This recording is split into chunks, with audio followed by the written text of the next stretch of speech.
My position in queue is 20,844. Oh. And my estimated time is 129 minutes. So I'll be in just after you, I think. I'll clear out the world for us. Why didn't we get priority access, Charlie? We didn't get the streamer privileges, I guess. I don't know. What are the women gonna do without us on the fields to protect them? It's gonna be just rape and like fucking murder everywhere. Do you think anyone's even gonna tune into this like the stream since everyone on planet Earth is apparently in this queue? No. I think so. Like look at the WoW category on Twitch. It's almost 1 million viewers, and they're all gonna come here to see the one stream where we're out here protecting women. If it's 6 o'clock, this doesn't reset. Let's find the one server no one wants to go on, like the Discord server where it's like Wumpus and Smiggle. Wow, since when do telephones do this? So I'm getting a call right now and it says telemarketer, but I never put that in there. Well, that was weird. It's your mum. No, I answered it and then it started calling someone. I don't know what the fuck that elaborate scheme was. They're trying to get access to your WoW account. Don't let them. They want your queue spot. Oh, my queue time has jumped up to 294 minutes. Yeah, mine's at 326 minutes. Oh, at least I'll be able to listen to you have fun for 2 hours while I wait in queue. That's what it's all about, baby. Are you playing Horde or Alliance? Alliance. Jackson and I are going as the White Knights, so we're only going to raid with women to protect them. We're gonna frontline. I don't know if that's how the game works, but in our head, that's what we've theory crafted. I'm going to do a little experimenting. If I lose my 273-minute queue spot, I don't think it's gonna be that detrimental, so I'm backing out and exploring. Jackson, big news! The Bloodsail Buccaneers RP server is low. Quickly! Get in! Oh, that means we have to make a new character, though. Quick! I'm in! Mob servers! Oh, but I have to make a new character. The Bloodsail Buccaneers! Alright, I reserved her night. I'm ready. It sounds like an esports team, the Bloodsail Buccaneers. Man, maybe we're actually really good at World of Warcraft. Did you see those strats? We just avoided a 3-hour wait time. Yeah, that is a huge speedrun save. Pretty soon our statues will be there, Jackson. Protecting that woman's statue. Yeah, just surrounding her. Directly in front of her. Yeah. I hope there's a fedora in this game, I really do. Oh, that'd be so lovely, yeah. Oh, look at all these players! Whoa! There's so many! Holy fuck! The Bloodsail Buccaneers are popping off! Look at all these potential friends. And women to defend. 5'6" invites you to a group. Well, that's not very RP. Where are you, Jackson? I'm going to stand over by the horse. Are you imagining a horse, Jackson? I don't see this at all. No, I'm by, like, look at the church. To the right of the church there's a horse, and I'm standing by the horse. I see you. I'm jumping. Where are you? Your knight. It's me. Ah! Her knight, it's good to see you again. It's wonderful. Ah, 5'6" as well. We all have the same hairstyle. All gents of the round table. What women shall we save today, my good sirs? Now our first quest, lads, is to go find our queen. I see one right in front of us spinning in a circle. Desdemona. I'll initiate contact. How do I... Okay, you initiate contact. I was never good with words. 5'6" is wooing her over. Is already in there. We have no chance. Shit. You look fucking ridiculous. Who, me? Yeah, you look like an alcoholic father who's coming home to beat his wife. I'm here to help. Let us make this race extinct. Brainless as a woman. Quick! I'm leaving. She disappeared. Oh no, she's right there. I'm trying to. Don't insult her. I'm trying to strong arm her into paying chance. us. Why did you choose filthy human? Because we're protecting women, and this is the only way to cosplay as a white knight. 5'6" says invite Brainless. She is my new girlfriend. I knew we'd win her over eventually. They've been striking up a relationship behind the scenes. How do I invite Brainless? I don't know. You can probably like search for it. I figured it out. You have invited Brainless to join your group. She's probably just in here doing research for the Polygon article on toxic masculinity in the classic server. Are these the right kobold? Maybe? Maybe we're not killing the right kobold. Yeah, it just says kobold vermin. Maybe that's a different thing. These are kobold workers. No, they're just being racist. They're calling them vermin. My god, Jackson, someone's questioning my authority. I've been challenged to a duel. Where do we find the vermins? I found wait, my they vermin must right be up here. here in the hills. I'm standing up against the Chads. Fuck. God, the PvP is intense. Don't worry, I'm keeping the football team away from our fair maiden. Jackson, I'm gonna win! Do it! Yeah, the final blow! Shit. Kill this pussy. I got him! Don't let him surrender. Slice his neck. No, suck my dick. One less man. One less man for us to compete with. Maybe that's what we should do. Instead of defending women, we should be pimping them out in a brothel. Like a player-run brothel. Ooh, the Kai strategy? Yeah. Yeah. I like that. And then they have to pay us in like real unmarked bitcoins and we give them real nudes. Oh, we could have the first fucking World of Warcraft prostitute ring. Yeah, That'd be yeah, yeah, dope. yeah. WoW players always have like a massive reputation for being sad losers or whatever, so there might be like a market. Hey, I said it was a reputation. I didn't. I don't think that. I think you're all fine gentlemen. Man, defending women is fucking hard. We have to like run everywhere. If we were a mage, we could just cast spells on them from a distance. I think Blizzard's watching the stream. I just got an email from a weird website saying free colon cleanse. Ooh. 5'6" is about to admit his love.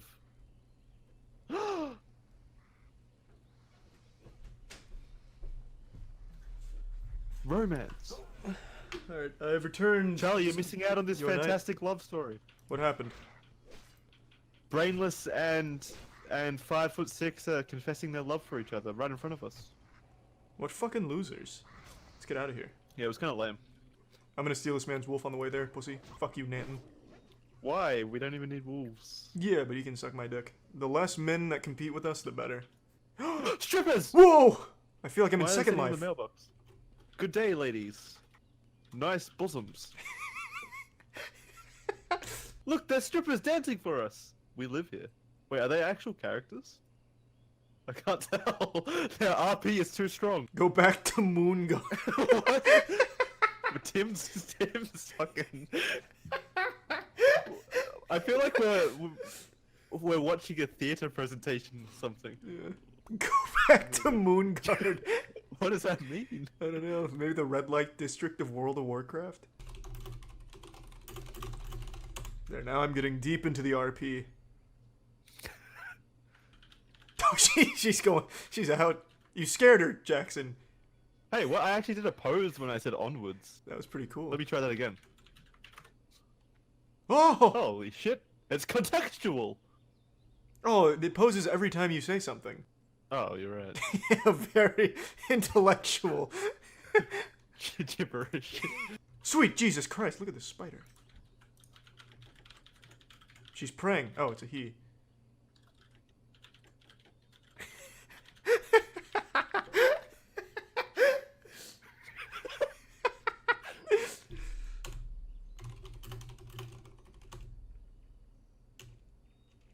Oh, the Oh, flex! he's posing.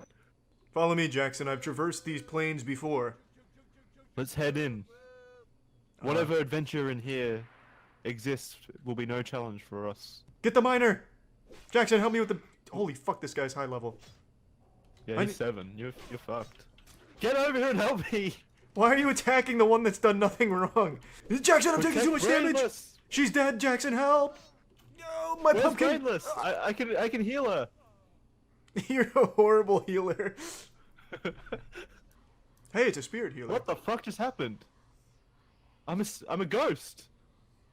Yeah, we can either talk to this girl or go back manually. What do you want to do? Oh, let's go back manually. That's a good idea. Fuck yeah. I think you're going the wrong way, to be honest. No, I'm going the right way. You 100% are going the wrong way. No, this is the way. Look, there's a giant mountain there, and the mine's below it. You've lost your We just- goddamn we just mind, stuck your to the knight. path. Follow me and I will show you. We just need to traverse this mountain in front of us. I think you're a fucking idiot. There's a red arrow telling us where our body is, and it's the other way. Yes, you are quite correct, good sir.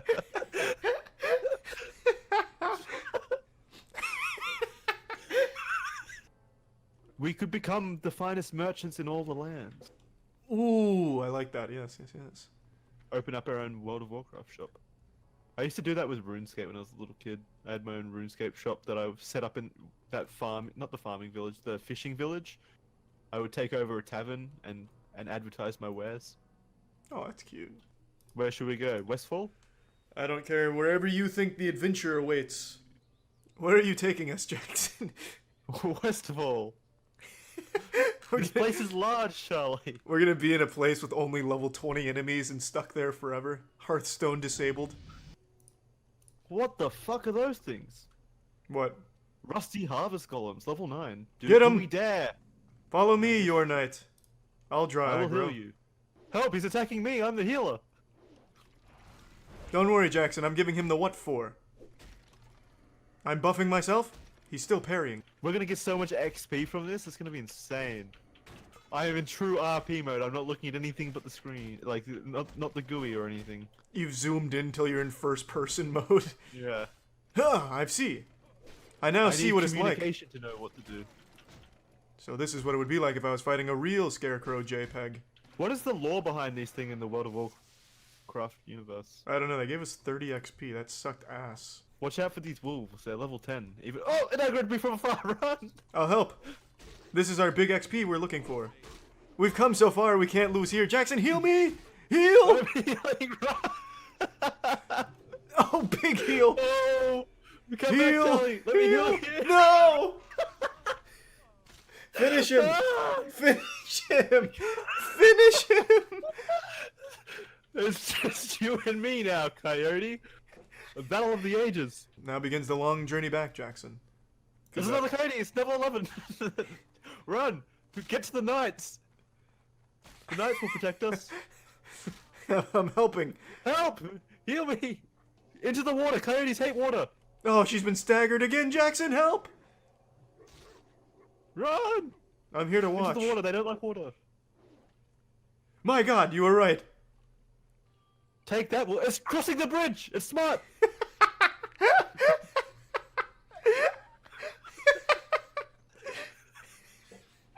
Why are you getting attacked by 3 wolves? Because I'm taking a straight line back instead of the safe path. Stop moving, I'm healing you. You've attracted literally a pack of wolves. They're attacking Brainless. Yeah. You guys should have... Brainless! You should have stayed on the safe path. This is only for real men. Charlie, help! I'm already halfway back. There's 4 wolves attacking her! Should we do the red burlap bandanas since they're right next to us? Yeah. I'm gonna take a piss, but I'll follow your character. Jackson, I haven't gotten a single red burlap drop yet. Maybe we should just give up on this quest. We don't have to do it. No, I'm at 5. Ooh, a flimsy chain vest. Look how cool I look, Jackson. Where are you? Where are you? Turn around. Wow, you're big and buff. I know. That's a very nice look, dude. That's for respecting women. My first red burlap. I'm easily susceptible to getting addicted to MMO, so I'm kind of worried. Well, if you are, then we should really switch off the blood sale buccaneers as soon as possible. Why?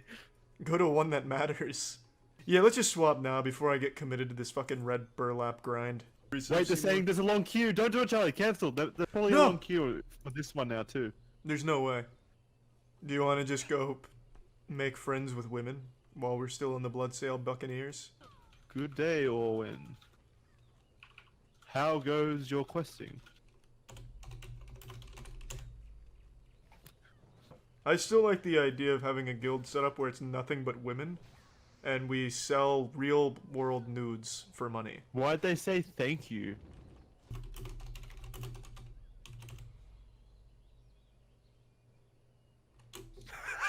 I don't know how else to ask that in Old English, so I tried my best. Straight into it, I guess. Beautifully put. Thank you, your knight. No, the Defias thug is standing up for them. I don't think they're not talking to us, Charlie. We need to go find a new woman. That's fine. I wasn't committed anyway. Is gone as well. I love the way you speak to them. I can vouch for these 2 knights. You're coming on a bit strong there, Brainless. We need to ease open our up way. the river of communication first. I think it's Danny that's scaring her away. The big DJ freeze. What the fuck? What? You can actually slash fart and it says you brush up against Rebecca Lynn and fart loudly. What the fuck? World of Warcraft had fart porn? Hey, wait, there's someone from... I got a PM from Belle Delphine to buy her premium Snapchat. Hurry up and click on me and fart on me.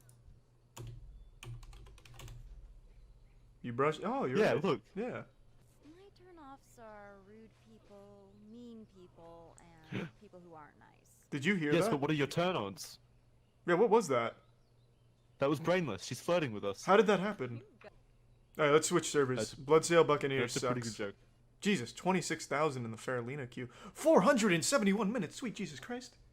All right, man. This new tactic that they're pulling out for the Epstein files that they're really digging in deep in the John Madden playbook for is unbelievably ridiculous, even by the standards the circus has already set. This is like if I pissed on your head, but didn't even try and call it rain. I just called it piss. I just say, hey, Buster, I'm urinating on you. And you're just supposed to, like, thank me for it. Last night, there was a big bombshell breaking. All Epstein files released. Pam Bondi announces DOJ has released all Epstein files under the Epstein Files Transparency Act, including justified redactions and a list of high-profile names appearing in these documents. When I saw that fresh little nugget drop there, I actually thought that there was a huge Epstein file dump where they actually did unredact everything. Maybe Pam Bondi getting biblically smacked down at that hearing the other day and embarrassing herself actually did lead to these files coming out, the remainder of them. But it turns out that's just a fucking lie. That's just a big-time, full-blown fib. And of course, it was a speed run to Community Noted as people went to check, only to learn there are no new files. What's being referred to here are the same files that came out a few weeks ago, the 3.5 million files from a couple weeks ago. And now the new thing here is, I guess after Pam Bondi got fucking farmed on Rust by anyone with even a single semblance of a brain at that hearing, she huffed and puffed and then farted out a giant list of names from anyone that was even mentioned anywhere, which includes people like Janis Joplin, who died when Epstein was 17. So this has naturally been called out by a lot of people saying, to have Janis Joplin, who died when Epstein was 17, in the same list as Larry Nassar, who went to prison for the sexual abuse of hundreds of young women and child pornography, with no clarification of how either was mentioned in the files, is absurd, which it is. It's done on purpose with the sole intent of confusing and muddying everything here. They combined the actual, real, evil child sex trafficking clients with just random people's names who appeared in emails like Janis Joplin. This is ridiculous, and it's just blatantly corrupt right in your face. There is no new files here. That is just a lie. Yet for some reason, it's being peddled by tons of people as if it's real. I guess they all got the call, so Alex Jones here preaching about how Pam Bondi just unleashed the full Epstein files. She dropped her trousers and took a shit on this whole narrative that the Epstein files implicate anyone in this administration. In fact, it backfired bigly on the left, on powerful Dems like Bill Clinton. And others busted, while fake smears against Trump are bullshit. Vindication for Trump. It's crazy how Alex Jones, for years, was talking about this elite pedophile ring that was raping and torturing and killing children, and now he is finally proven beyond a shadow of a doubt to be right. He was completely correct on that, and now he has to pussyfoot around the subject, just tiptoeing, walking on eggshells because some of his friends are in there. Dude went from secretly filming Bohemian Grove to being best buddies with its members. So now, we all know that this is correct. Alex Jones could have taken a victory lap on this shit, but instead he's been preoccupied with 6'7" Labubu and whatever other dog shit that is, and anytime he mentions the Epstein files, he has to do so with Trump's cock in his throat about it. He only focuses on the most easy, low-hanging fruit of the Epstein files like Bill Clinton.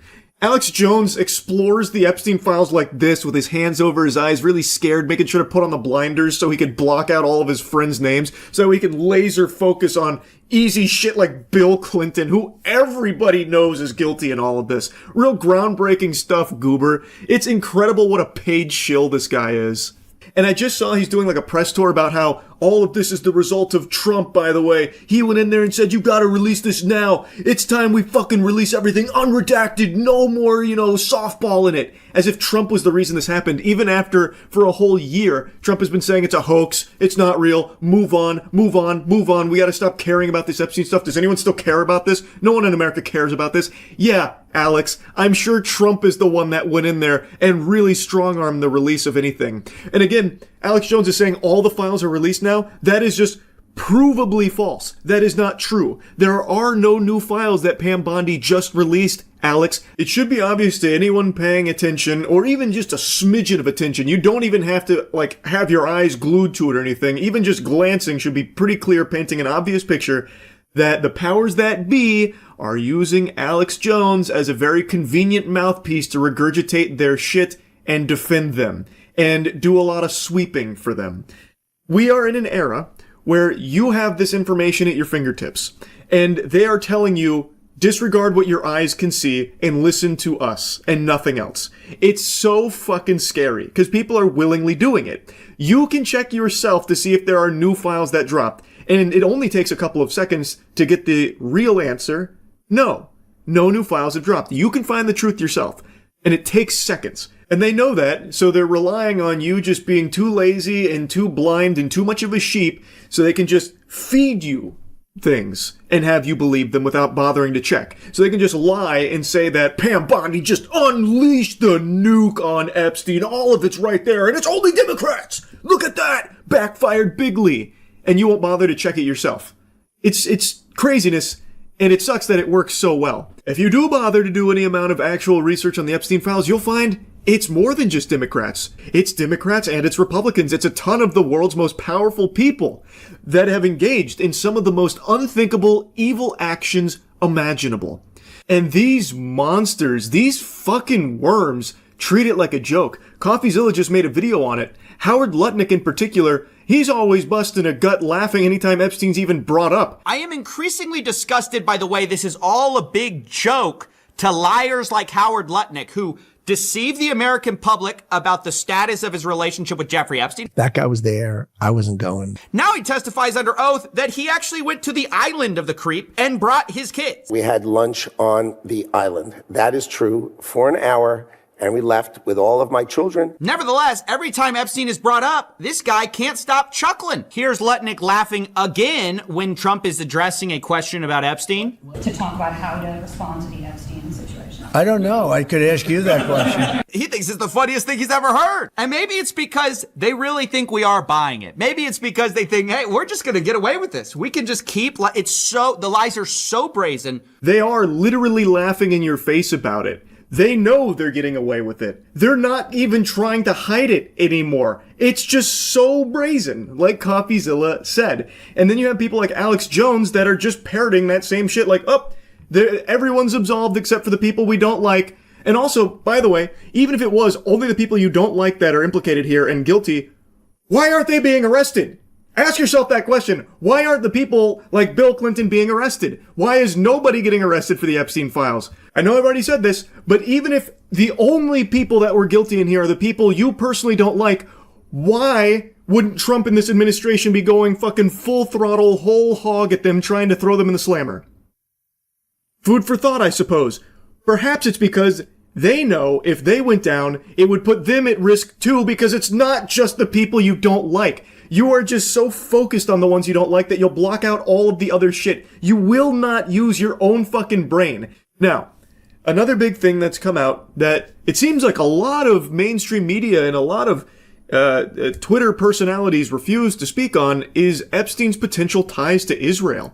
It's very weird. Yet no one really seems to want to talk about that connection. Why is that? I just find it odd how you have so many Twitter patriots and mainstream outlets that just outright ignore this potential connection of Epstein and Israel. And Israel is a very important subject in American politics, it seems. Politicians can't stop praising them, glazing them, and Trump in particular, his mouth has become a glory hole for Netanyahu. So don't you think it would be something worth talking about and investigating if there is potentially a tie between Epstein and Israel? I mean, I feel like that would be something that a lot of people would want to know more information about to find out if it's true or not or what's going on there. Because again, every politician in this country, this administration, and even previous administrations love to bend over for Israel. I came into Congress 13 years ago with the stated intention of being the leading defender of Israel in the United States Senate. Right. And I've worked every day to do that. We need America to wake up and prioritize Israel, and bring home Israelis, and make sure we stand by our number one ally in Israel. That's right. What cause is dear to your heart? Cause is dear to my Israel. Defense of Israel. What is number one? I have said to people when they ask me, If this capital crumbled to the ground, the one thing that would remain is our commitment to our aid, and I don't even call it aid, our cooperation with Israel. That's fundamental to fundamental. Miriam Adelson is amazing. What she has done for Israel, for our country, and for this world is second to none. Thank you, my friend. The sad truth is, for way too long, anti-Semitism has been allowed to grow unchecked in this country. Too many institutions have abdicated their moral responsibility to speak up. There's an additional 100 clips I probably could have pulled, but these were the ones that were top of mind, and I think it's pretty clear that Israel is an extremely important subject to the powerful politicians in this country. Fucking Ted Cruz goes as far as to say it's the sole reason he got into politics is to defend them. I've said it before, I'll say it again, I don't know how that's not treasonous. He is a representative in our country who is openly stating that his priorities are a foreign entity. Whatever, I guess. I suppose that's fine by today's standards. I don't really get how. And boy howdy, isn't that Nancy Pelosi statement quite the eye-opener. Even if everything crumbles over here, we will still find a way to honor our aid to Israel. We'll start botting in RuneScape if that's what it takes to make enough money to send it to Israel. Damn everything else here, that's the most important part. Pretty crazy shit, I would think. I feel like maybe I'm on the crack pipe here, but that should be a little concerning that the politicians that are supposed to be representing this country seem much more focused on the interests of another. But anyway, my point is, with the release of all of these Epstein files, even though hundreds of the files are just completely worthless garbage that are fully fucking redacted, just nothings, there is still a lot that remains that showcases a potential connection of Epstein and Israel. Now, of course, nothing's confirmed or anything, but shouldn't that at least warrant some kind of investigation, at least some kind of poking around? This administration is very blunt about how little they care about the Epstein files. They literally say that. Trump always talks about how no one should care about this and move on. And also, they're very open about, we're probably not going to look to investigate anything. There's nothing actionable in there. Whoops-a-daisy. Can't do anything about it. Sorry. And, of course, Perjury Patel just continues to lie about it.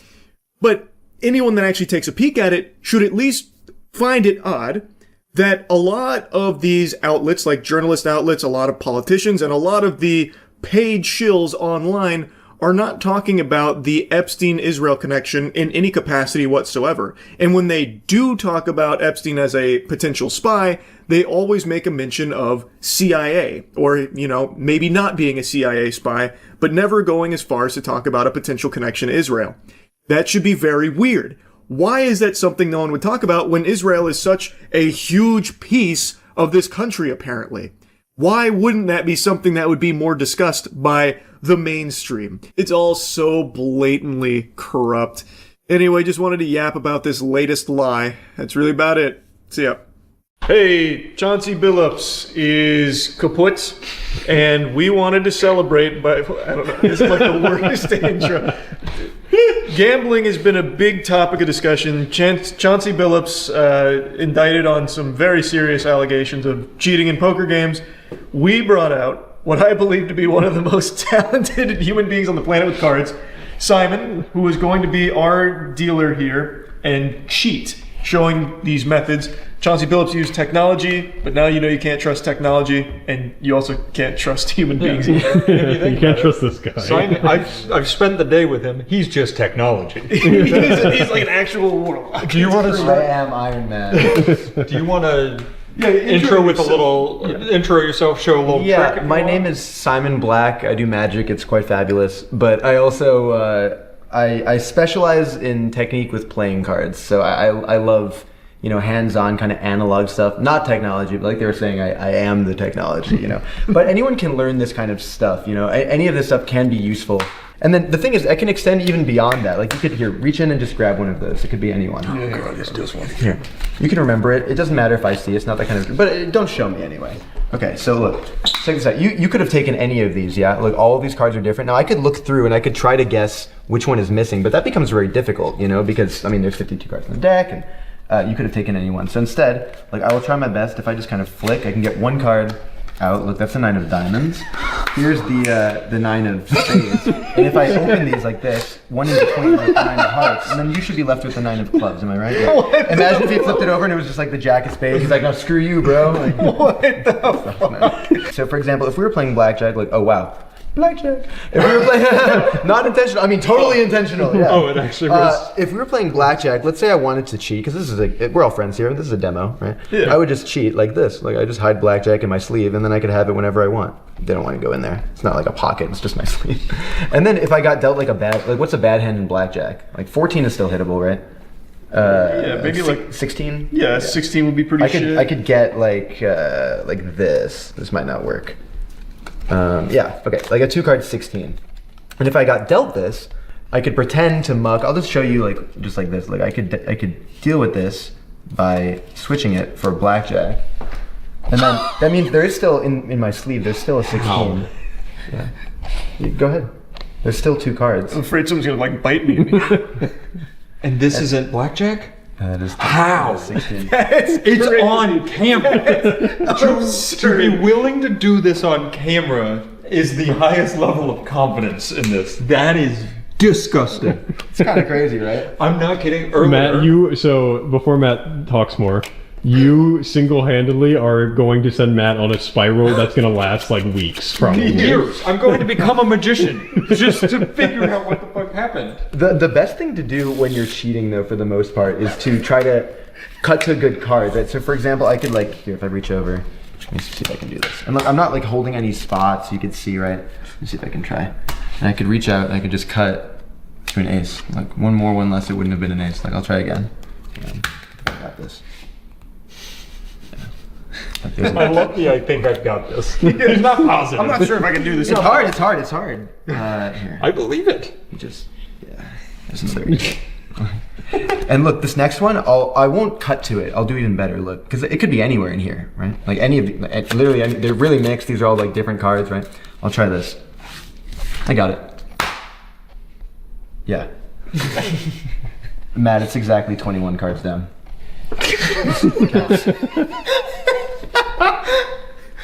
21. 13, 14, 15, 16, 17, 18, 19, 20? 21. 21. The ace of diamonds. And like... They're just cards, you can check it all out. I'm gonna stop yapping. Earlier today, I had yet to see him do a trick. He was in the barn doing this with Charlie and Aaron. As I'm walking through the barn, Aaron walks out of the barn visibly frustrated. And he's like, I'm not kidding, that is a demon.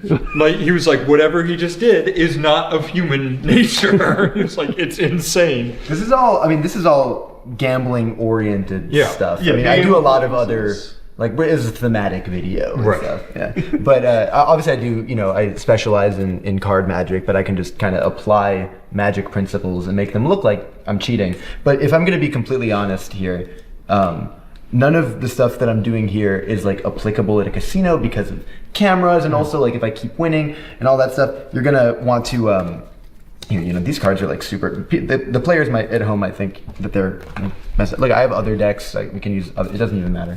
I don't know how you're gonna cut this. We can probably cut this part out. But the people at home, what was I trying to say? Cut. Right. Yeah, I remember. So the people at home might think that I could just walk in anywhere and do this kind of thing. But the thing is, if I was just winning at a casino, eventually they'll ask me to leave, right? The casino can't prove necessarily that I'm doing anything if I'm not doing like techniques. But if I'm just like knowing where cards are or whatever, it's not like I'm shuffling the cards. There's a dealer present, right? So you have to end up going with like, switching cards. But again, I'm not even holding the deck. So even if I were to go forth and make like, if I wanted a 4, for example, or any, let's just say, then it wouldn't work. I'd have to, if only, all this stuff would only work at like a home game. You know what I mean?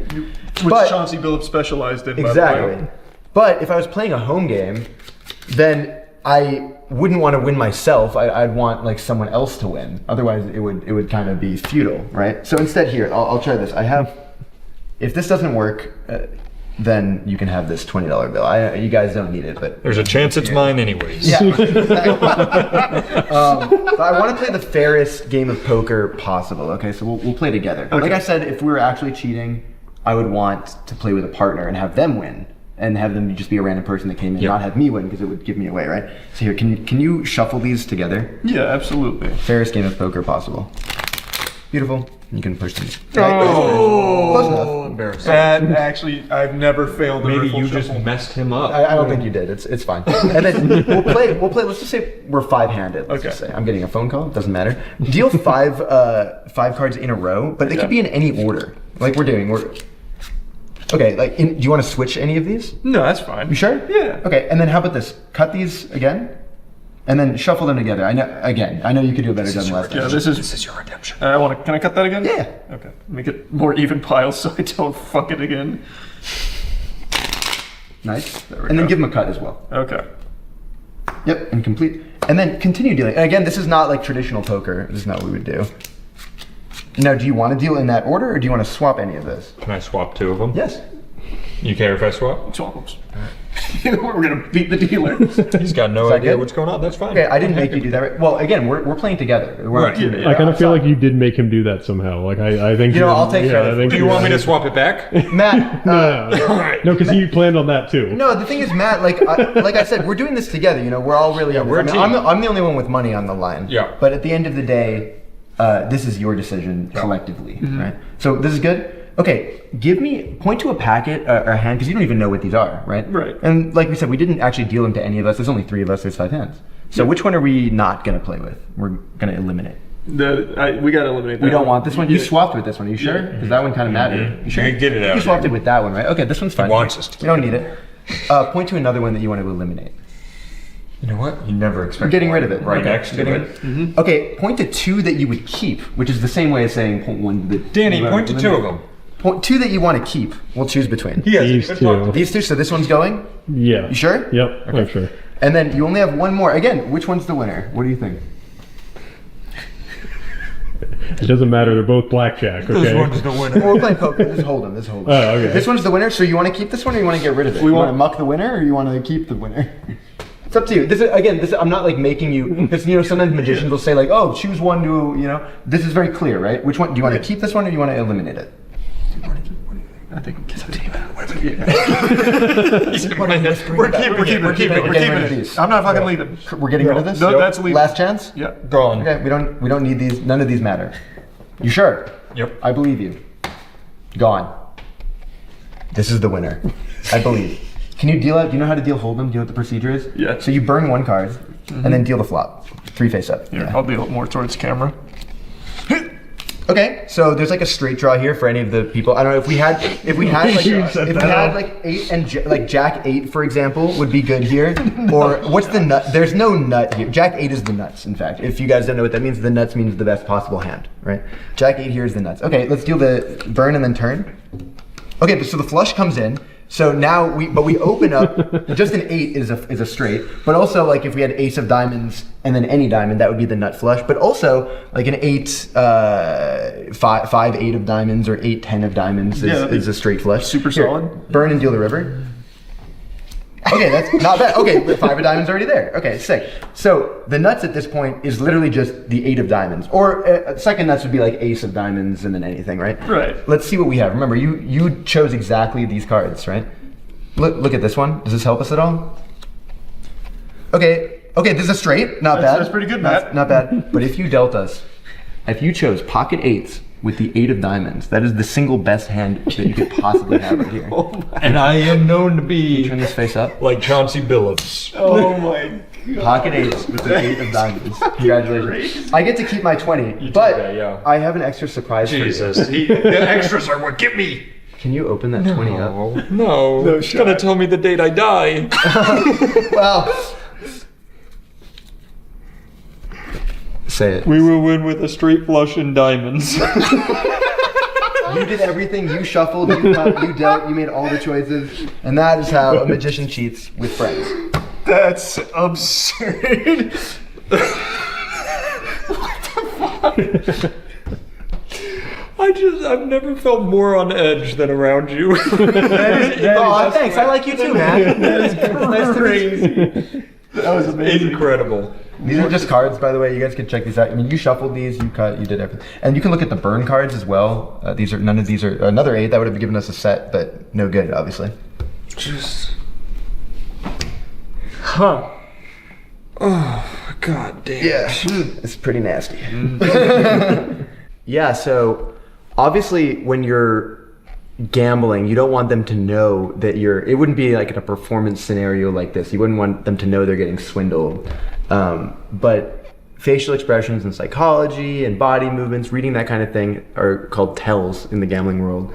And you can kind of key into something that someone might be thinking, whether it be a play they're trying to make or even a card that they're thinking of. Yeah, so we can try something kind of like that if you want. So here, I can try to. You need to do this one. Yeah, you do this one's fucking crazy. I think we did this one. No, right? this was before you came. I think that was the one. I'll get rid of that, but we'll come back to that later. You got rid of a card already? Yeah, but we'll get to that later. What I'd like you to do, Matt, and also Charlie, I'd like you both to think of a card. Do you have one? Yeah, I've got one. You got one? You have one too? I've got it locked. Yep. I'd like you to change your mind to a new card. Okay. Okay, can you both change? The reason I have you do that is maybe everybody thinks of the Ace of Spades or the Queen of Hearts or what have you, right? Yeah. But there's no way I could have known that you'd come here with a preconceived card. Yeah, hold on here. This money's still here, I'll take that. Okay, you have one? I'd like you to say them out loud at the same time. So I'm gonna snap my fingers on 3 and then you both say them out loud. Okay. If they're the same card, I'm gonna walk away and that's the trick. But if they're not, then we'll deal with that, okay? Ready, 1, 2, 3. 5 of spades. 6. It's 6. This is crazy. You could have named anyone, right? I didn't. Yeah. Okay. Can you come over here? Can you cut some cards? Not too many, like a third. That's good. And then just turn those face up.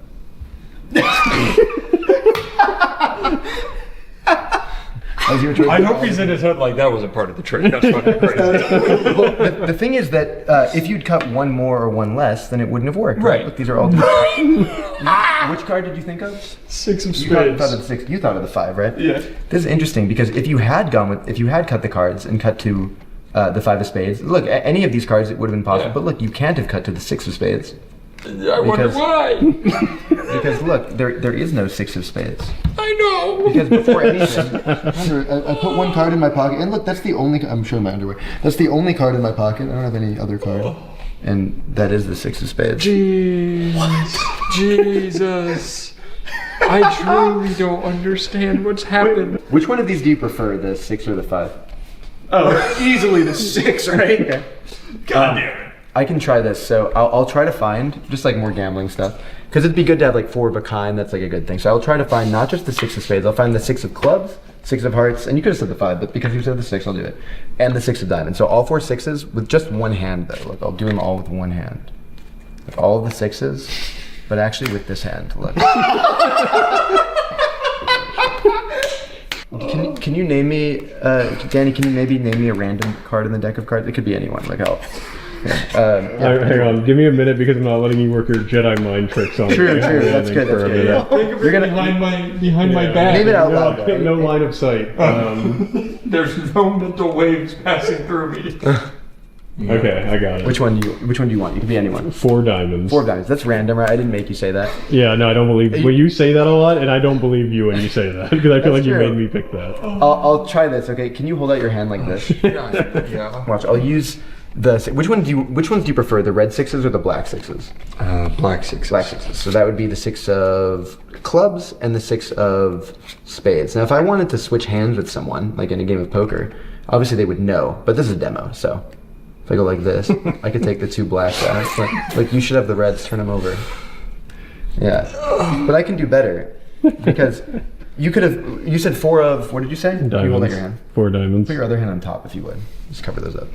4 of diamonds. Okay. All right, it's actually pretty close to the top. I'll do this. Like, if I cut, it should centralize it. I get 1 card from the middle. I'll do better. If I squeeze it like this, it should look like it goes. But it doesn't go far. Look, it's really gone. Can you lift up your hand? Just spread those out. In the middle, there's one. How? It's on camera. I'm staring at him doing it. And we have been with them for 2 days. Like, I'm I was gonna say, this guy knows infinite card tricks. Like, he has been doing this for almost 24 hours straight at this point. I say this all the time. You've heard me say this already this week, but I've forgotten thousands more tricks than I know. And I know thousands of tricks, so it's like you could understand. It's incredibly impressive. So there's like unbelievable. Yeah. There's like I appreciate you. Although I'm always working on new stuff, so.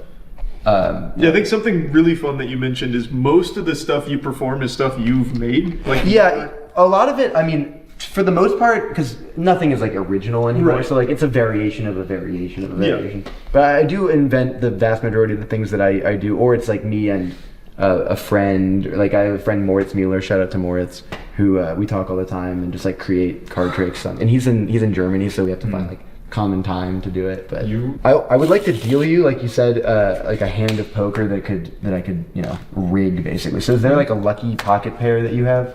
Pocket sevens, baby. Sevens, okay. Never failed me, never will. All right, I'll try this. I just have to, and then if you were seating with the four of us, if you were seated, which hand, like which seat would you be in? I'd be second seat. Second seat. Second seat. Okay. Good try. Yeah, one cut. I think it's done. Okay. Look. Danny, nothing. 7. Oh. Look. Nothing. These are nothing, by the way. Another 7. Black 7s, right? Look, Jack 10 hearts is pretty good. Well, let's deal it out. Let's see actually what happens. Yeah, let's see who wins this. I mean, Jack 10. It's just all 7. So far, King High is not good, right? But who knows? I'll burn one. We can. Oh, okay. Well, okay. Wait. We got a showdown. Wait. This is an open ender, right? Yep. Look. Hang on. Oh, quads. No beating that. But you know he's still in there because the flush draw, and of course the flush gets there, so you take all his money.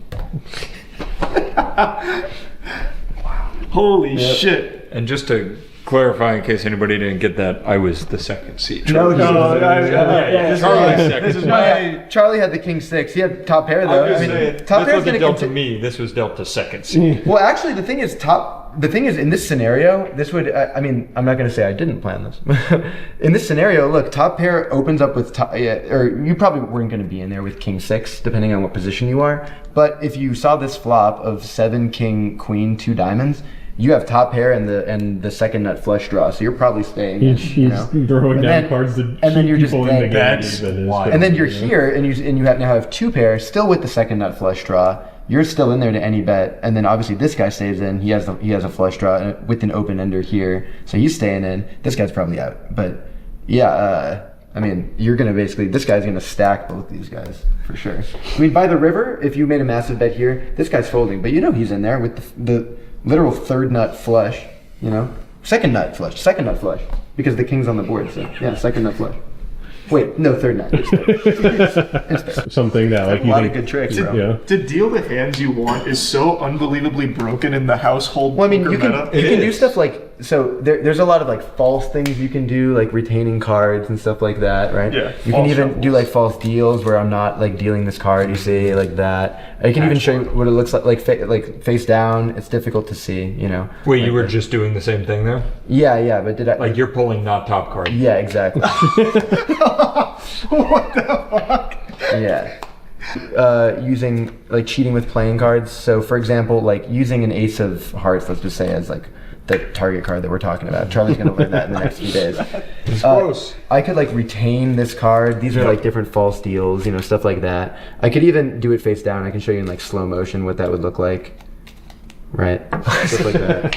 And you can like you can see that as these go by, like the thumb really like lifts up, and it looks like I'm dealing the card. That's like false shuffles, false deals, and stuff like that. I mean, there's a lot of things that you can do.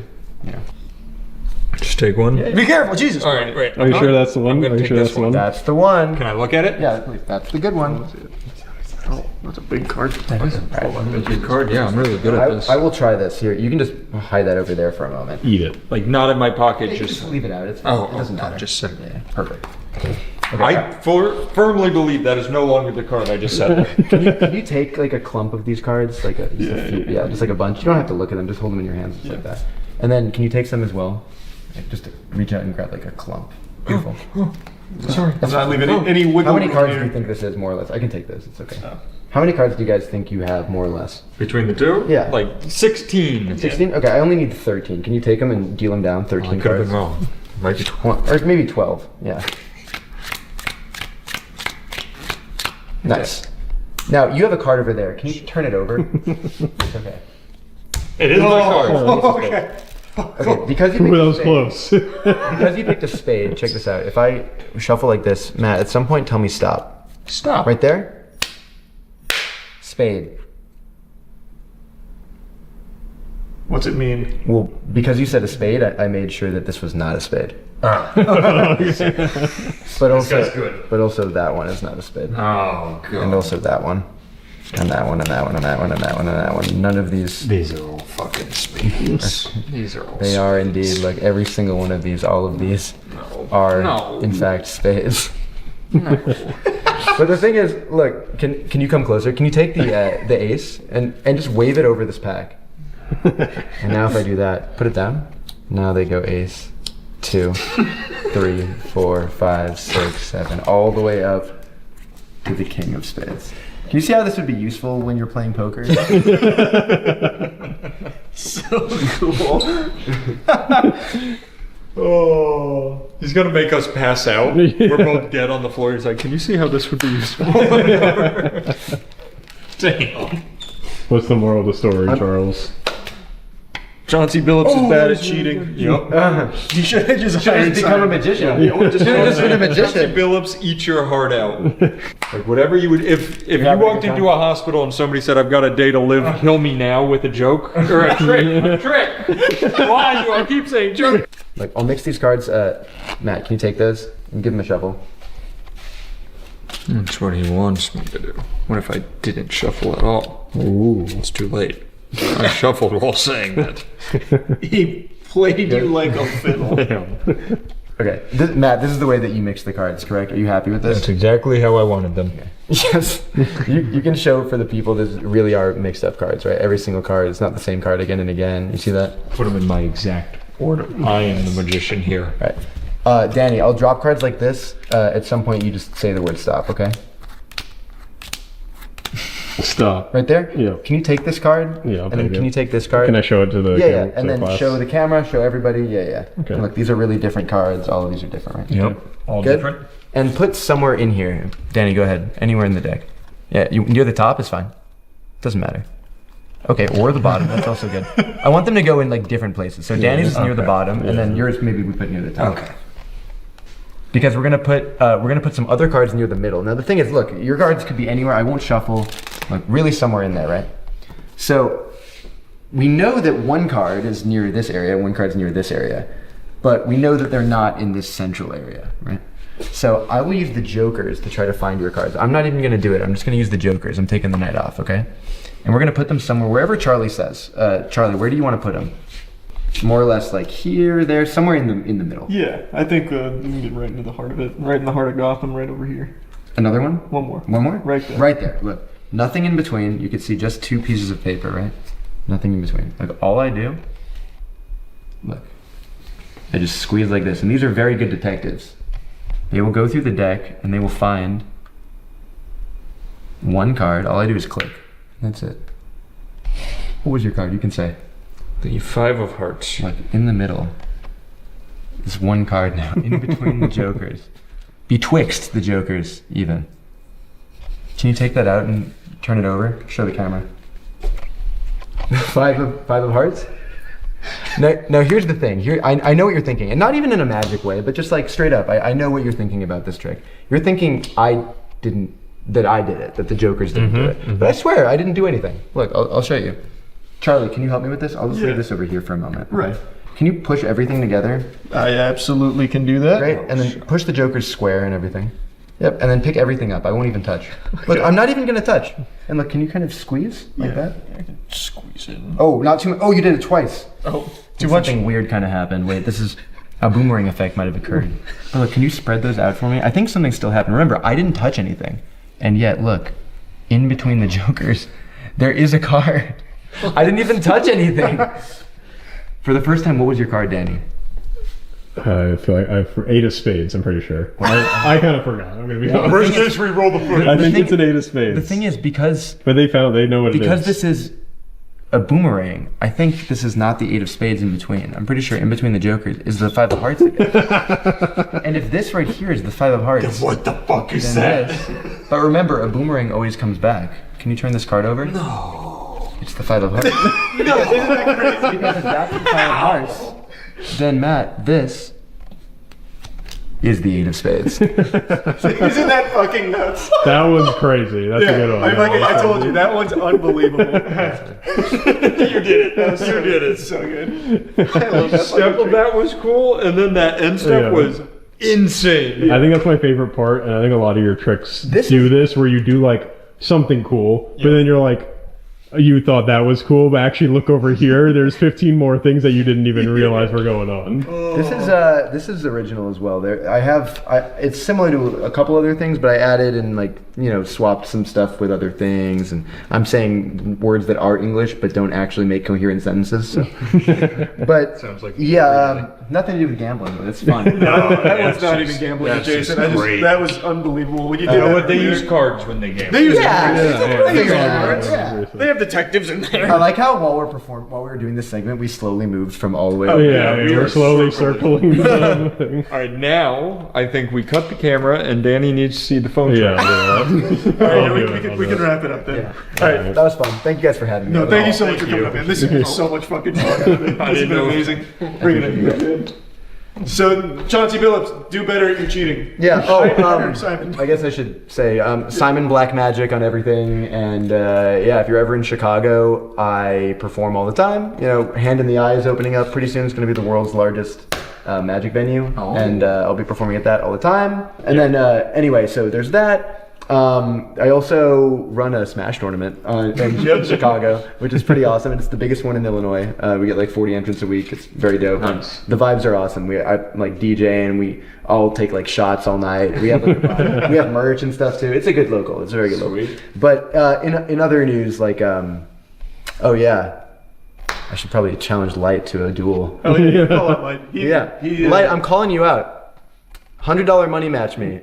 First to 5. If I take one game, I win though.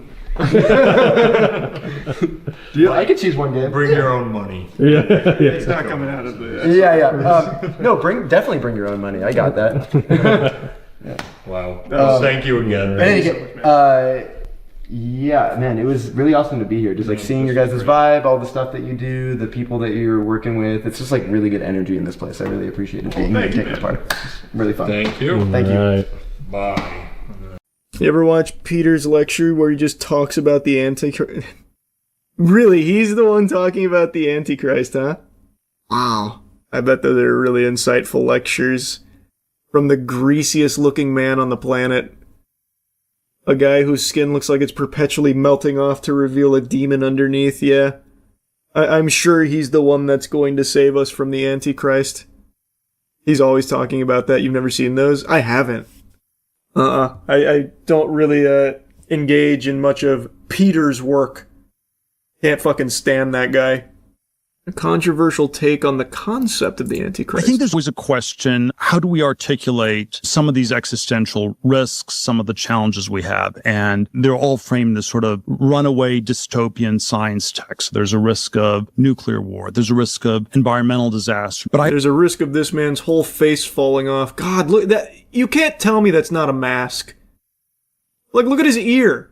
That looks like if I tried to draw an ear on a piece of paper. It's missing like all of the detail of a human ear. But I always think that if we're going to have this frame of talking about existential risks, perhaps we should also talk about the risk of another type of a bad singularity, which I would describe as the one world totalitarian state. I've been wondering whether that's going from the frying pan into the fire. And so the atheist philosophical framing is one world or none. And the Christian framing, which in some ways is the same question, is Antichrist or Armageddon. But I think we have an answer to this plot hole. The Antichrist would take over the world is you talk about Armageddon nonstop. You talk about existential risk nonstop, and this is what you need to regulate. It's the opposite of the picture of in science from the 17th 18th century, where the Antichrist is like some evil tech genius, evil scientist who invents this machine to take over the world. People are way too scared for that. The thing that has political resonance is the opposite. The thing that has political resonance is we need to stop science. In our world, it's far more likely to be Greta Thunberg. I think this was a question.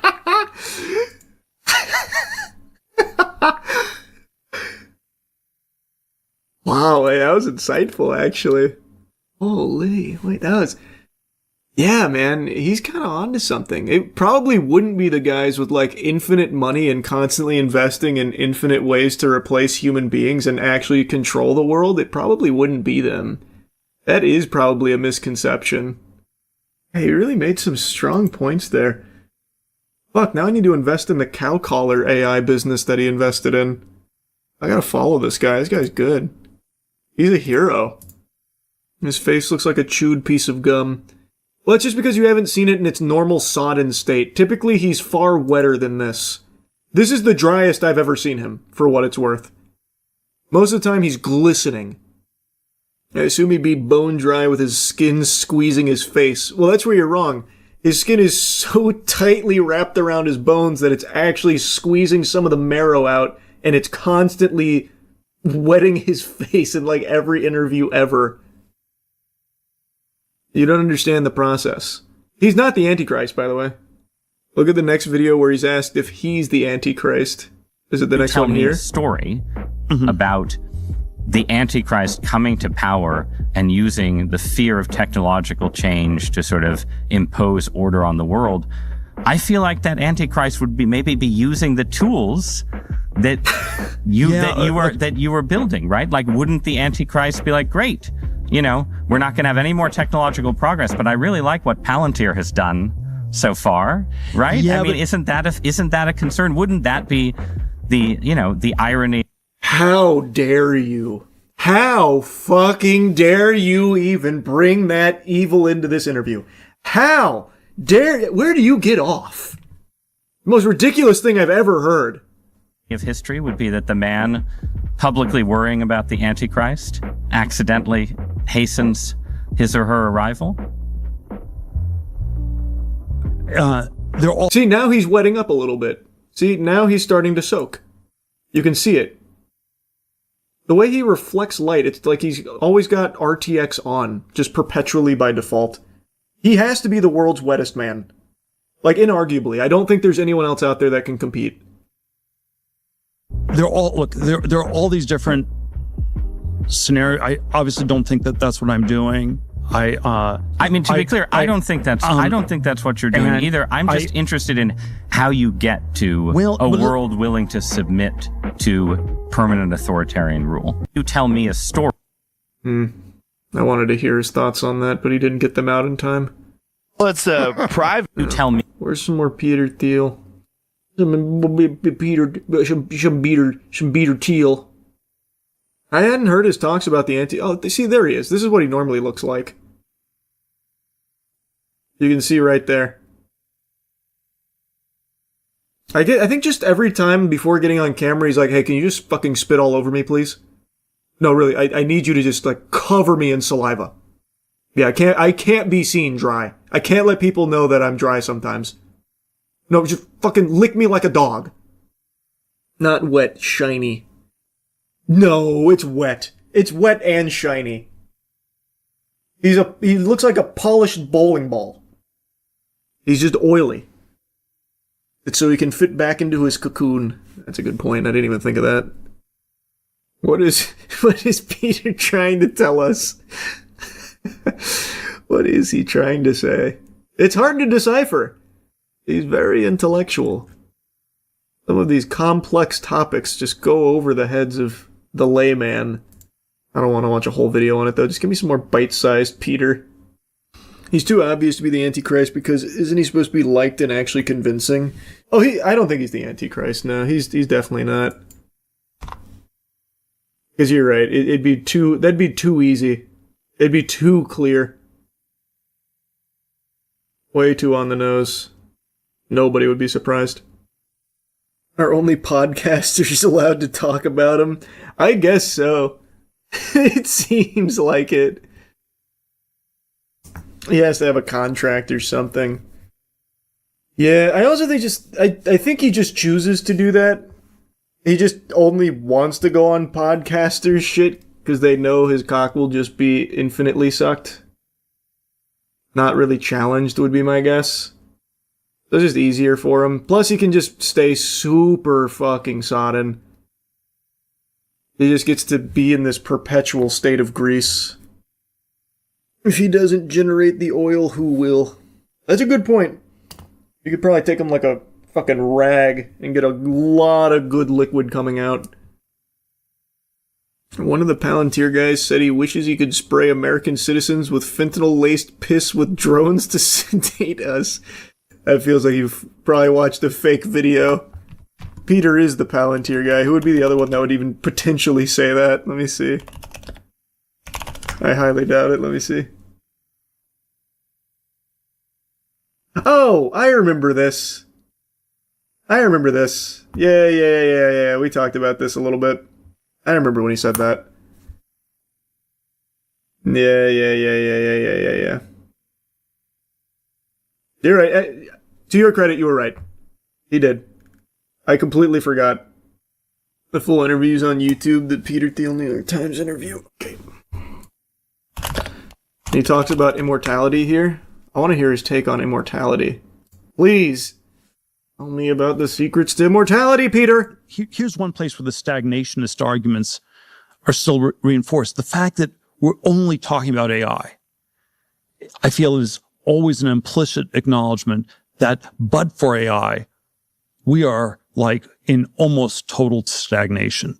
But the world of AI is clearly filled with people who, at the very least, seem to have a more utopian, transformative, whatever word you want to call it, view of the technology than you're expressing here, right? What? And you were mentioned earlier the idea that the modern world used to promise radical life extension and doesn't anymore. It seems very clear. Yes, it does. A number of people deeply involved in artificial intelligence see it as a kind of mechanism for transhumanism, for transcendence of our mortal flesh, and either some kind of creation of a successor species or some kind of merger of mind and machine. And do you think that's just all kind of irrelevant fantasy? Or do you think it's just hype? Do you think people are trying to raise money by pretending that we're going to build a machine god, right? Is it hype? Is it delusion? Is it something you worry about? It's reality. It's coming. You would prefer the human race to endure, Now, right? if you'll excuse me, I need to subscribe to my AI Jesus companion app. Yes? I don't know. I would. This is a long hesitation. This is a long hesitation. There's so many questions implicit in Should this. the human race survive? Yes. Okay. But Great news! I also we got his stamp of approval. I also would like us to radically solve these problems. Right. And so, it's always, I don't know, transhumanism is this, the ideal was this radical transformation where your human natural body gets transformed into an immortal body. And there's a critique of, let's say, the trans people in a sexual context, or I don't know, a transvestite is someone who changes their clothes and cross-dresses. What does this have to do with transsexual is someone where you change your penis into a vagina. And we can then debate how well those surgeries work. But we want more transformation than that.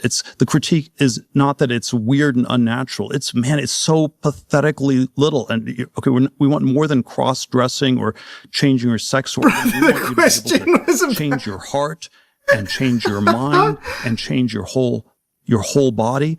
And then Orthodox Christianity, by the way, the critique Orthodox Christianity has of this is these things don't go far enough. Like that transhumanism is just changing your body, but you also need to transform your soul and you need to transform your whole self. And so, right. But the other, wait. Sorry. Yeah. Thank you for cutting him off. He's so wrong about that, by the way. The idea is that you transform your body and soul through a relationship with God, not through the machine God. We need to go further. we've got to go deeper. He's like, what? What? What? This guy's nuts. Bro stole that from Bioshock. He thinks he's Andrew Ryan. True. Hail the Omniscience. Yeah, even the interviewer was like, okay, brother, I'm gonna fucking stop you right there. Getting really into the Warhammer territory. It is getting close there. Agree with what I think is your belief, that religion should be a friend to science and ideas of scientific progress. I think any idea of divine providence has to encompass the fact that we have progressed and achieved and done things that would have been unimaginable to our ancestors.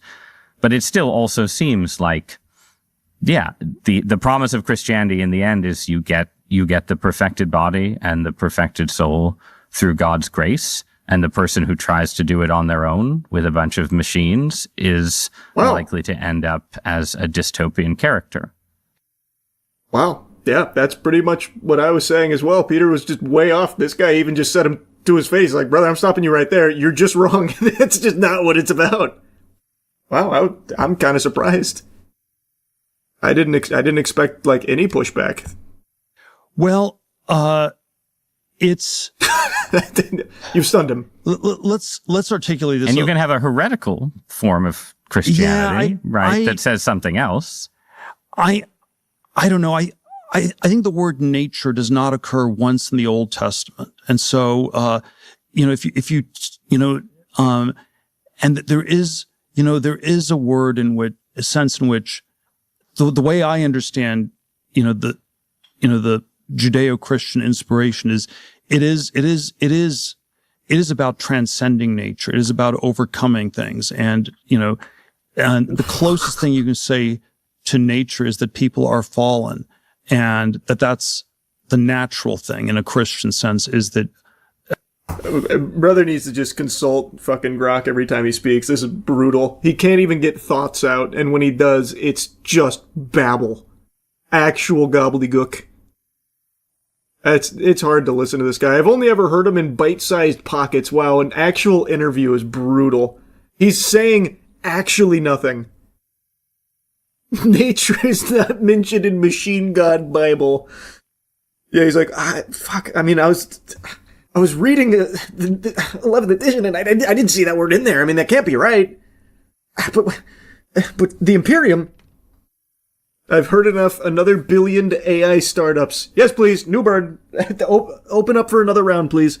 I'm coming in. He gets blood transfusions with younger men. No shot. Does he? He seems like the kind of guy that would. I need young blood. Maybe that's why he's always wet. He's sweating out excess plasma from the youth.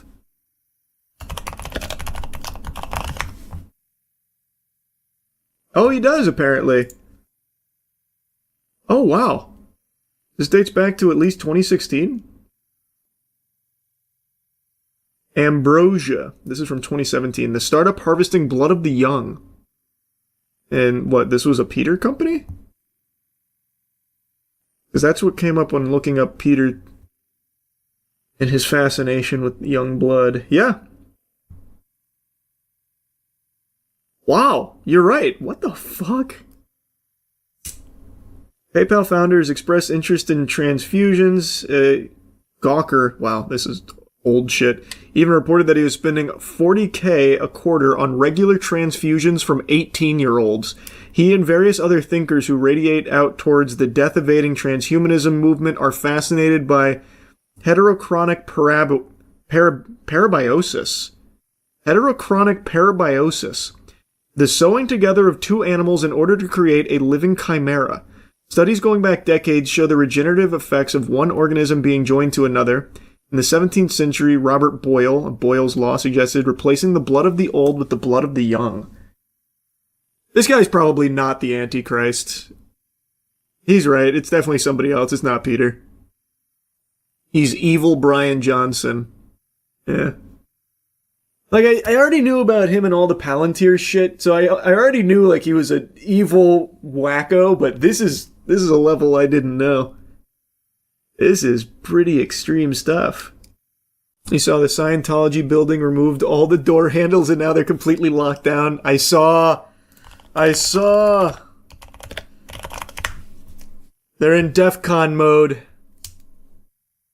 So these Scientology raid TikToks have gone so bad that the Scientology buildings removed the handles from their doors. Now, I'm sure you've heard about this trend by now, as people would just raid the Scientology buildings to try and understand how the building looks on the inside. And it's actually been working, as they've been actually able to slowly get a map of how the inside of it looks. This one group with a guy dressed as Jesus probably was the one that went the furthest, as they basically went around the entire building. This was a really good speed run. They did do, like, the entire thing. They didn't make it up to, like, Xenu level suites or anything, but they did have a good run. But now they have finally caught on to the trend and seem to be trying to stop it by any means necessary, even putting guards on the outside of the building. But honestly, I really hope this doesn't stop them, because I want to see this trend continue. So we all do. One of the first good TikTok trends ever. Why do people even want to do this? Because Scientology's a dangerous fucking cult, man. And they operate in complete secrecy and complete immunity. So they're fucking with them. All power to them. Let them run. Let them speed run their buildings. Isn't it illegal to not have door handles? People say it's a fire hazard. Scientology operates above the law. So even if it is illegal, it's not going to change anything. It doesn't matter. And that's not an exaggeration. Scientology is literally above the law. I'm not making like a joke. They can do anything. So it's not gonna matter. Brother, they have literally a hole where they send people who misbehave. They have a black site. And it's well known. They have their own secret prison. Secret's the wrong word. And nothing gets done. They can do anything they want. No, they don't. Brother, they literally do. I only just learned about it recently because I hadn't been keeping up with Scientology. But it's called The Hole. They have their own private facility where they house their bad members. And it's genuinely just a fucking prison. Like, it's crazy. A place of confinement and humiliation where Scientology's management and culture, always demanding, grew extreme. Inside, a who's who of Scientology leadership went at each other with brutal tongue lashings and even hands and fists, intimidate each other into crawling on their knees and standing in trash cans, confessing to things they hadn't done. They lived in degrading conditions, eating and sleeping in cramped spaces designed for office use. Yeah, but they have a Navy too, which is pretty cool to see. Is that true? I didn't bother researching that claim. I wouldn't be surprised. I bet they do have their own Navy. Yeah, the Sea Org. Yep. They do have their own Scientology Navy. It's a private Navy. They have their own uniforms and ranks. The Sea Org. They're looking for the Philosopher's Stone. True. You know about the skateboarding YouTube channel where the owner gives all the revenue to Scientology? Braille. Yeah, that's how we got on the Scientology speedrun topic last time. I'm very familiar. I know all about Braille. All of Scientology sounds like a Fallout DLC. Well, that's because it's literally designed by a sci-fi writer. It is meant to be that way. The actual purpose of Scientology, though, is to hose money from desperate people and prey on them and control them. And they use celebrities as a means of doing that as well. So the celebrities see profit. Obviously, people like Tom Cruise don't actually believe this shit, but they make money. To be fair, Tom Cruise might be the only celeb believer. Maybe, I don't know Tom Cruise personally. Maybe he does worship Xenu. I have no idea. But the celebrities that are members there are truly there just because of how much they get in return for it. There's a rumor Tom Cruise hires Sea Org to clean his house when he's away. I haven't heard that. That's fucking awesome, though. Don't they own all of Clearwater? They do, yeah. I've talked about that quite a bit. Clearwater is literally the Scientology hub. Yeah. Check out the Mind's Eye lawsuit yet? Oh yeah, I meant to look at that. Mind's Eye studio employees sue management over installing secret monitoring software on staff devices. Group of unionized employees at Build a Rocket Boy, Barb, studio behind Mind's Eye, have initiated legal proceedings against the company. They allege that management installed invasive surveillance software on their devices without proper consent, violating UK data protection laws. This marks the second major legal confrontation between staff and leadership in under a year. It was all in the pursuit of greatness that is Mind's Eye. Sacrifices must be made to achieve this level of quality. I don't know what they don't understand. It was TerraMind, a monitoring tool capable of tracking keystrokes, capturing screens, and recording microphone audio. Wow. Had to make sure it wasn't leaking to Rockstar. They were really sweating Mind's Eye. The GTA killer. He's gone full psycho. In the DLC mission, he put real devs' names in there as enemies. No shot. I know one of the DLCs was apparently about, like, the sabotage. There's a lot of discussion and a lot... I know that, but there's no way he used real devs' names here. Oh yeah, here it is. He really is committing to it. We will use these people, these names, and these facts for our own fun. We're gonna put some of these names into our upcoming spy mission. What a freak. You made a shit game. It's not saboteurs, bro. Your game is ass. Holy delusion. Oh my god. We've got very strong evidence of this and conducted quite thorough investigations over the months since launch. We've identified parties involved and announced with the authorities both in the UK and US to deal with. You installed surveillance hardware, surveillance spyware into your employees' machines illegally and are getting sued for it. What evidence could you have possibly gathered other than your employees saying, man, this shit is trash, but I need my paycheck, so I gotta work on it? Like, that's gonna be it. You actually think there's going to be fucking arrests? We'll leave it to them to do what they do, make their arrests, or any announcements in due course. I think we're not saying anything further at this stage on that. We'll just let the natural course of justice take its path. I am so curious to see what evidence of sabotage they have. Maybe I will play the DLC. I am beyond curious what sabotage he thinks happens. Because he played the game. He played the game and he's like, yep, this is it. This is the game I want to ship. This is the game I want to charge fucking $60, $70 for, whatever it was. I forgot now. This is the one. He played it.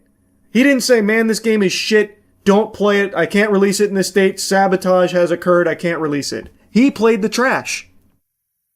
And now he's grasping at straws. Who wins in a fight, 2017 Charlie or 2026 Charlie? Oh, easily 2026. I've said this a lot, man. At 31, I am the strongest I have ever been. Like, I feel like I could fucking snap 2017 Charlie in half. Like, it's not even close. I feel stronger at 37 than I did in my 20s. I'm telling you, man, dirty 30s ain't bad. 40 might be different, but I've been actually really enjoying 30. I feel like I'm hitting all new strength goals. Being active feels good. Granted, I do think I'm more injury prone, like I'm more fragile, but I mean, that's the price you pay, I guess.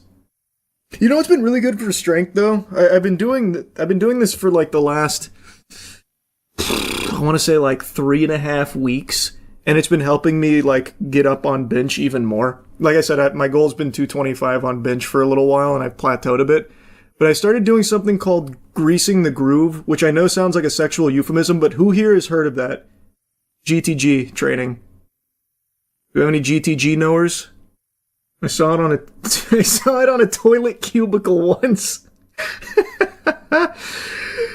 Genuinely, no. Literally not a single person has said yes to knowing what that training is. It's an old school method of training.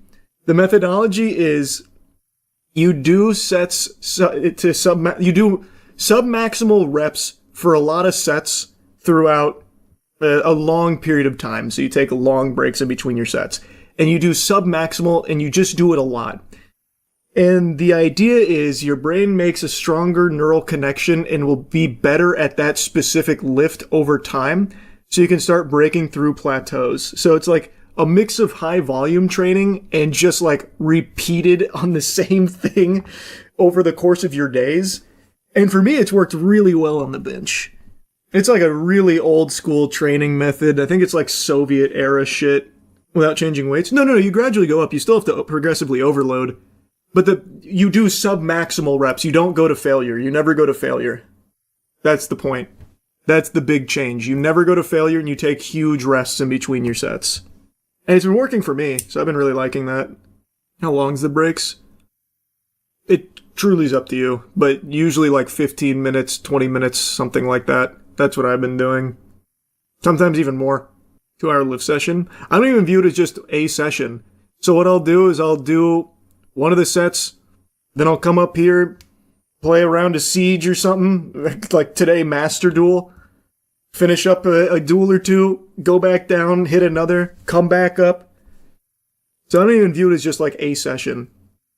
But I have a bench in my house, so it makes it a little easier. But if you're actually going to a gym for your lift, it makes it really fucking long. That'd be a long time in the gym. You do any cardio or legs? I haven't done cardio in a little while outside of just like basketball.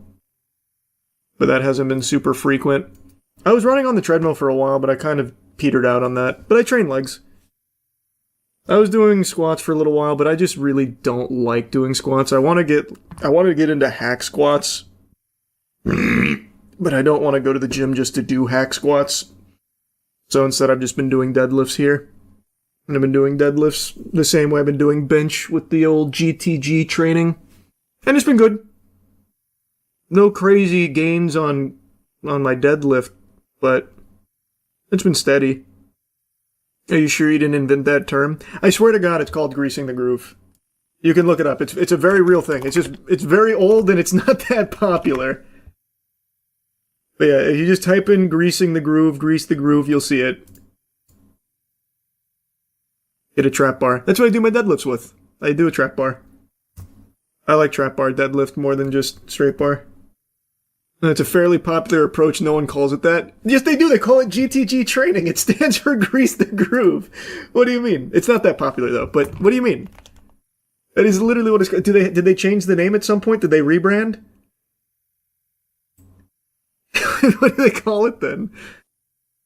They call it working out now. That makes sense. Yeah, no, that makes sense. You see the PlayStation 30-day license deal for digital games, you'll own nothing. I did see it. I did. Indeedy. I saw. I don't think Sony's officially said it yet. But yes, I saw the reports. This is something we actually need to fight back on. PT is going to be gone after 30 days for people who have it downloaded. I did not even think of that. You're 100% right. That means everyone, like me, who has PT is going to lose it after 30 days. What an interesting consequence that I didn't even think of. There's nothing good, by the way, with the 30-day DRM that they have, but that's a really unique one. No, they're not applying it retroactively. Oh! So it's only for games going forward now? So every game you buy going forward is going to have the 30-day DRM? I didn't read that. Not in the report I saw. Spawnwave Media has a video showing it's real. He tested it. Finally. Someone actually putting it to the test, because like I said, Sony hasn't officially made a statement on it or anything yet. But I'm assuming his testing confirmed it. I'll have to watch the whole thing later. Initiating moisture.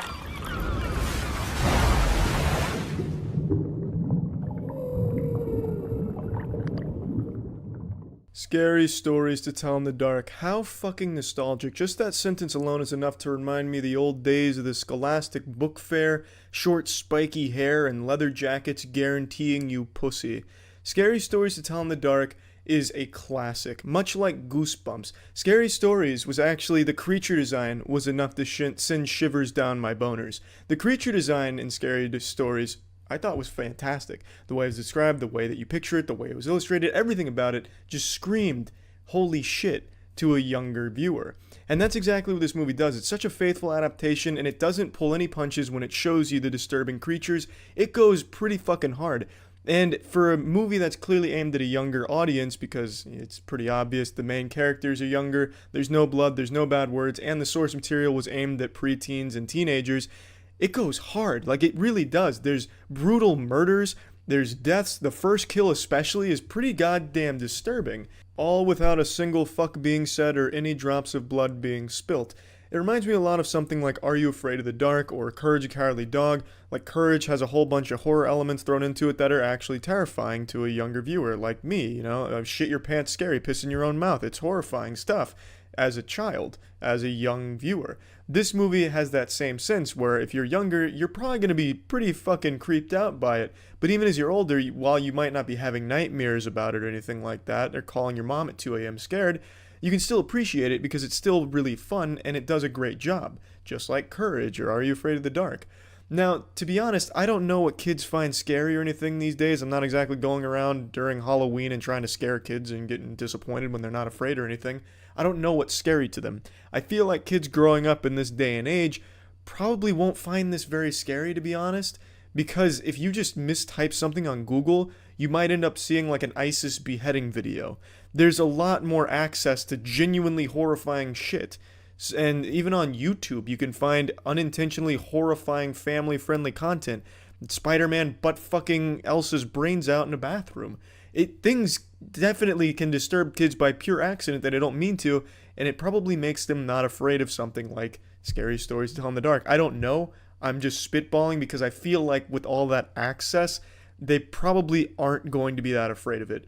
But from my perspective, as a younger person, I know I would definitely be afraid of it. 100%. And I enjoyed it as a 25-year-old man. I thought it did a great job, and there were some actually pretty creepy moments in here. Some gross out shit that I thought worked well, and I just really had a lot of fun with it. The characters were good. I really enjoyed most of the characters. I thought some of them were pretty underutilized, so when they did die or go missing, you didn't really feel much for them because you didn't really know them all that well. Like, shit, it was pretty easy to forget some of the names, to be honest. It's just, I feel I could have done more with some of the characters. And other than that, there's just nothing I can complain about. I really enjoyed it. The atmosphere that it built was great. The set design was great. And I really can't go hard enough on how much I enjoyed the creature design. Maybe it's just because I am familiar with the source material. So seeing that brought to life on the big screen was nice. But I don't know, I just really liked that. And I know there's a lot of CG moments in here that don't land, like especially in the bathroom scene in particular. A lot of the CG just kind of looks a little Jimmy Neutron-y, a little goofy. But I mean, I wasn't expecting it to be incredible or anything like that. I wasn't even expecting it to be good, but I walked away really liking this movie. So plugging Scary Stories to Tell in the Dark into the moist meter, I'm giving this bad boy a crisp 70. I liked it a lot. And I hope it does well, because I'd love to see more of the classics adapted like that. I thought it was a really good attempt, a good job, really well executed, and I had a lot of fun. Jackson, I wanted to change the score. I think 70's a little low because I really didn't have anything bad to say about it, but I don't know if 80's right either, but I really liked it, so I'm going 80. So just go ahead and take the 70 out and place this in there. Plugging this shit into the moist meter, I'm giving Scary Stories to Tell in the Dark an 80%. I think there's a lot to like about it. That's it. So yeah. I've made a lot of Pokemon Scalper content recently because it is truly just a catastrophe. It is a wasteland. The state of that hobby is in shambles. It is one of the most despicable hobbies on the planet right now because of scalpers and just degenerate losers that have infested it. I know it's been said a million times before, but it's super true. Pokemon is not for children anymore. It is reserved exclusively for the greasiest, slimiest, most loveless losers in your local neighborhood, deluding themselves into thinking that flipping it on Facebook Marketplace for a $3 profit is a career. These pathetic vermin in this perpetual cycle of buying every new piece of Pokemon product gluttonously and just trying to flip it instantly, taking advantage of the hype train, hoping that some people will overpay for it. And in many cases, they are. And if you are a child looking to get your hands on any Pokemon cards, you better just start taking Taekwondo courses because you're basically signing up to go into battle, going to a war zone. You're going to be having to fight grown-ass men here to get your hands on Pokemon product. Anyway, why I'm yapping about this for the millionth time is because today, a scalper video actually went extremely viral, like actually turbo popped off, millions upon millions of views, and multiple angles because so many people were outraged, and I think it is the epitome for the state of Pokemon cards right now. All right, so this is Zay, the manager. This is what they're selling to one person. This guy right here, one person. Bro, one person. Look at this. You're gonna be on all the websites. Nigga, you're a one person. Man. One person. It's cute how he immediately tries to cover his face in shame while in a panic, and then desperately tries to cling to something to defend himself, but all he can utter out is this trash by saying, "You're a grown-ass man." Meanwhile, he is also a grown-ass man. Unless, of course, he's like a baby that's been set to Wumbo or something. But I'm pretty sure that is also a grown-ass man that's dumping his entire paycheck on this Pokemon product, and the manager of the Walmart is there as like his fucking muscle, like his security guard, because it seems like the manager probably knew this was going to be a bad look, because they literally wheel out multiple shelves of Pokemon product for this guy to buy. And he hasn't bought it yet, mind you. They're in the process of scanning each individual item, and the manager is refusing to let any other customers grab some of the items from his haul here, which makes me think, and many of the people in the comments think, that they're in on it together, that this is a side hustle for the manager, and that these might be friends that the manager is giving this honor to, this incredible gift of being able to buy the entire inventory, so that way maybe later down the line the two of them can split profits when they inevitably flip it. Now that's just a little bit of a game theory, but it's the only logical explanation for why the manager himself would be here defending this customer's right to purchase every single piece of Pokemon product Walmart has, even going as far as to wheel the shelves over to the checkout register for him. That is unhinged. That is craziness to me. And it's not like a crackpot tinfoil condom conspiracy theory either, by the way. This is actually something that's been well reported in the hobby, where there are some people on the staff at Walmarts and other places that stock this product that do actually tell their friends when it's coming in, so that way they can go buy it and they work together to split profits from it. That has happened before. And I feel like it's a pretty strong argument here that that might be what we're seeing unfold right now. Because how else can you explain this shit? It only gets worse as the video goes on, mind you. One person. One person. They're selling this all to one person. This is the manager. This is the manager's egg. He didn't bring any of these up yet, but won't let me buy them. They're all rung up already. They're all rung up, but they're sitting there. I see her scanning them. Sir, they're on the machine. Can he have his product back? No. Just a blatant, bold-faced lie saying that they're already rung up. You can hear them scanning it. They are actively scanning these products. They are not rung up, but the manager is reserving them for this goober here in the hoodie that is now trying to, cover his face like fucking Bane here, so that way you can't make out who he is. I gotta tell you, sports fans, I have a hunch that if I went to that Walmart and I grabbed an entire fucking shelf and brought it to a checkout register, I probably would be met with a little bit of friction there. I probably would have to answer to the higher-ups, and they wouldn't necessarily condone that. I don't think they'd let me just buy the entire fucking shelf that I brought to the register. But he gets to. Why is that? That's quite curious, isn't it? That's a little odd. I've never seen that before. You already paid for it. You already paid for it. He did? Did his card swipe yet? No. Sir, you're not going to be able to credit stuff, okay? All right. You're the like head manager of this Yes, Walmart? sir. There's no higher than Zay. All right. Zay from this manager of Walmart on Arroyo is letting one guy buy all these because he knows them. Because he knows them. Because he knows them. Because he knows them. I can record. No, you can. Yes, I can, Zay. Ooh, that one touched a nerve there all at once. There was like a fucking Winter Soldier response. They're like, oh, wait, no, we don't know him. No, we're all strangers here. We don't know that guy. No, this manager's just super fucking awesome. No, this guy just lets anyone just grab the display shelves and bring it to the checkout register to buy all of the product. And then also, that forbids everyone else from even accessing the product, even before it's paid for. Ugh, and every single line out of the protagonist loser in the hoodie's mouth is just fucking cinema. Every single sentence that he squeaks out from his lips is more pathetic than the last. So when he's trying to say he has no idea who this manager is, he has the gall to say, I'm from LA, ask about me. What in tarnation are you yapping about? What? Ask who about you? Burger King? Like what? How does you being from LA mean that you have no idea who the manager is? How does that mean that you guys can't be friends just because you're from LA? What is that thought process, man? Bought all of this. Plus another pack over there. Oh wait, where's it coming? Bro, this is the shit I'm talking about. Nah, don't cover your face, bro. You're gonna buy everything, dog? You're a fucking dick. You're a fucking dick. Do something about it. Deadass, yeah? We can step the fuck outside. No, get the fuck. Look at, I don't know, cover your face too. Look at this. The kind of shitty people. Get the fuck Kind of shitty people do this shit. And I gave some to people. bro, fuck off. Shitty ass fucking people. This is one of the other angles I was talking about. Here you can see really the whole scope of the operation. I counted 3 full displays that they wheeled over for this guy and the girl with him as well.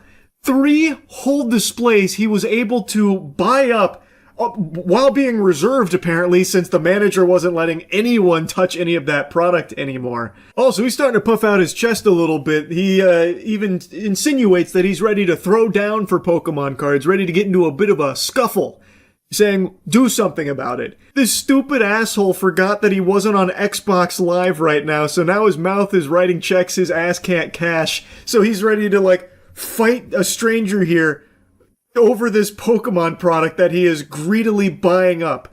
He's ready to, you know, alright, do something about it. It's fisticuffs time. And then the guy filming's like, alright, we can go outside. And then he immediately kind of like shies away, like, come on, fucking hurry up. Finish ringing me up, please. What an unhinged asshole. Now he's just ready to start fighting over it. But don't worry, I'm pretty sure I heard this benevolent saint mention that he gave a couple of people some of the merchandise there. Don't know if that's true or not, considering in the other video we saw that the manager wasn't letting anyone touch any of that product anymore because it's only purchasable by this guy for some really weird reason. So I don't know, I'd have to call into question the authenticity of that claim that he lets some people have a little bit, especially when you look at the displays. They are fucking filled to the brim. The cup runneth over on greed here. I don't think he's being truthful when he says he let someone else have some. I don't see a dent in it. And regardless, even if he parted ways with 1 or 2, look at the quantity he's buying.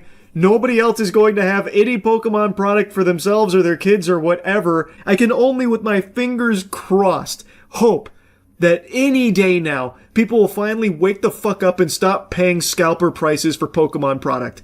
If that happened, if people would just finally stop paying over MSRP for this, these scalpers would be left with their dick in their hand, and they'd be furious. That is how you win. You stop paying over MSRP to these losers. But I don't see that happening because the hype train's too high, and most of the time, let's be honest, it's scalpers selling to other scalpers. So even in this extremely egregious example of scalping, I imagine there were probably 10, 20 other scalpers that were looking to do something very similar, just maybe not to this extreme degree. And probably without the blessings of the manager here, because it seems like the manager was really on this guy's side. But mostly this hobby has become truly just plagued by greedy assholes that don't view it as a hobby, more so like an investment and a get-rich-quick scheme through flipping this shit. It sucks, man. It sucks. And this has got to be the best showcase of just how low it sank. Anyway, wanted to make fun of this clown and wanted to talk more about Pokemon scalping. That's really about it. So yeah. As you can see, the joint is done. It's had an hour. Where did you find that piece of chicken in the dumpster? Unfortunately, they didn't say what. The fuck is that? Canned turkey? I'm not very good at cutting. He never have been. Oh, don't worry, Kay. It's not meat. Looks like the ass cheek of a skunk or something. It obviously went into the potatoes and same with the carrot. That's okay. I don't think anyone's going to be complaining about that, Kay. The juice being a little contaminated is probably going to be the least of your guests' concern here. And here's the taste test.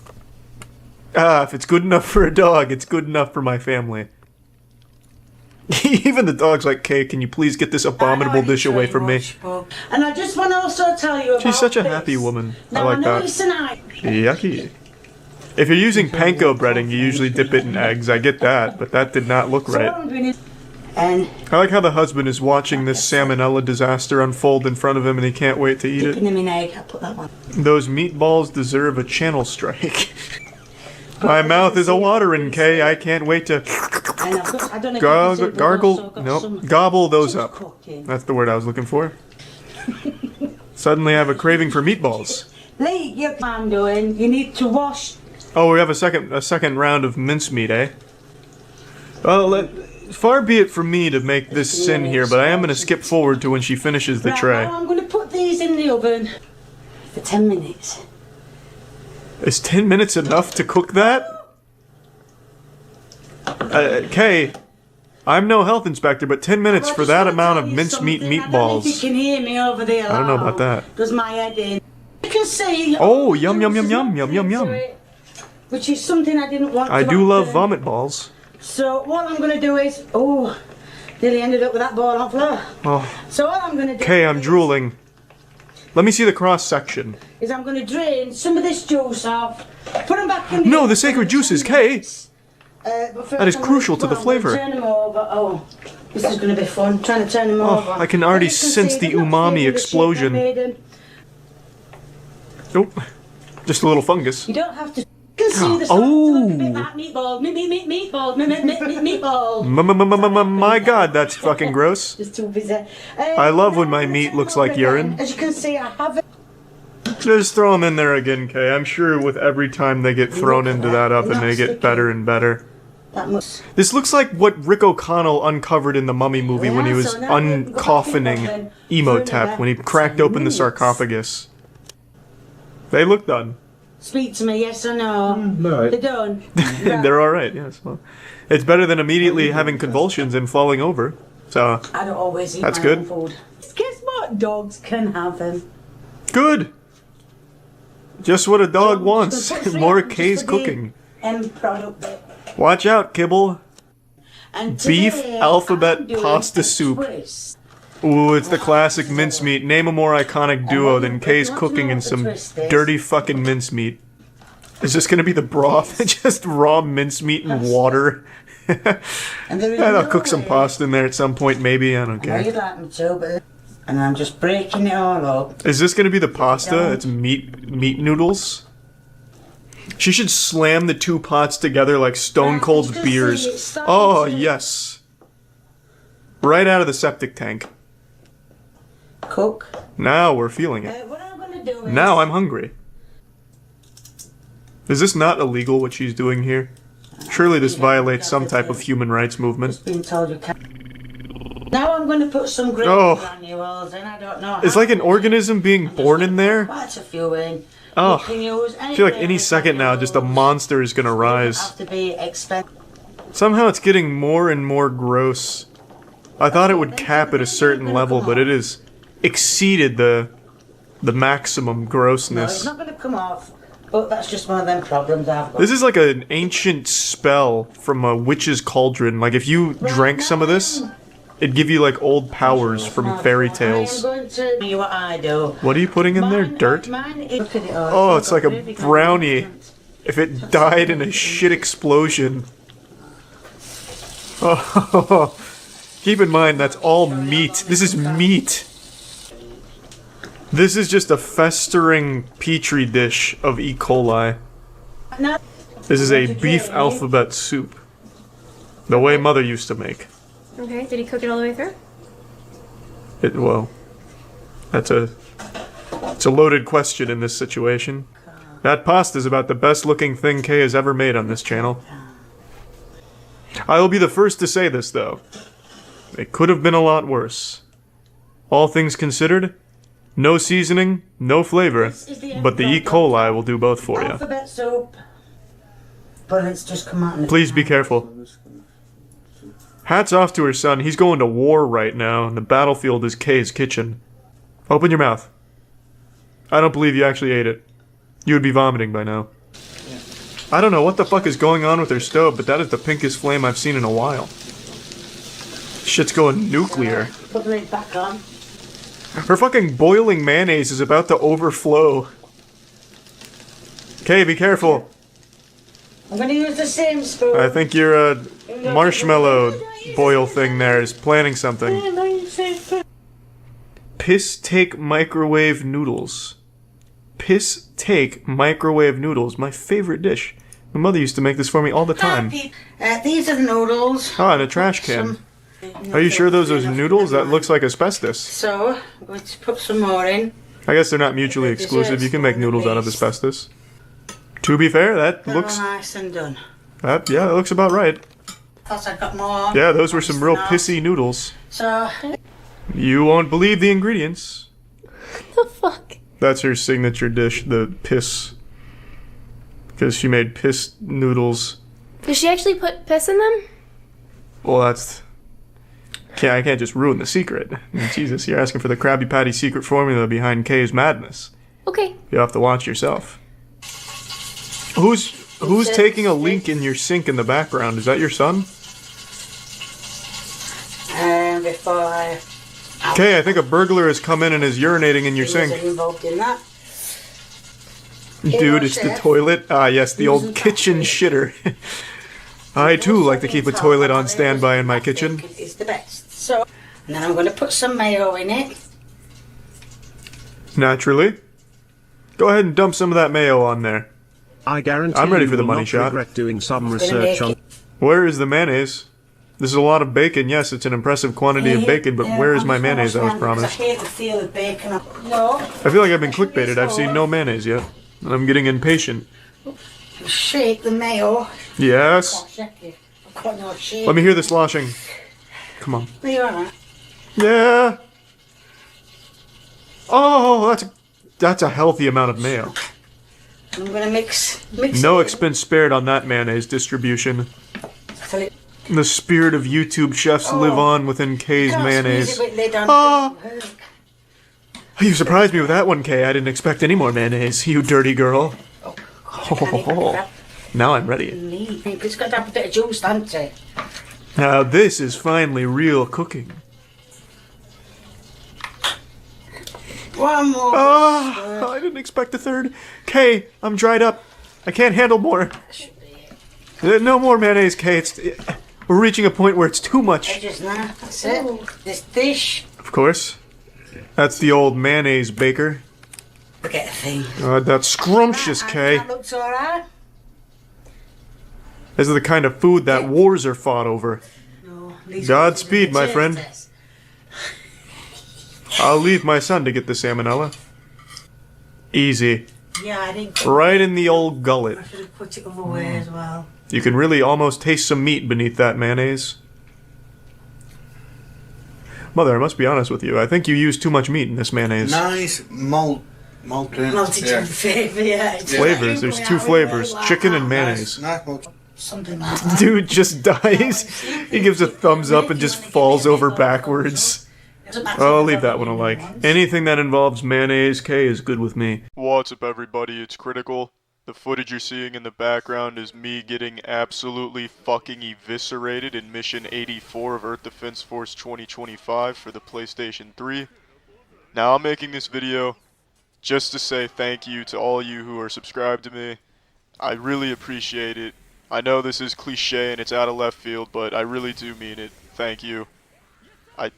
I'm not very good at this type of shit, but thank you. I don't like to talk about my YouTube channel, and very few people who know me in real life even know that I make videos. It's just not something I like to talk about, and I know I keep myself isolated from all of you, but I really do appreciate it. I read all of your messages, and some of them are extremely touching, so I just wanted to express my gratitude. And I'm just fucking atrocious at expressing gratitude. I'm just terrible at saying thank you. So I'm sorry if I sound stupid and dumb and fucking shitting. By now, all of you know I just make videos for fun. And to see my channel where it is now, it's extremely meaningful. I never expected my channel to grow like it has.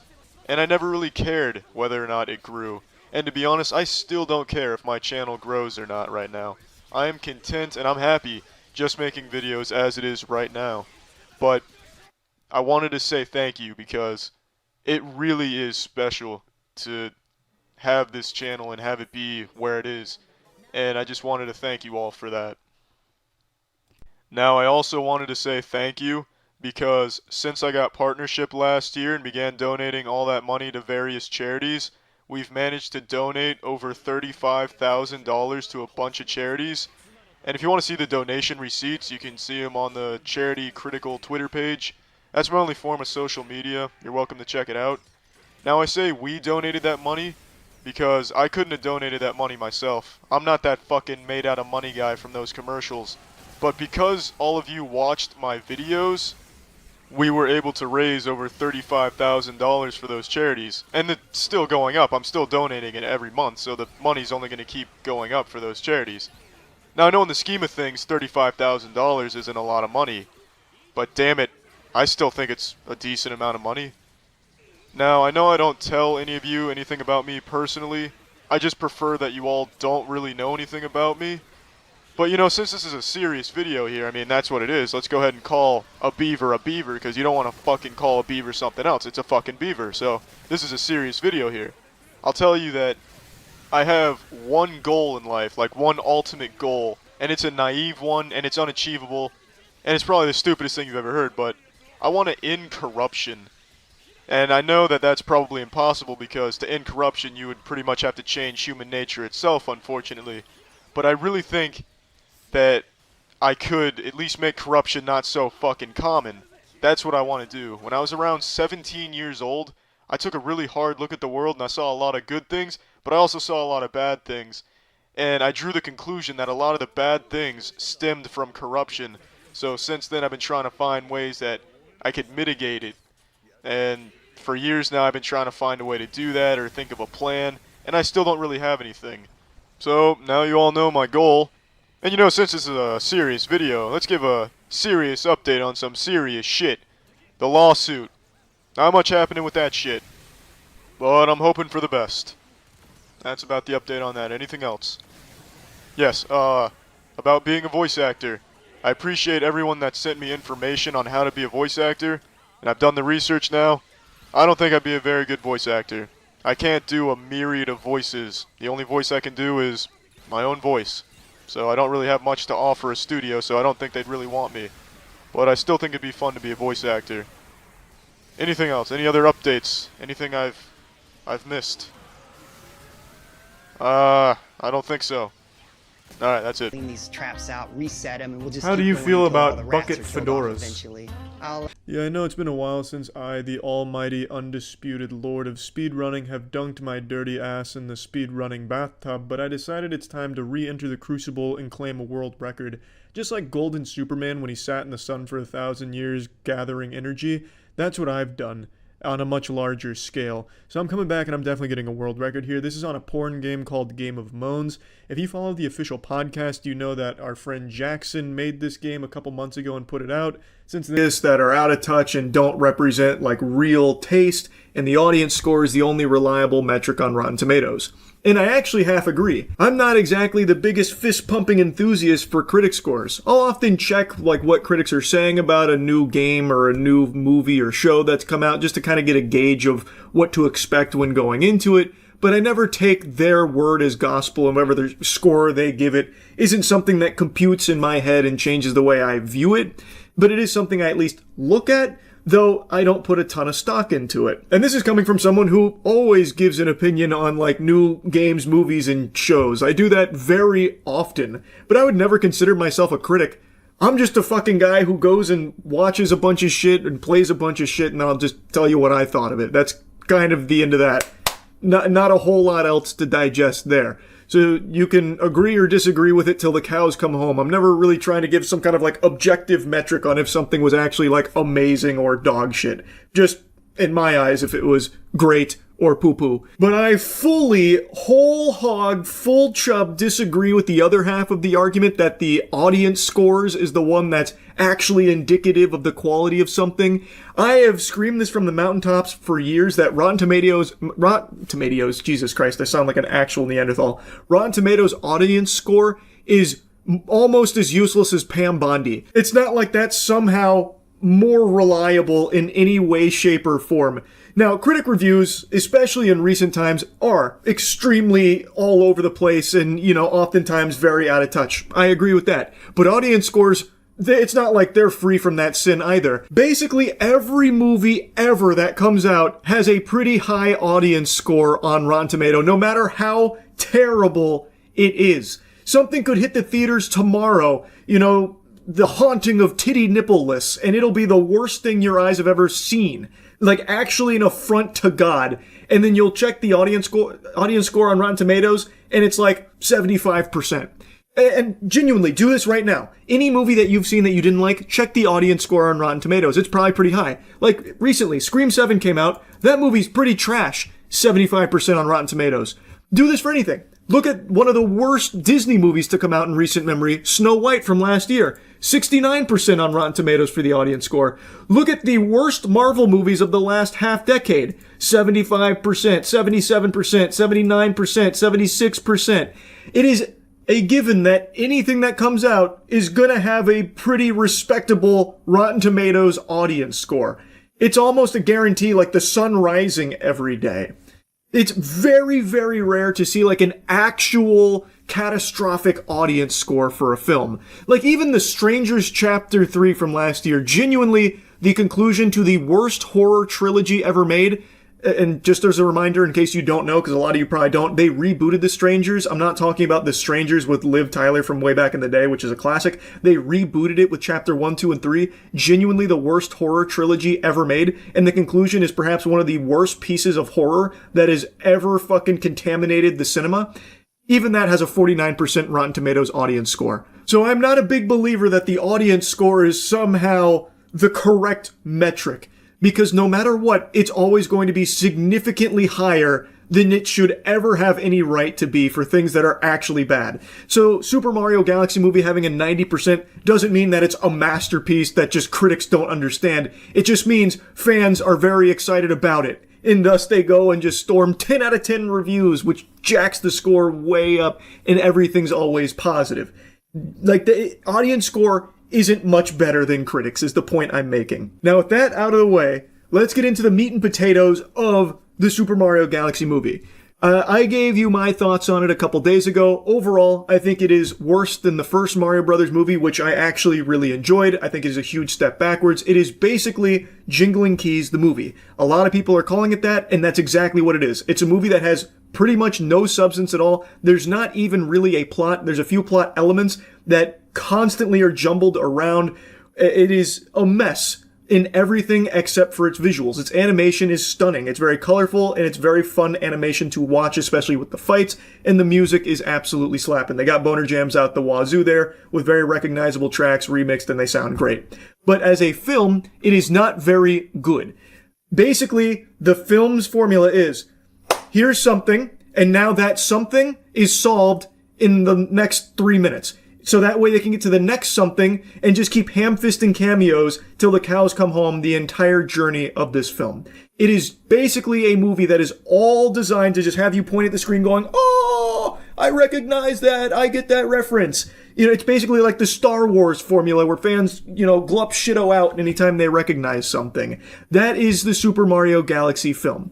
It is entirely built around just, here's like a small problem that is so small that we solve it in 2 minutes. So that way we can get to the next small thing and show you some more cameos, and then we can solve that real quick to get to the next thing. The story flows like it's actually a child playing with action figures and making up a story as they go along. And then Mario beats them, and then Bowser gets teleported out of the bee mines right after he hits the first rock, so he's reunited with his son, and then he forgets all about Mario and Luigi and their friendship, so that way they can blow up things in the universe with Planet Bowser, and then everything it gets solved real quick.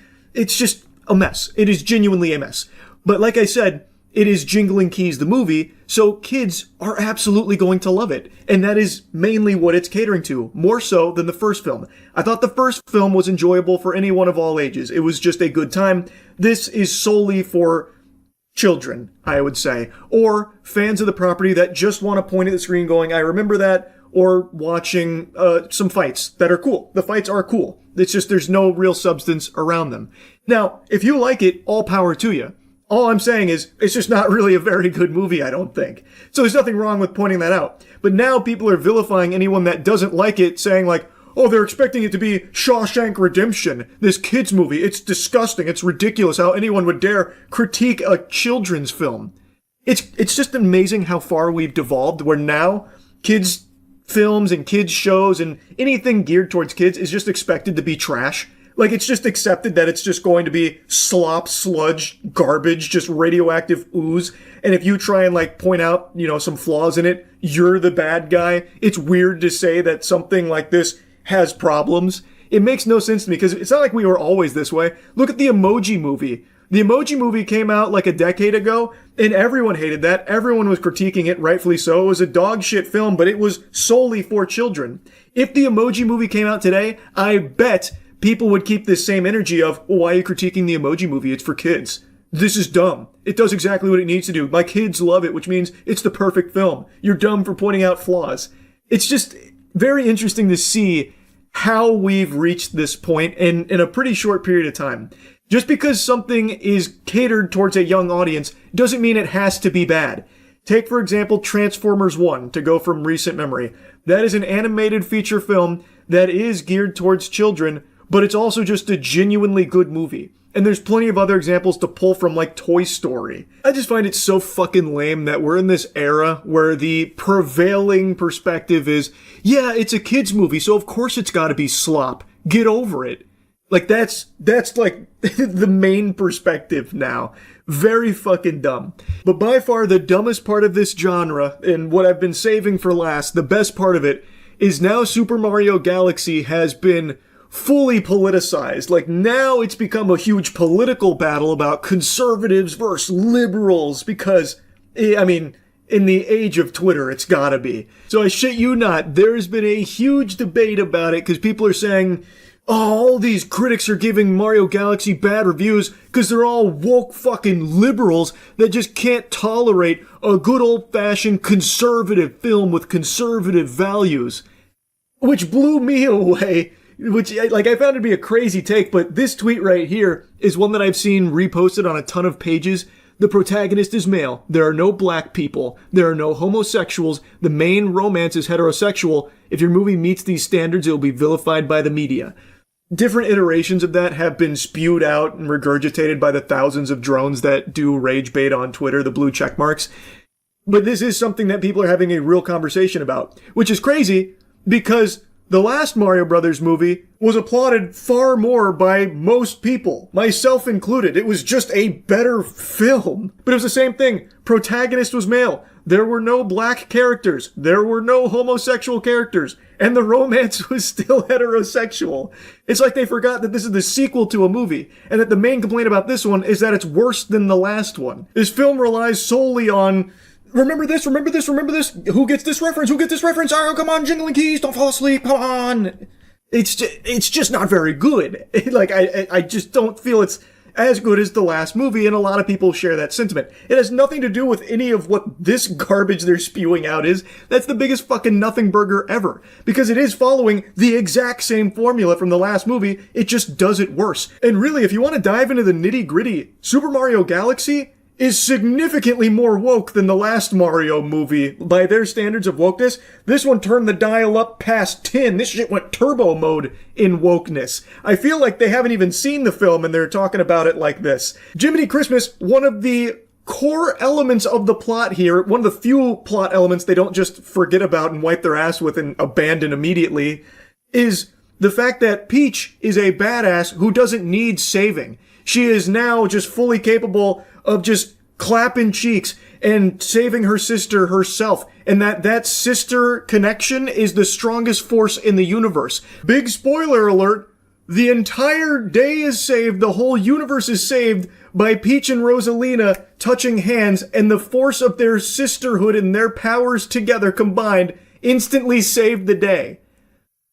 By all of the definitions that they have ever talked about in regards to other films, this would be something that they would call a girl boss character and a woke film. But for some reason, now they're arguing the opposite. It's so peculiar. Because if you actually watch this movie and you are trying to follow their logic, then this film being more woke by their standards than the last one should mean that it has a higher critic score, like is more positively received by critics than the last one. But it's not. But the point is, this is just a complete nothing statement about it being, it's conservative versus liberal. That's what it all boils down to. It doesn't. It's just not really a great movie, and it's a huge step back from the last Mario Brothers movie. That's really it. It doesn't go deeper than that. Again, most of the formula is still exactly the same from the last one. They just do it worse and messier and rely significantly more on just cameos and remember this, remember that, who gets this reference, that kind of thing. Which isn't overly great, and it's something that gets criticized often in other things like Star Wars. So all of a sudden now it's weird to say that that's like a negative about a film. It's just the whole discourse around the Super Mario Galaxy movie is fucking wacky. I had to yap about it. I couldn't resist yapping about it. Anyway, that's about it. See ya. Okay, I'm going. This is Burger King? McDonald's. McDonald's. The Grinch will have Burger King later. That's in the next video. Okay, this is the McDonald's Grinch meal. Which, if you look at the box, it says, "This was my idea, Grinch." So he came up with this, and it says, That's "Festive, ew, Merry Grinchmas." The McShaker fries, all for me. It's empty. Did you ever do McShaker fries? I don't know what that is. I think actually you saying that shows no. Yeah, what is Let it? me teach you. Get your fries out. Also, our driver stole all of our fries. Yeah, I got extra ones. So, screw Take your you, bag. Ma. Okay. You're gonna open the bag. You're gonna dump your fries in. I think they still do these in Japan, if I'm not mistaken. But they stopped here years ago. Now pull out your dill pickle seasoning. My dill pickle seasoning, huh? Are you a pickle fan usually? Like I on like stuff? pickles, yeah. Perfect. Now, pickles are good. You're gonna Oh, open your wow. seasoning, Mm-hmm. and you're gonna dump it in the bag. Oh, yeah. Make sure to get it all out. That's very, very pickly. Mm-hmm. They did a good job on that. And then I'm guessing this. You're gonna, yeah, you do that, and then you mix shake them. Is this good for the audio? Yeah. Here, I'll take the camera too. Wow. 4 sprinkle roll shake, yeah. Huh. I forgot the roll. I did that part? Yeah, I almost told you, they always said you roll it so the seasoning doesn't come in. Very cool. I can't believe you've never had I've shaker never even fries. heard of shaker fries. I don't remember the seasonings they used to have. Wow, that didn't spread very evenly. No, yours did That's not. 'cause Look you at didn't mine. roll Look it. how beautiful it is. Ah, well, a lot of good pickle coming in. Want I me to guess. shake it for you? No, I'm fine. I made my bed. I'll lie in it. Wow. Can you see that? Yeah, you got a lot on that, buddy. Alright, maybe I will. I'm gonna mix shake that shit again. That's just an instant kidney stone. I'll try the pickle. Wow. Oh, wow. I'm saying wow for different reasons. My reason is these are good. That is actually pretty good.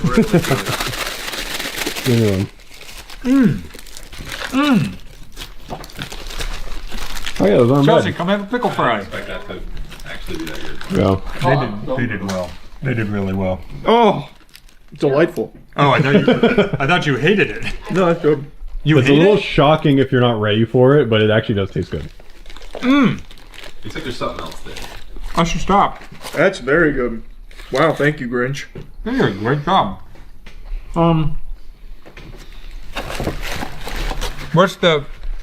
What do you do to my nuggets? They're just, so that's the meal. It's like the shaker fries. Are there 10 nuggets in there? Toy, I think. Something. Is that the toy? That's the toy. You okay if I open the toy? Yeah. I really. Well, you should have one too. Yeah. Are they different? I don't know. Are there multiple? They're multiple. Do you I also have guarantee it. nuggets? Yep. No, I have a Big Mac. There's a big. Oh, the meal that's Big Mac or chicken nuggets.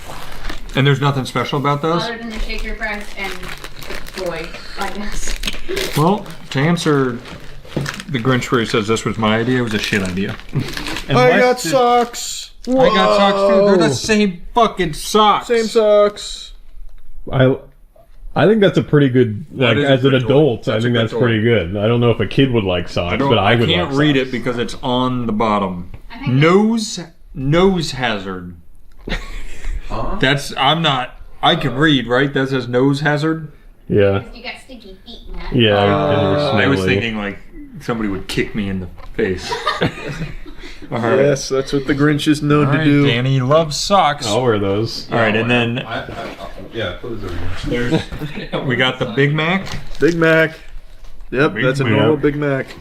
You don't know that. They gave me sweet and sour sauce, just like the Grinch. They gave me Big Mac. Just like the Grinch. Whew. Am I dumb, or does that patty look a little different? I don't know. He just grinched on No, it it looks a like there's little like egg on it, right? Is it that layer right there? It doesn't look like a little egg. Yeah. Yeah. Like lettuce. No, maybe it is just. Yeah, maybe it is. I don't know if it's any different. Is it eggy? No, it's just a Big Mac. Is it good? I think it's a Big Mac. Here, I'll try it. Farm. You want a Grinch nugget? Yeah, I'll take a Grinch nugget.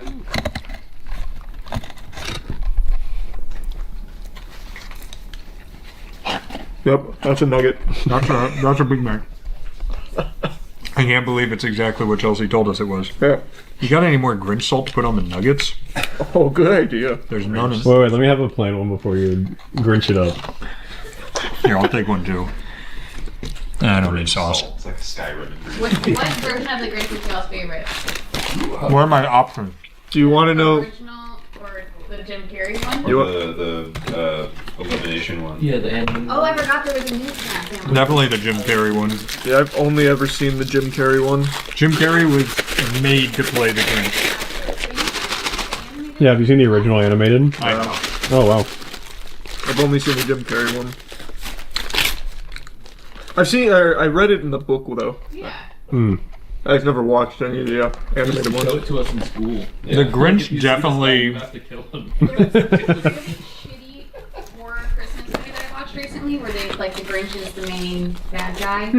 It is probably the worst writing I've ever watched, and it was beautiful. It was absolutely beautiful. That's fun. That's always fun. You would probably really like it, Charlie. I think the I know I Grinch would. was, and this probably isn't a hot take, extremely justified to be the way he was. They were horrible to him. I don't remember. What did they do to him?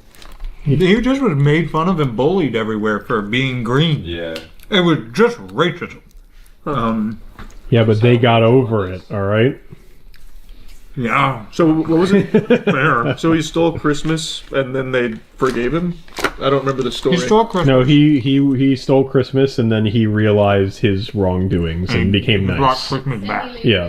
Made his heart Yeah. The And then- one non-racist who treated him like a human being. Yeah, but No, go ahead. essentially, beginning, the umbrellas carrying the babies accidentally blew him into the wrong town. So he was supposed to go to the Grinch land. He ended up in Whoville. Nice family You hate accepts to see him. that. Treats him really well. It is. Yeah, that's the lore. Nice family accepts him, treats him well. And then as a kid, the mayor fucking shits on him. The kids in his class shit on him. He tries shaving his face. He gets little scabs. They make fun of him. It was just mean, so he hides up in the mountains away from everybody. The lore is that he was meant to go to a place with other people that look like him. Right, it's literally racism, the story. Why was that? I'm not kidding, it is. Like, No, it I literally mean, is. The baby delivery system was flawed at the Yeah. time. You didn't come out of a person. You came in on an umbrella egg thing. Right. How So babies are born. yeah, Right. so big wind. Battle Royale. Yeah, when he Legitimately, dropped, he was playing Fortnite. he dropped in a big gust Pachinki. push. So why have we never seen Grinchland? I'm sure they have they never shown Grinch It's Land? kind of like in Avatar when all the airbenders are dead. Yeah. That's why when Untapped market right it now. is when Yeah. he's fixing Christmas, he gets those arrows that start glowing. Yeah. Also, this Big Mac was pretty good. Yeah, it's a Big Mac. I would say, I mean, you get a meal. yeah, very underwhelming. You get socks. And you get socks. I appreciate the McShaker fries. That's cute. I Those are guess. great. I think they should bring back shaker fries all the time. I want another flavor though. They could have done others. Yeah, like garlic, parm type stuff like that. I feel like we're not used to. You don't really see McDonald's doing a shit job. They normally put their best forward, like that Sweetie meal. Yeah. Wait, wasn't that literally just the sauce? They actually just get. She was like, I like putting nuggets on my burger, so they'd give you nuggets and a burger, so you could put But nuggets on. it did have sauce though, if I remember. Oh, right. that's right. The Sweetie, The Sweetie sauce. and sour sauce or something Oh, like Yeah, that. so something like that. Yeah, they had the BTS one too. That one was the most lazy. What was that one? That one was, I think. It was literally. Yeah, it was just chicken nuggets. I think they didn't even give you a special sauce. It was just chicken nuggets. No, They they didn't gave do anything they gave different? you sweet and sour sauce as well. I think. I think they were only. And no, they gave you the sweetie and sour sauce again. I think also did you Jujutsu Kaisen one was really bad too. That one was just like We instantly thought of 400 better ideas with that one. Like they didn't do one thing right with that one. This one, they just needed to do more. Like at least make green mayo on the burger or something. Yeah, it's just very uninspired. No one cares anymore about these collabs from the corporate perspective. They fucked up. Good dill pickle sauce there, salt though. Yeah, I'm gonna look it up real quick because I'm pretty sure. Why is my microphone on my phone? Who's listening to me? You got a wire on you? He's trying to voice No. the voice so he never forgets. Do you think the Grinch, the Grinch saw a return on this deal that they put together with McDonald's? Shot. What do they even get out of this? The Dr. Seuss estate. Yeah. What if when you finish the shaker fries at the bottom of the bag, it says the Grinch will return, and they have like a really gritty remake of the Grinch coming out? The Grinch Doomsday. Yeah. All right, here we go. They have roasted garlic butter shaker fries in Japan. That sounds much better.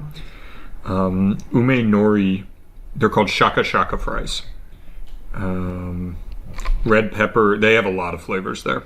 That's cool. So, and they used to do it here? They did. When did they stop? It said the 90s when I looked at it. I was gonna say I don't remember doing them. I'm an old man. So, I guess that one was underwhelming. It was fine though. I liked it. That was a special experience. Why McDonald's is permanently replacing this from November 23rd. Replacing shaker fries with normal fries. Okay, this was a scam site that brought me to an AI thing. Whatever. It was fine. Yeah, it was fine. I mean, it is what it is. It's, Alright. It's fucking fries and nuggets. Or fries and a Big Mac. With one of the disappointing turnouts from McDonald's, do you think Burger King SpongeBob collab beats it or falls flatter? It can't fall flatter. This is two items. It can be bad though. It can be bad. Like it can Right? taste bad. Yeah. But I feel like as far as like what you get, it can't be less than this. Well, actually, I mean, you got socks. You got socks. I did get socks. You are right. We're discounting that because they're not edible. We got Yeah, socks that's true. and shaker fries. That's true. And a box. And a box. And a box. That's true. I didn't think of Which, remember, it's Burger King. They may not give us a bag or box. They may not do anything for it. It might just be called SpongeBob. That's true. I just feel like there's no, like it can't go lower. It's just my hunch.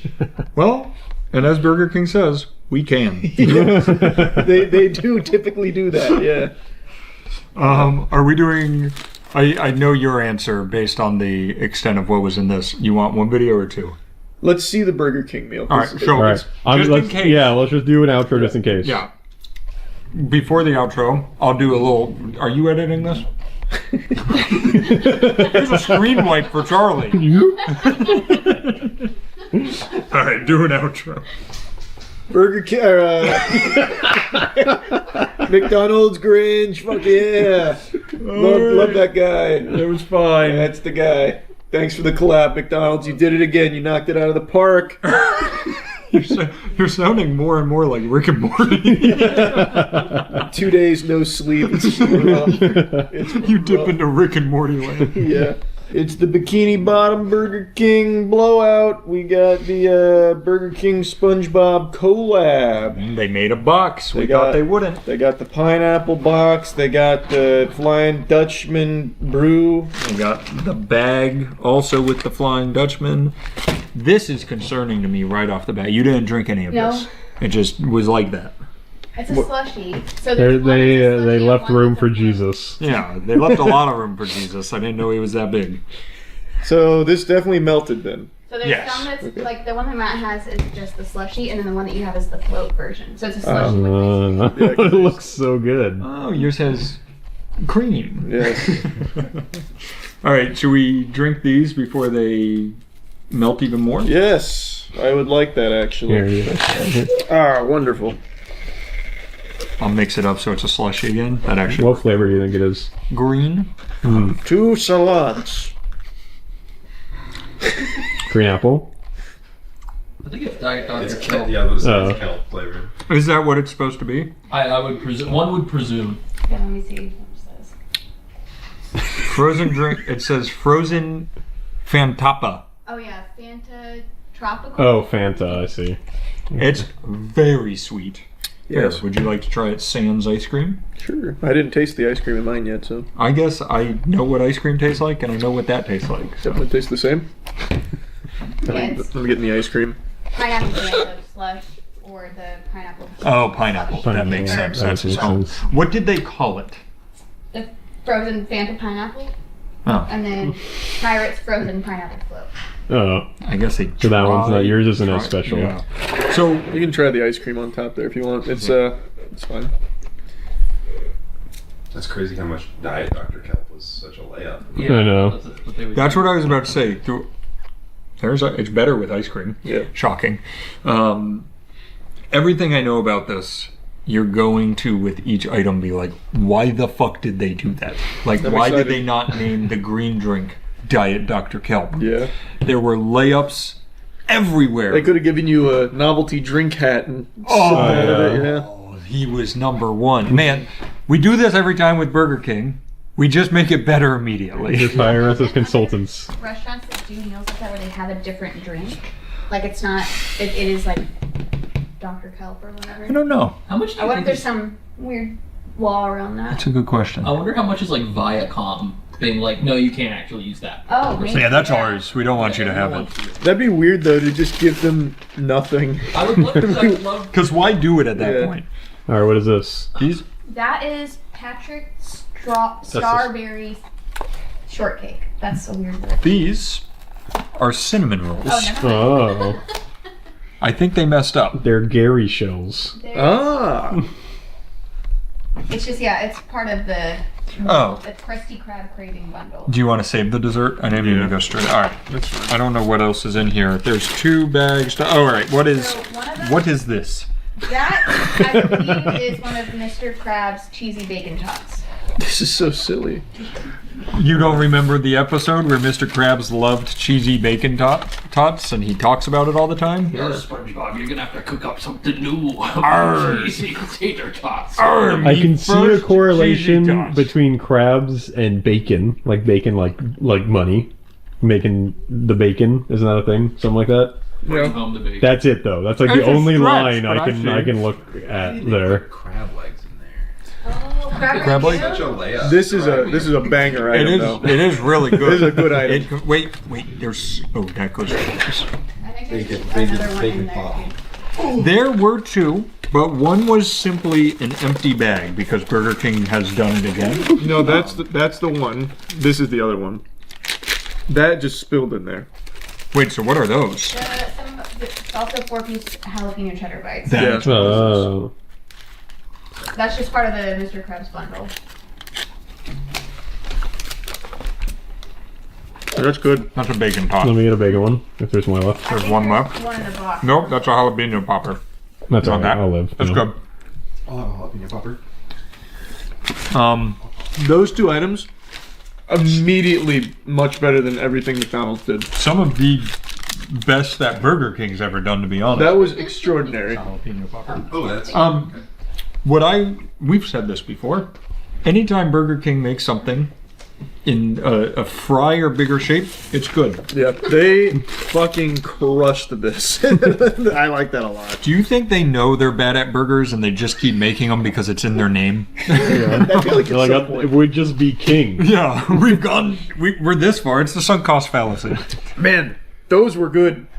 I'm sad that you didn't get a bacon cheese. Yeah. That's all right. I'll go get one myself. Well, I later. have a half-eaten one in there, but my Would you hands like were to dirty. try? No, that's all right. I'll be fine.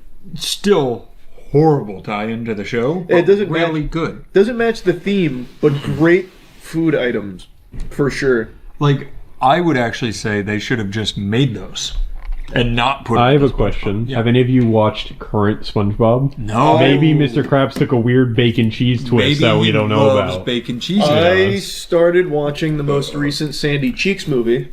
I did not know. And that I was a didn't thing. see Mr. Krabs mention anything about cheese nor bacon, but that movie did suck major ass. what was the spoilers coming? What was the through plot like? The premise. I don't remember, but I recall it was half animation, half live action. It Like was, where they put them on popsicle sticks and walk them above the nope, water. it was like Oh. 3D animation meets like Disney Disney like That's So Raven type sitcom thing. Oh, I didn't sounds finish it. weird. Who played Sandy?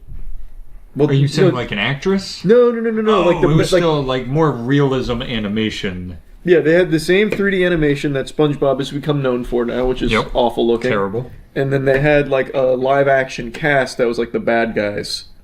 Oh, I see. Kinda, yeah. Huh. But really, it was terrible. I didn't finish That it. sounds atrocious. And not a single mention of bacon and cheese bites. Not in the first 30 minutes. What about Cine Minis? I didn't hear anything about Cine Minis in that movie. That's a weird consistency. Yeah, I like that consistency of glaze. What's that remind you of? It reminds me of the sea, me boy. This is... What are these? Just cinnamon rolls? Mm-hmm. No. There's a cinnamon roll. There's a cinnamon roll. What's the name of those? Mini-Cinnies? Cinnamon rolls. Yeah, there's called City Minis. There's no tie-in to SpongeBob. No, it's just part of the Krusty Krab That's Cravings fine. bundle. That's fine. No, that's all right. Sometimes you just need to put a dessert in there. There's like City Minis for But I thought maybe they'd be like, like Gary's shell. The chum bucket, cinnamon McMurman. Exactly. Oh, I didn't know John Daly was here. We got more. Okay, I think this one is supposed to be SpongeBob and Patrick's F-U-N meal. Oh, okay. See, that's all much right, cooler. all right. I will say they're crushing McDonald's. Yeah. These items are so much better. I think one of those. I think one of those could be one of the bacon ones. That's what we're eating. That's good. Did it come with the pie? Oh yeah, and then with the pie. We've got Patrick Starr's berry shortcake pie. You remember Starberry. Starberry shortcake pie. Remember that episode? If only they had a whole episode based around them pie. having pie. Yeah. If only. That would be crazy. It'd be so convenient if they had that. Yeah, they'll get there. And then We got- the most upsetting of them all. Just a Whopper. No, it's the Krabby Whopper. It's the SpongeBob's Krabby Whopper. Oh, I only if saw Whopper. only in the show there had something to do with. I wonder if there's some burgers. reason they can't call it a Krabby Patty. I will say they did a yellow bun. They're encroaching on Wendy's territory. They are. Oh, wow. It's a pretty patty. Pretty patty. Incredible. Somebody eat it. Nasty patty. He killed the health inspector. Get it? No, get it with. Oh. Dun, dun, dun, dun, dun. Wait, Dan. Can you get a shot of when Charlie goes to bite it? Can you do like the. Oh yeah, that's the Squidward.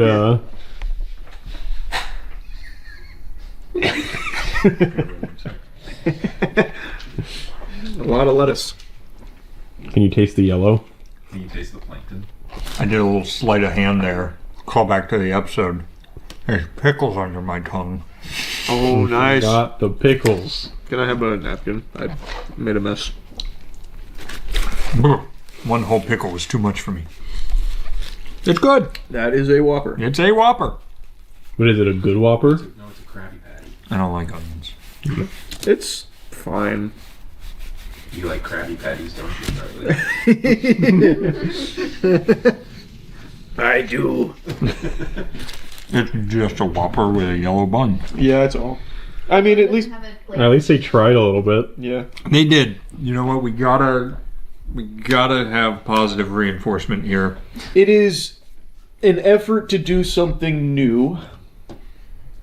And I'll say, effort on their part is new. Yes. They've never tried before. They're trying. You're right. You're right. That is Burger King with all neurons activated. Yeah. Keep going in that direction, and they took our advice again and made more poppable food. Yeah. Oh, there's one more in here if anyone wants it. No. They really understand poppable food. Yeah.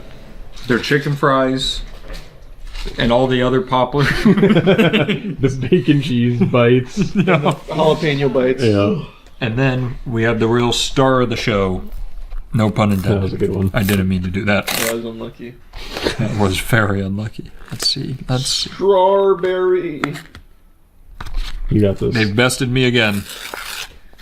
How the fuck are you supposed to Let's open see it. this? Let's see it. I have. It won't open. On the side, you have to do both sides. Matt, come on. The pies I buy only have one side. What are you talking about? One-sided pies. They're a hot commodity. Oh, that looks good. You got there. Oh, it's pink on the bottom. Huh. That looks yummy. Have you guys heard the new Ice Spice SpongeBob song? Yeah, big guy. Big guy. Big guy. Big guy. Big guy pants. Big guy pants. Okay. That's literally the chorus. Yep. Big guy pants okay. What's happening? Big guy pants. What is happening? It's actually unbelievable. In a good way? No. It's fucking terrible. I have to listen to it real quick. Yeah, I cannot imagine what the executives were like. Yeah, let's run it. This is the song. It's self-produced. What do you mean? No, it is literally like what Aaron and I would do as a joke. Like if we were doing like a track together. It sounds like she's reading the lyrics for the first time as she's performing. Is this it? I don't remember the intro. I need to. That sounds like it. That sounds like it. Really help, identify. Stop playing with it, girl. Stop playing with them, Brian. Big God, big God, big God, big God. SpongeBob. It's okay. Big God, big God. Yeah. And then SpongeBob Big Guy the Pants. verses, man. I haven't heard They're them. something. Oh yeah, they're pretty good. They're honestly like, she's a lyrical genius. Does she talk about shit? Again? No, I was very disappointed. I looked for it. That's her bread and butter. I know. No diapers, no diarrhea, no Miss Poopy Pants. Nothing. Oh, it's because it's Big Guy Pants now. Yeah, it's big guy pants. Yeah. Big guys don't poop their pants. You guys are just upset you didn't think of it first. We probably did. To be fair. We probably quoted that before. This is basically whipped cream. Yeah, it's just. It is to be honest, there's a little bit of pink stuff at the bottom, but I think the pink stuff is pink whipped cream. I'll do one more bite. It's not the pink sauce? Pink sauce lady? No. I mean, it's strawberry whipped cream. Gosh. It's not bad, it's just useless. Yeah, it's just it's not really a pie. Do you think they really couldn't even have made this into like a star shape? Why would they? Genuinely, why? I would genuinely wonder how many people saw this collab coming out and be like, oh my god, I have to go get a fucking SpongeBob Burger King meal ASAP.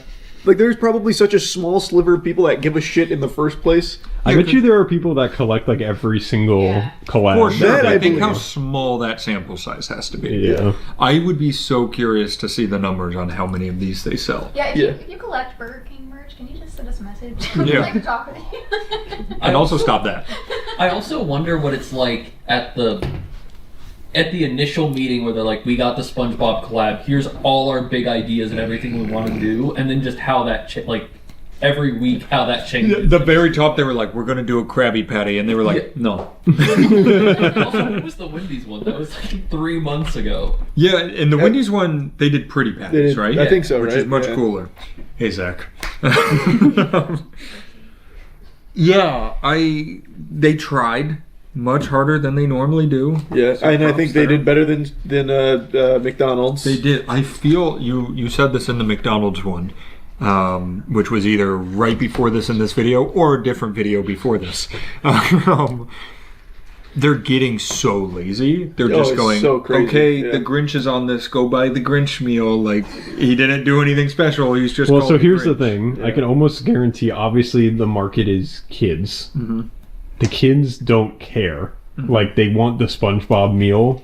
Once they've got the SpongeBob meal, it doesn't really matter what the SpongeBob meal is, I think. No toy for this. No toy. It's not a kids meal then. There wasn't a kids meal option. I didn't see it. Oh. That's a big Whopper This is- for a kid. I guess it is. That would kill a it's kid. for big guy. For big guy. Soap solution to blow bubbles? Yeah. It's a layup, guys. It's disheartening. The only one who consistently puts crazy effort in is actually Wendy's.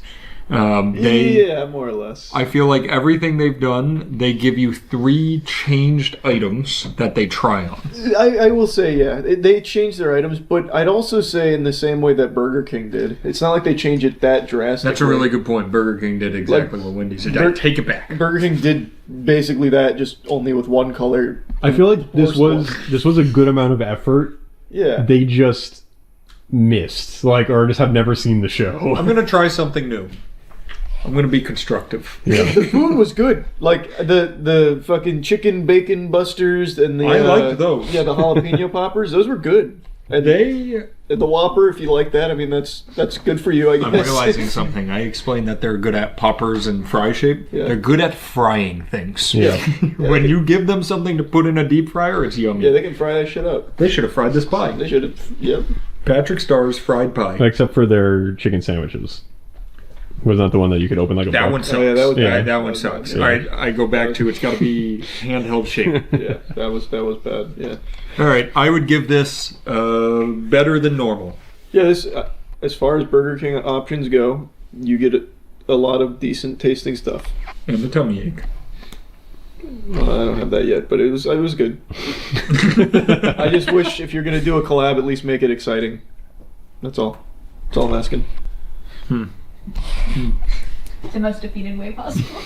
Well, I mean, like I've seen companies out there doing really cool collabs, like that Cheeky Soap Company. Yeah, they do some good stuff. I think they did like Solo Leveling and Chainsaw Man, and man, they hit it out of the park. The new movie just came out. The Cheeky Soap movie? The Chainsaw Man movie. Oh, the Chainsaw Man movie, not the Cheeky to Soap celebrate movie. the Cheeky Soap collab, they released a whole movie. Yeah, that was great. Boy, did they have to work fast on that one. Yeah. All right. Thanks, Burger King. Thanks, but we should do a Burger King soap collab. Oh man, that'd be so cool. This soap tastes like shit. No, except Burger King is giving other people the soap. Like it's reverse of what you would think. Like you guys aren't doing Burger King soap. Burger King is doing cheeky collab. We should approach SpongeBob. Now I'm just riffing. Sorry. We should approach SpongeBob about doing a SpongeBob Burger King meal soap. So here's the thing. I think SpongeBob has been licensed out to so many people. It's not exciting at all. I agree. Everybody's doing it. Yeah, I literally just don't think it's exciting. I think to Aaron's point, Wendy's. I mean, I think it was a year ago. No, I was legitimately not a year ago. It was. Well, we actually did that one at the influence. warehouse. No, we never did it. No, I think you guys. I remember you guys discussing if you wanted to do it here or after. That's right. And we never did it. Shit. Missed opportunity.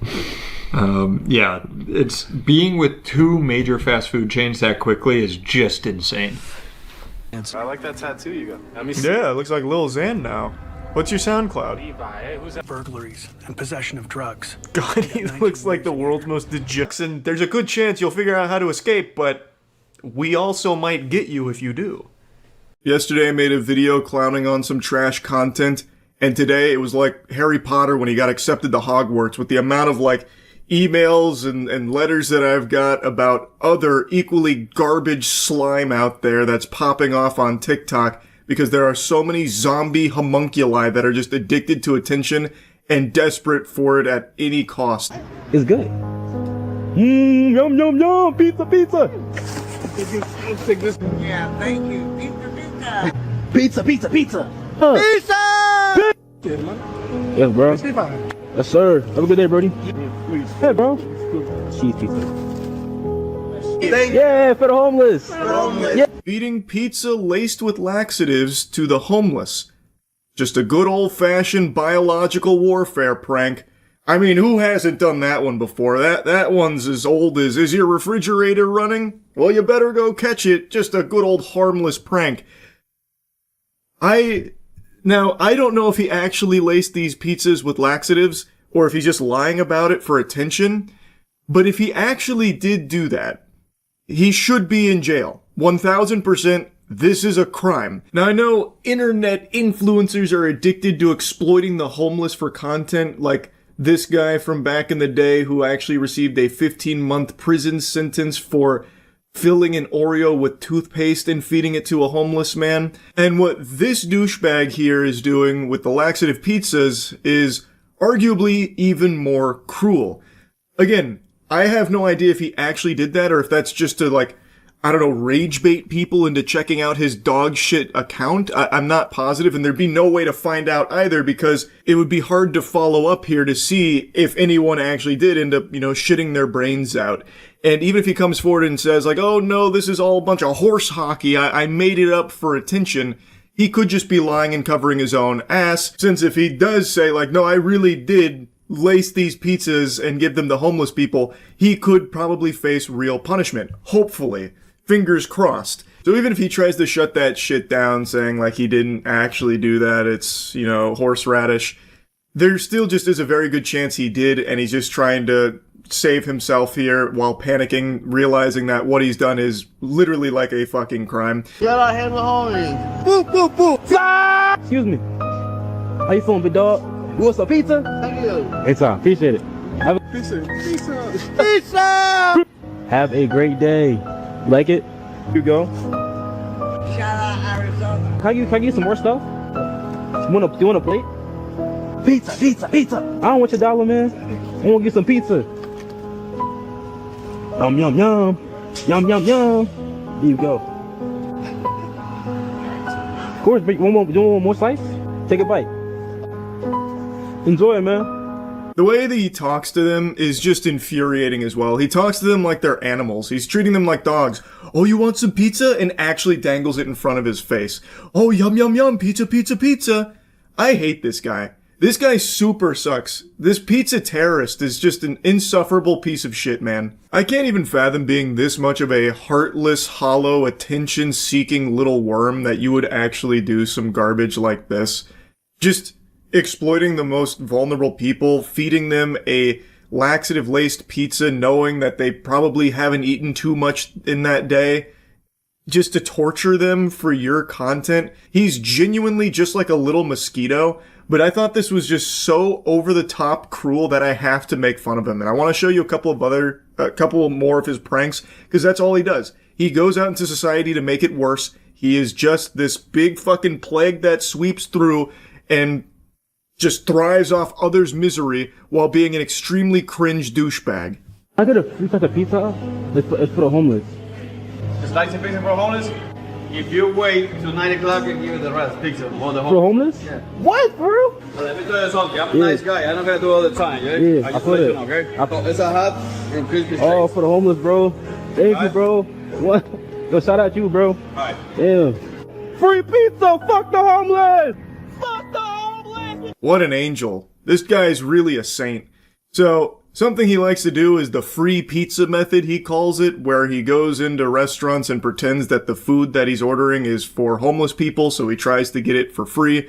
So in this one here, this pizza spot gave him this pie for free, apparently, because they believed that he was going to be giving it out to homeless people. They even dap up. It seems like they were really excited, like, oh, what a nice young man who's about to go out there and help some homeless people. We'd love to give you a free pizza for that, to support something so nice. And then he just eats it for himself, goes into the lot there screaming, fuck the homeless. Wow. Truly outstanding stuff. Now, I did a little super sleuthing here. I went full-blown fucking LARPing as a detective because that pizza box looked similar to the pizza box you could briefly see in a couple of the clips from the laxative pizza thing. I don't know if it's the same box because there are some differences, and the pizzas that he gave out as the laxative pizza ones, I don't see in the box when they open it in the store. So I don't think it's the same box of pizza that he used as the laxative pizza box. So to me, that makes it even more convincing that he actually did do a laxative pizza giveaway to the homeless, especially when he's celebrating the misfortune of homeless people and how it benefited him. You can see some eaten slices of pizza with only the crust left, and there's, I think, 3 slices there. And none of those 3 slices are the ones that were visible that he gave to the homeless people. And so I think that was entirely different. But I do believe he did actually give one of these slices to another guy, and he uses this guy at the end of basically all of his videos. Free pizza. Fuck the homeless. Free pizza. Pizza. Pizza. Pizza. Pizza.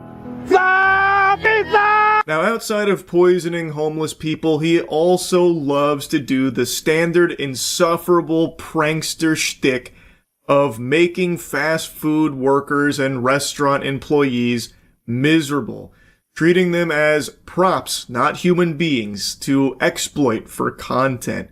You can't have a prankster without making employees of restaurants miserable. These two things go hand in hand. It's like peanut butter and jelly. Hello. See the balls, bro? The balls? The balls? Yeah. What's up? What's up, bro? You making it? What's up, bro? Yeah. You gotta wait for the guy, bro. I got you. What are you doing? I'm making a bowl. Yeah, why? Okay. Get out. What are you doing? I'm making a bowl, bro. You don't work here. That's not funny. That's not funny. Get out. What, bro? I'm making a bowl, bro. I don't care. Why are you back here? I'm sorry, bro. I'm confused, bro. Yeah, I'm confused too. Oh my good golly, how devious. He went back there and made himself a bowl. Wow, so brave and tough. Man, that's incredible work. Now, I know this one isn't exclusive to just him. This was a bit of a trend on TikTok for a little while where pranksters would just go behind the counter and get their own fast food and all that, which, from what I understand, is a huge nuisance to the employees there because then they have to like swap everything out because, well, it could have been a problem if they didn't. Especially in the case of a dangerous asshole like this who apparently fed laxative-laced pizza to homeless people. So who's to say he didn't just start poisoning the food here at this Chipotle? It's just so fucking stupid, man. I actually don't know how anyone found this entertaining at all, because there's not even like a joke there or anything. The joke is literally, he's doing something he's not supposed to. Ha ha ha. My hand, Dad! Bro, my hand is gone! Help me! Bro, help my hand! It's gone! What to do? What, bro? Call them, my hand is gone! Where's my hand at? Guys, let me find my hand. Yeah. Where is it? When he's not just directly impeding people's ability to just go about their day, he's then doing this kind of like baby shit where he's like, where's my hand? And making a silly voice with it. That's his comedy. Oh, yeah. Wait, these can fit my feet? Huh? You can fit my feet? What size is those? This might be too big. No. Sure you wear 15? I don't think so, bro. Yeah, I think so. Let me check. Let me see. Can I just try them on first to see if they fit No, my that's gonna feet? be too big, man. What do you mean? Bro, this is size 10. Bro, I wear 15. No, 15 too big. That's way too big. I want a size 15, bro. You want a size 10? 15. You want? All right, here, I'll let you try it on. This guy's nice. It's gonna be too big. I'm letting you know now, but I'm not exaggerating. When he's not like directly harassing people or like getting in their way and being a huge fucking nuisance, this is what he's doing. Just being extremely annoying. Literally doing like baby talk. Well, not even baby talk. He's actually just putting on goofy voice and being dumb. That's not even entertaining or anything. It's genuinely just completely useless, baffling mumbo jumbo. It's just such a fucking loser. This guy is just such a loser. Excuse me, sir. You have a... My fuck. Can I put this right here real quick? Thank you. I appreciate it. Why are you putting it in my cart? No, because like I have a finger problems. Like, Oh, okay. Well, what am I going to do with them? can you put it back in my hand for me real quick, please? Just put it in your arm, like that. Thank you. I appreciate it, man. Thank you. Thank you. Now this one's very creative, actually. This one's clever. He's pretending he's got a finger problem so that way he can do this to everyone in the store. That's really naughty. Oh my goodness. And he's so big and tough that he loves to target elderly people, just like all of the other awesome pranksters out there. Just a swell gentleman all around, harassing fast food employees, targeting the elderly for these garbage-ass disrespectful pranks, targeting the homeless for a little pizza terrorism. Man, what a guy.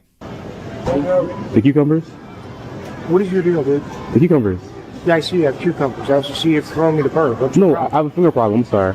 It's a finger issue. I'm sorry about that. The bread?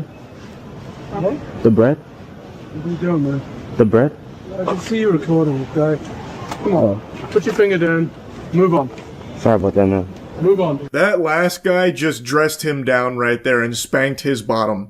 He's like, yeah, I see you recording. This shit is embarrassing. Put your fingers down and move on. Get away from me. And he's like, oh, okay, I'm sorry. And you could actually see him take his fingers away. I'm surprised he left that in there because he just looks like a huge bitch here. He's very tough when it comes to the homeless and the elderly, but the second some guy, like, actually calls him out directly to his face, he fucking deflates and, like, shrinks into himself into fetal position.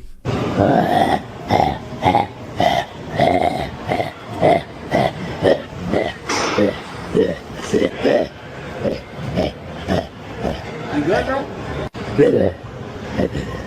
Bro, I'm not gonna call bro. Fine, bro.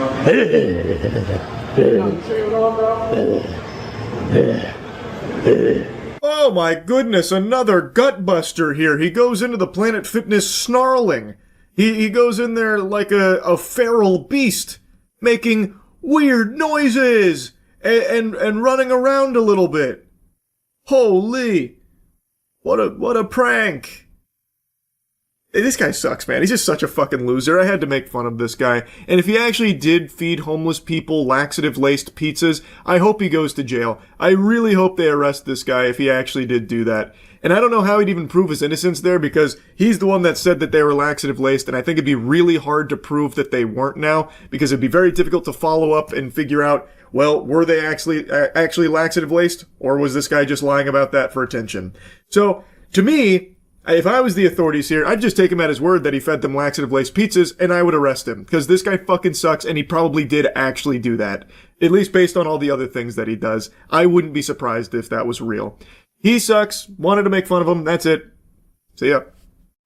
Alright, it's called Silver Chains. I don't know fuck all about it. The brightness screen has this new guy from Toy Story 4. So that's a good sign, I guess. I imagine this is going to be extremely generic. Because all horror games kind of are pretty much the same. Ooh, look at this. The old get up and go mobile here. Not a whole lot of tender love and care went into the design of that car. There's no doors. Why did I choose this game? It's the newest horror game that came out. I had the itch for a shitty horror game. And this is the newest one. Why play horror games with lights on? What is that, like, against the rules or something? Okay. Now, that's going to amplify this game from, like, super shit to probably Game of the Year tier. I'm gonna feel like such a fucking idiot if this game actually does make me super afraid. The odds aren't in its favor, but you never know. You know what, I take it back, there's no chance.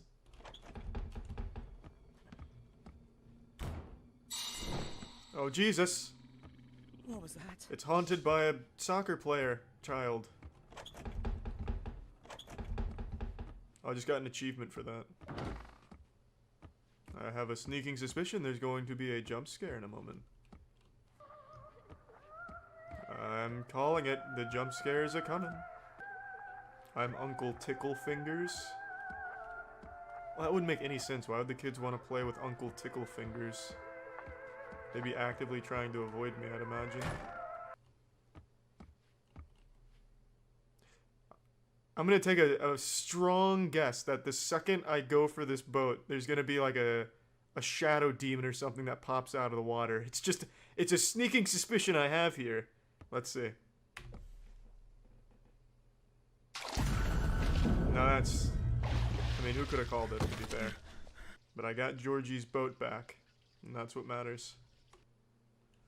This is but I don't have the key in here. But I definitely picked up the key. Huh. That's weird. Oh, wait.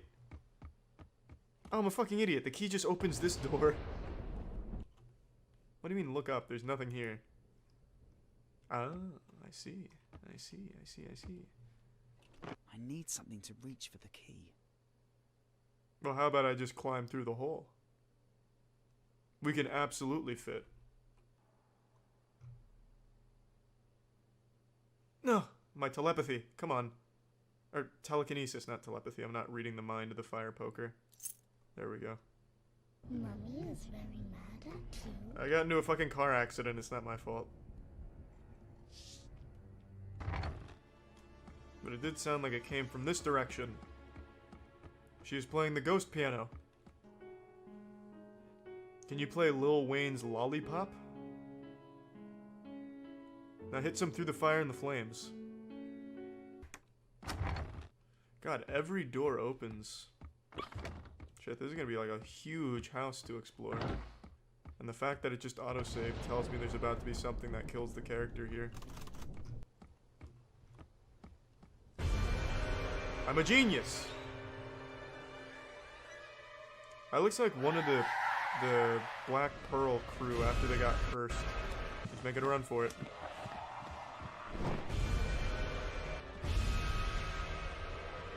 Oh, that was easy. Oh shit! I remember this lamp. It contains a secret. I'll be the judge of that. It works as a lever.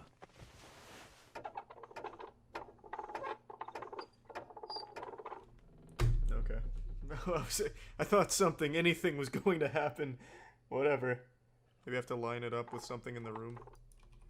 No, that can't be right, because now I can't leave. I'll just go frame by frame. Since I guess it's gonna lock into place when I do it right, maybe? What secret does this hold? It sounds like the Tin Man getting oil. How do I get out of this? I've clearly hatched the secret by now, hopefully. Oh, Q, thank you. I don't think I quite found the secret. Looks like I'm going back in.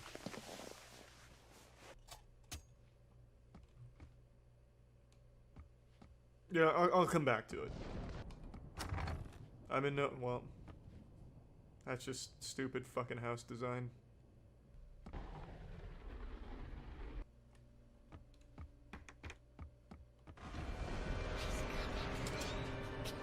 Am I being hunted? Alright, I got lost. No! Oh, shit.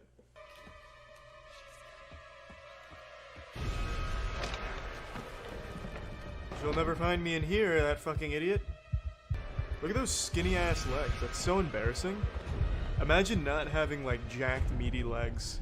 Woke up to check on the kids, entered the room, noticed a smell, same smell, accompanied Harold, returned from the hunt, woke up in bed, found decapitated remains of animals, a lot of blood, mixed with dirt, fur, cum, shit, stench, all into the bed of children, took the kids to room, ordered servants to clean it, could have done it. Seems like someone's trying to drive her crazy. Take away the children. Got it. Dead animals in the children's room? That's terrible. Voice acting needs a little work. They should have hired me to do this character. Dead animals in a room? What the fuck? Whoa! Oh, goddamn! Alright. I'll find it. I found it! That was an easy scavenger hunt, you little twerp. You little fucking idiot. Oh, it's not the end. Ooh, too easy. You thought you could slip a fast one on me, huh? Where's that last one at? Oh! Oh, hey, I remember when I looked at this earlier, there was these nails there. Now I see why they're there. Easy. Man, this family looks weird. It looks like they're all Chucky dolls that were brought to life. I didn't really collect anything, did I? So I can't go back and open anything. Wait, no, hold on. Yeah, I can. I can open up that little box. Bang. I was wrong. That's a shame. I can go back and play with the spinning star angel thing, I guess. Spin the handle 5 times clockwise. Okay. 3 times counter, 6 times clockwise. Okay. 1, 2, 3, 4, 5.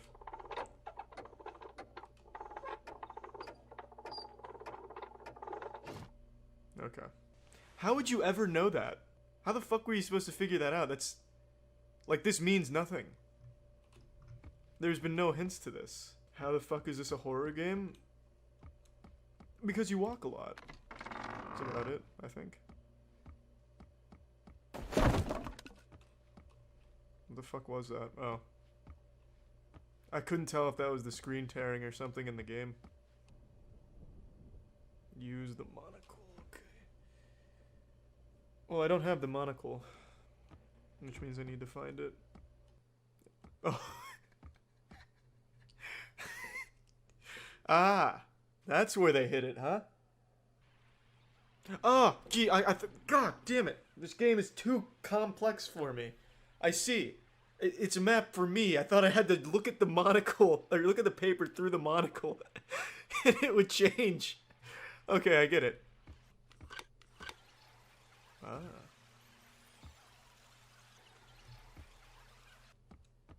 How do I... Where does this go? I don't get it. What do you mean it's a door? What's a door? What am I not getting? Why am I so fucking inept at this puzzle solving? The wall is not a door, I can't... Oh. He's probably not your dad, Peter. I don't remember that I had a father. This doesn't look like a father. He looks like a 4-year-old boy. Ah, see, the map did change this time a little bit looking at it. Huge. What is this game? Well, as shocking as this may be to hear, it's a horror game. I'm not changing the game, I'm gonna beat it. Once I beat it, then I'll change the game to another horror game. Don't push me. I will. In fact, maybe I'll do nothing but every bad horror game on Steam. Crazy week for clowns making absolute fools of themselves at sporting events in the stands. We had the Polish millionaire CEO who stole the hat from that kid, and now, I'm sure a lot of you have already seen the clip, we have this Karen at a Phillies game steal a baseball from a kid. Now, I haven't used the word Karen in a while. It's been many moons since that's left my lips. It's nomenclature I've retired. It became too oversaturated and started losing its meaning. But come on, look at her. It's like she was made in a lab to be a Karen. It's like if Meat Canyon made a caricature of a Karen. She just epitomizes the meaning behind the insult. Like, it is hard not to refer to her as a Karen.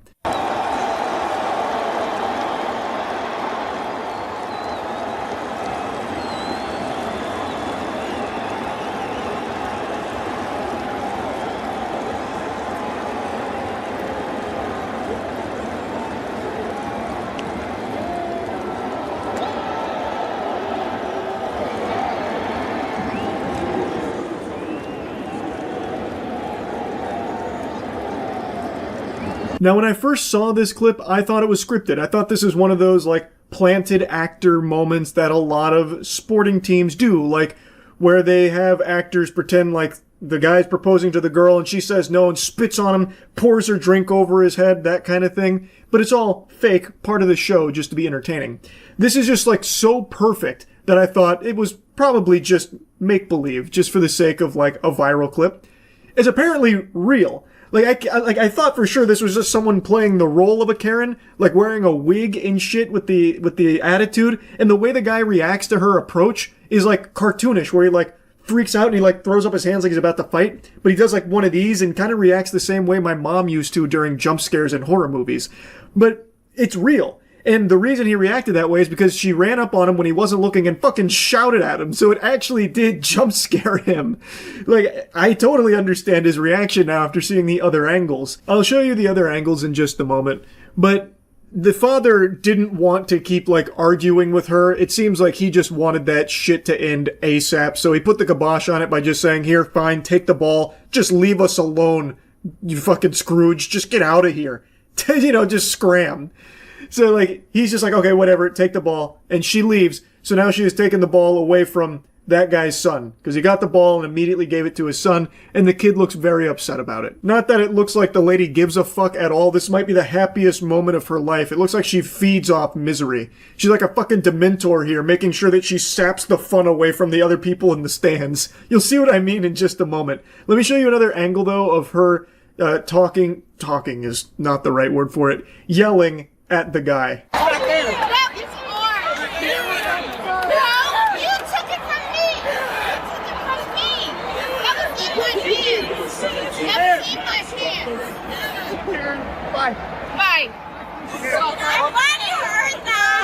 God, the voice of a banshee. She is screeching at him about how he took it from her. So she is claiming that when the ball was hit into the stands, she had her hands on it first and he ripped it out of her paws. I decided to break out my monocle and cosplay as a detective here, seeing if I could find evidence to support her claim that she had it first and he took it from her hands. So I decided to walk it through state-of-the-art technology and put it into slow motion here, so that way I could try and analyze the footage to see if I could find any proof of the claim. But unfortunately there are no conclusive results because the individual in the green shirt in front there blocks it, which kind of like censors what happens. But trying to activate my mind's eye here and like try x-ray vision, it looks like she and the guy next to her do actually like get close to the ball. But from where the guy in the red shirt gets it, it seems too far away for them to have reached it. So I think what happened is they might have like tried to get it and they might have like even, you know, touched it, but it doesn't look like they ever actually grabbed it. It looks more like they were trying to recover a fumble in football and it got away from them. Plus, I don't see any like obvious ripping motion from the dad here. Like if he ripped it out of her hands, you would see him like have like resistance, like he'd have to like pull it away from something, but instead it looks more like he just grabs it and then walks away with it. If she was actually holding on to it and he tore it from her hands like she's claiming, there would have been like a struggle, like resistance there, which I just don't see in the clip. So I find her claims a bit dubious. It's hard to know for sure with 100% certainty, obviously, because you can't see it, but it just doesn't, like, what I can tell doesn't lead me to believe that she's right, that he took it away from them. To me, it seems like she believes the ball belonged to her because it did, like, hit their seats. You can actually see it hit the seats, like, closest to them in this other angle here, but it doesn't look like they ever actually got their hands on it. It doesn't look like she ever actually had the ball, like gripped it, or maybe even touched it. Like, I'm not even sure she ever even, like, actually touched the ball at any point. It looked like it rolled away from them after it hit the chairs. Oh,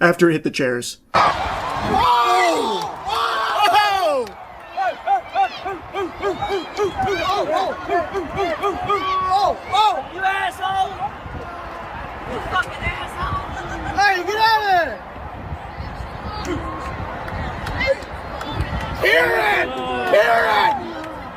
You see what I mean? I don't think she ever actually had the ball. I think there's a bunch of barnacles that she's trying to pull here, and then, like, attacking the guy to get the ball back to her. It's hers, it's her precious. And then he just decides to, just to stop all this, you know, hoopla.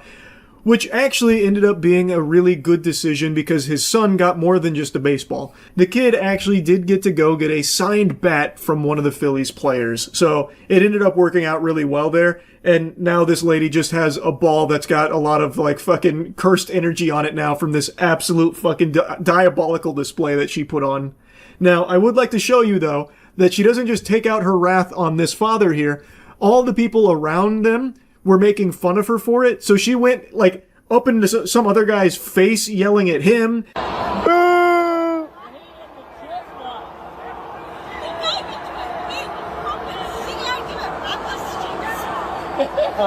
Get your chestnut. Yeah, you tell it. Woo! Oh shit! I had to cut the audio from this part here because of a song that plays during it, but she gets right up in this guy's face barking at him. So I'm guessing he was saying something about, like, her behavior being embarrassing or something, so she did not take that lightly. The classes are up! Karen is ready!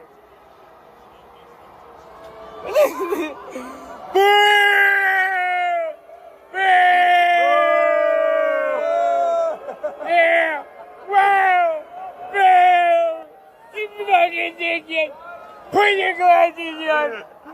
The guy filming this had me giggling when he went full Adam Sandler there at the end. Jeremy! Doing one of those.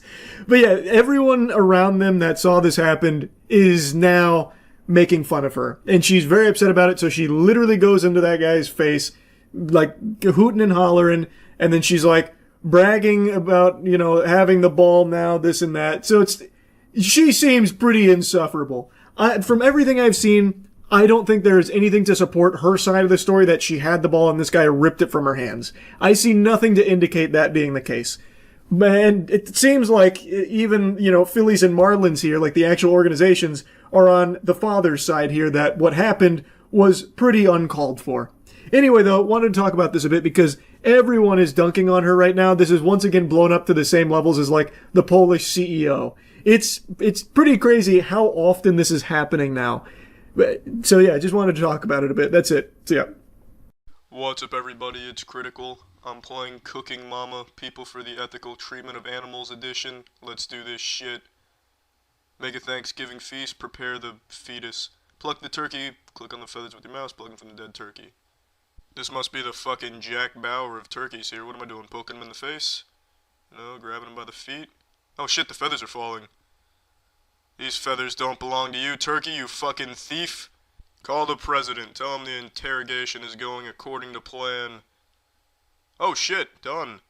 Nice work. 56 points, that's a lot of points. Remove the internal organs using your mouse, stick your hand inside the turkey. I'm sold, don't need to read the rest. Not sure why its anus is bloody, but we're going in. Brace for impact, turkey, it's gonna be a wild ride. This is fisting of the highest caliber, the next level of fisting. Where's its shit producing facility? I'm taking it out. Shit, I'm running out of time. Fuck. Get in the bowl. Oh, no, I'm just holding its heart. I'm sorry, turkey. Your shit box remains intact. Complete? Little do they know, it's incomplete. That shitting box is still in that turkey. I feel bad for the family member that bites into that, gonna get a mouthful of turkey shit right up in there. Fuck it, I'm skipping all of this. Bonus? Fuck your bonus. Oh, fucking heaping pile of turkey shit. I could have skipped this step had I successfully removed the shit-producing depot inside of the turkey. What are you doing, cracking some eggs? Let's do it. Not sure why the hand's making the crip sign, but I don't give a shit. We're cracking this. This bowl is an asshole. Oh, there we go, crack the egg. Get in the bowl, there it is. You wanna fuck something, egg? Why don't you fuck the bowl? Come here, egg. You too. Oh, son of a bitch. 2 eggs, 40 points. Keep your hands inside the roller coaster at all times. We got fucking 40 points.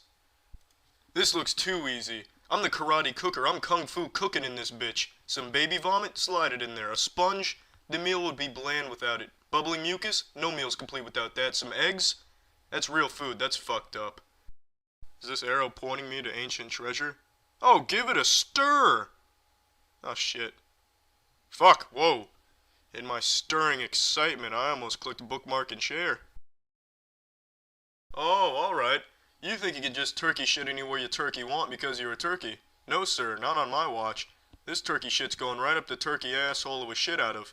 I've been shoving turkey shit up turkeys' assholes for years. I call it tossing the turkey toys. Fuck.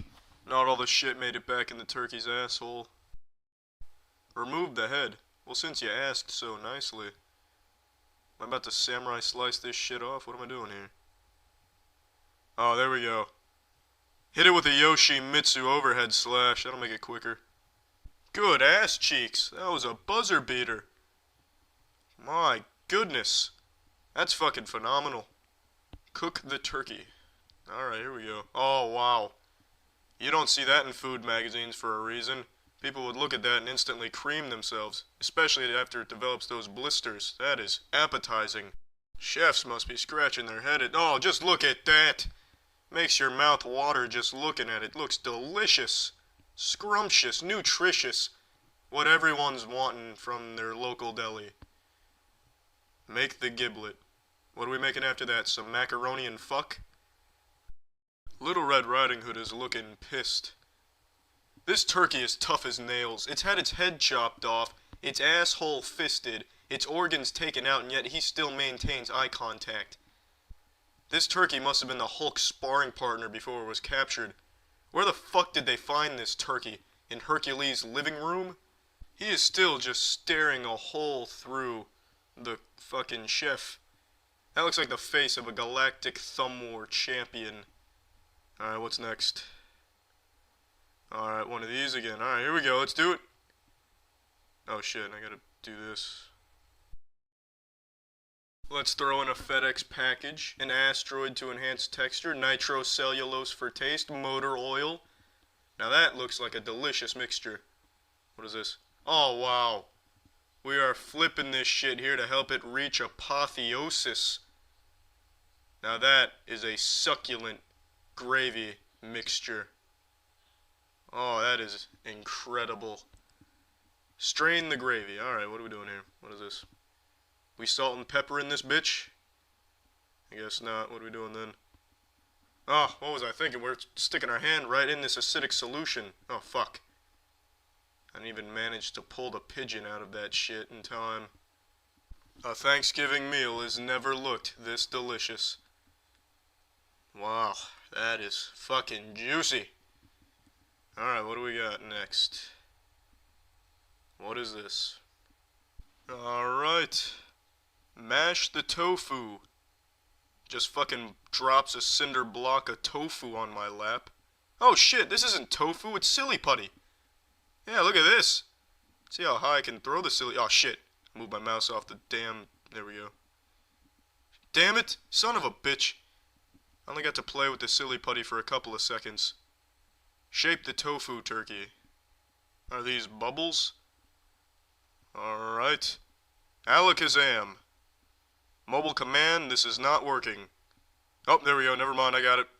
We are shaping this now. Oh, this is shaping. If you've ever seen something being shaped, then you've seen this. That looks good. Alright.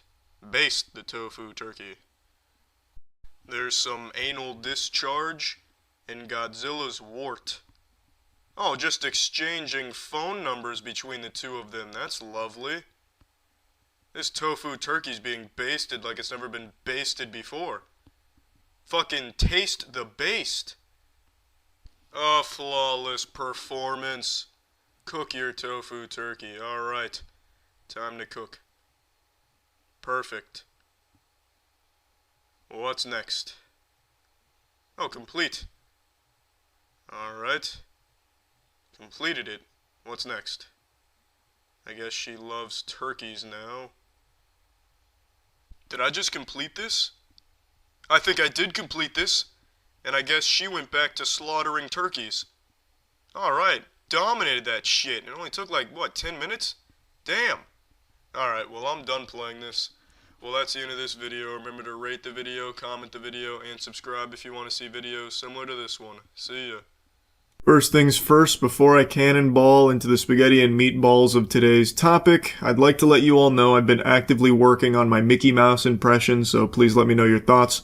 Pluto! So with that out of the way, I'm going to show you all of my analytics from my lifetime of being on YouTube and almost a decade of being on Twitch. Now, the reason for this is, a week ago I made a video called I'm Turning It Off, and in that video I'm explaining why I'm disabling any and all means of people having the ability to donate money to me. No more super chats, no more YouTube memberships, for all intents and purposes, no more bits on Twitch. I say all intents and purposes because you can't actually fully disable that on Twitch. Once you start streaming on there, you're fucking shackled to the bits ecosystem. It cannot be turned off. So I made the minimum so high that no one can pay it, hopefully, and actively discouraging people from subbing on Twitch as well. Any and all avenues where people could just give me clams, I am just putting the kibosh on. I should have done this a long time ago, but better late than never. Might as well get the farty sharded now. The reason is super simple. I would much rather you keep your money, use it for yourself, or use it for things you deem important, whether it's charitable causes or what have you, but just stop forking it over to me. Now, since posting that video, there's been a lot of questions and even somewhat of a pushback from other streamers about how, like, this sets a bad precedent where it, like, starts to shame other streamers if they don't follow my footsteps here. Let me be clear, I'm not trying to make a rallying cry here. I'm not your dad. You do what you want with your own streams. Keep donations and subs on out the wazoo forever. I don't care. That's your prerogative. This was just my own personal decision. Obviously, that wasn't like the most prevalent take or anything, but it is a conversation I saw stirring about after I posted that video, because there are some streamers that believe that normal people having the ability to give them money helps them feel included in the community, part of the crew, part of the ship, and it's like integral to the streaming experience to be able to like sub and donate and things like that. I've never really shared that perspective. I've always viewed streaming as content that you are providing to viewers for free, and if someone's nice enough to toss you a doubloon, you tip your fedora saying, "Holly jolly, thanks for the Reddit gold, kind stranger," and move on. But it's not an obligation, and no one should feel like they need to be able to give you money to be included in the community. That feels very parasocial to me. But that's just my own view on it. But what I will tell you, breaking the magician's code here, There is no top streamer that needs your financial support to put food on the table or continue providing those streams for you. Also, the bulk of a streamer's income comes from ads in the first place. Anyway, though, I think this stems from people just not really knowing how much money a top streamer can make on Twitch, for example. So, let me show you my analytics from my lifetime on Twitch. Now, Twitch analytics are a little wonky here on the back end, so I wasn't able to just set the date range from 2017 to 2025 because it would just freeze. It would just have a conniption. I bet the Twitch HQ server just fucking caught flame with me trying to do that, so I had to break it up into chunks. So in 2017 is when I really started like actually streaming on Twitch. I had dabbled in 2016, but it wasn't until 2017 where I got like partnered and everything. So from 2017 to 2019, I made $55,500 for those 2 years. And I wasn't full-time streaming at this point or anything. It was just a bit of goofing around, having some fun, and it brought in $55,500. From 2019 to 2021 is when I took it a lot more seriously, as you can see. My time streamed went from 600 hours on the 2 years to 3,600 hours, and I made $1.2 million for those 2 years. And this was before my Twitch contract, so the only ads that were running on my stream were like the pre-roll ads, the ones that Twitch would insert themselves. So this was still without ads, by the way. $1.2 million, almost 1.3. Then I got a Twitch contract which necessitated a certain amount of ads, 3 minutes of ad time per hour. And from 2021 to basically 2025, I made $4.1 million. And to those astute observers amongst you with those keen peepers, you might notice that my subscriptions are less than half of what they were for the previous 2-year period. So even though I have 180,000 less subs across these 3 years than I did for the previous 2, I still made significantly more. And that is because of ads. Ads are the breadbasket to streamers. That is the jelly to the peanut butter sandwich that is streaming. And keep in mind, these numbers here, the 4.1, the 1.2, those don't even include brand deals or sponsorships. And I didn't have any like ancillary donations, but a lot of streamers do through like Streamlabs for like text-to-speech, stuff like that. So that doesn't include any of those other means of making money through the medium. This is solely through just Twitch itself. And I think something important to mention, contrary to popular belief, I am not a top streamer. I am also not even a full-time streamer, and I haven't been for over a year and a half. So, my 2025 earnings, I didn't really put them here. It's about 100K. So another thing to add to the total here. But I'm not even a full-time streamer anymore, and I haven't been a top 20 streamer probably since the fucking Among Us boom. You know, back in the prehistoric internet age now. Like, the Among Us era is the only time where I broached, like, the top 20. I've not been in that ball game for a while, and yet this is still a crazy amount of money. Where there is no reason I should be taking money from just normal people working normal, everyday jobs. It just doesn't feel right to me. Streaming is the easiest job there is. Hot take, I know, sorry, that was a blistering, scalding magma that I just spewed out there, but it is just the truth. I sit in swamp ass for a few hours every day, well, at least I used to when I was a full-time streamer, playing games, or just yapping. Now compare that Weenie Hut Jr. routine to a normal person who is actually working their ass off every single day in a 9-to-5 environment, grinding in the hopes of chasing the American dream. And then they'll come home, maybe turn on my stream and donate a couple of dollars to me. And it just doesn't sit right with me taking that kind of money, given what I've made from all of this. And I really should have just stopped this a long time ago, especially considering this is just the Twitch side of things. I told you, I'm going to show you my YouTube earnings. So be ready, because here it is!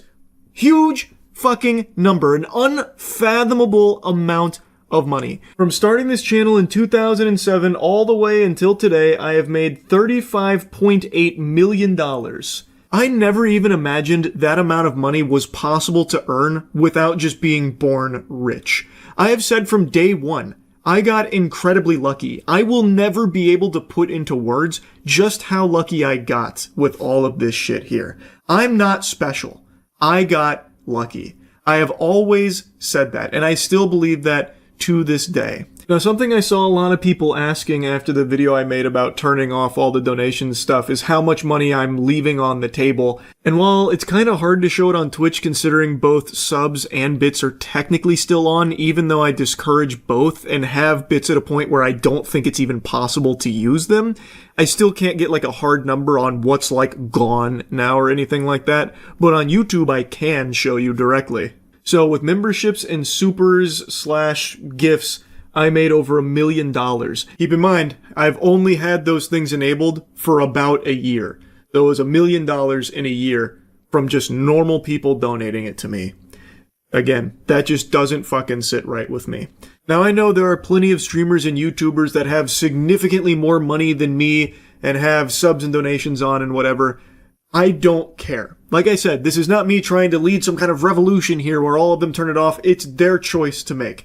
I wanted to explain fully why I don't want normal people just giving me their money anymore at all. Also, to be honest, I think just full goatseeing, showing how much streaming/YouTubing can make, just showing you the full, unedited, raw numbers is probably helpful for normal people so they can see how much money is in this space, because I think there's often so many question marks from people wondering how much does a streamer or YouTuber make? They'll either say like they're making billions of dollars or they're making nothing. There's never like an in-between because there's never any like really hard numbers to look at. So I think something like this can be helpful for that, especially because over the years I've noticed there's been a multitude of creators that have come out and tried to like underplay how well off they are financially because they believe it could be somewhat of a brand risk where if they are perceived as being someone that's very rich, well, maybe their audience wouldn't like them as much because they're no longer relatable. It's just something I've seen here and there over the years from a bunch of different creators, and I just find it a bit disingenuous. So hopefully something like this can help show that if someone is in like the top sphere of YouTube or Twitch, they are very, very well off financially. Anyway, though, if you add both of these numbers up, I've made a total of $41.3 million. But that's not to say that's what I have. Now, I do live in Florida, which means there is no individual income tax. Big time Florida W right there. And I know, I'm big time gushing grannies, Florida glazer. I've lived here my whole life, and that is something very nice about it. But it's not to say that the tax man comes in gentle with the lube. He still goes whole hog raw. It is still brutal when the tax man comes a-knockin'. He'll blow up your guts. And that's just the way that the cookie crumbles. Obviously, a good chunk instantly goes to taxes. There's also like salaries for the people that I pay on my team, other expenses, and also for the first 4 to 5 years of me earning money through my YouTube channel, I donated every single dollar to charity. So while I may have earned $41 million over the course of my time online, I don't have nearly that much. But I still have more money than I will ever know what to fully do with. And I actually thought it would be kind of fun to go through like a deep dive on what it looks like. You know, taxes, expenses, all that kind of thing to see how it all breaks down. But maybe that's a topic best left for a different video. So for now, I'll probably just conclude it here. Hopefully this was insightful. Anyway, that's really about it. See ya. I'm ready to go wherever there are women. Yeah, I'm ready to just give them all of my stuff. You're not gonna Oh, find... there's a woman in here! That's Oh, an no, it's a NPC. child. Go door to door if we have to. A woman! M! She's surrounded by these two. Follow me, Jackson. I'm right behind her. Let's see where she goes. Oh, she's going all the way up there?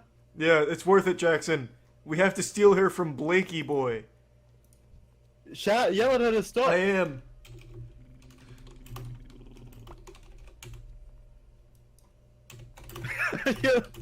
Don't get right into the money. We need to woo her first. Oh, it's too late. I've already thrown out money. Tell her how we almost finished the dread mines. God, yeah, she's taking us on a wild goose chase, Jackson. Tell the panther to get in front of her and stop them. They're scouting from above. I hope that's her real. I hope it's her real life boyfriend. Ah! Haha.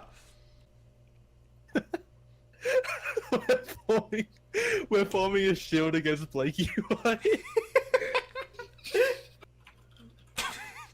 I'll let you take the lead. Ah, fuck. Typo. No, he doesn't respect us. You've ruined it. I may as well just. Oh leave. wait, this is He an wants in, money. this NPC is helping. Alright. Oh, she's talking about farts. I don't want that. She's clearly not a woman. Clearly not a lady. Yeah, I'm out. Let's go back to Goldshire. What kind of woman talks about farts? I didn't even think it was possible. I thought when you picked a female account on here, it locked those kind of words out. Ugh. Alright, just take us to Lakeshire. These Goldshire women are way too stuck up.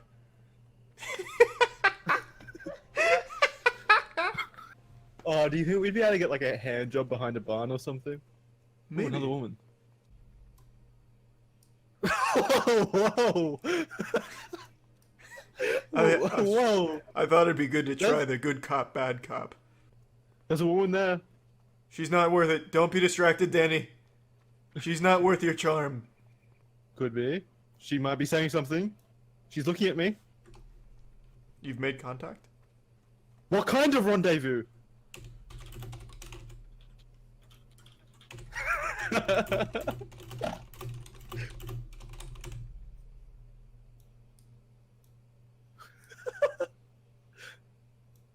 I love when there's typos because that's how urgently we're trying to get the text out. I always feel so bad when I put a typo. Like she won't take me seriously. Price to suck? Ooh! We offer 1 gold coin. No, don't tell her the for price your yet. services. See if she'll do it Woman of before the we month. pay. We might be able to get out of this for free. Oh, 20 silver, she beat me to it. Okay. I'm taking off my clothes.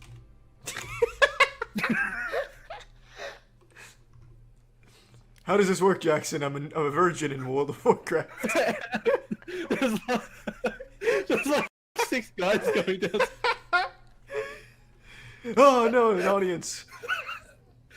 You're gonna get banned on Twitch for this. Oh no, my pirate suit! How do I get rid of my pirate suit? Oh, there we go. Perfect.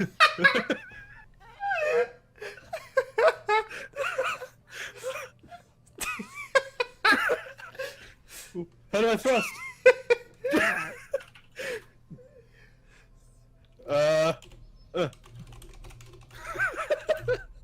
How do I thrust? How do I? Someone tell me to how to sex. God damn it.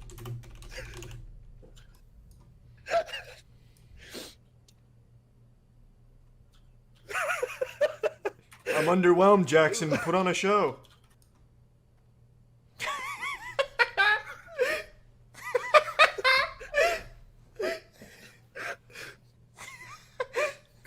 Already, she's gonna be here for like 10 minutes.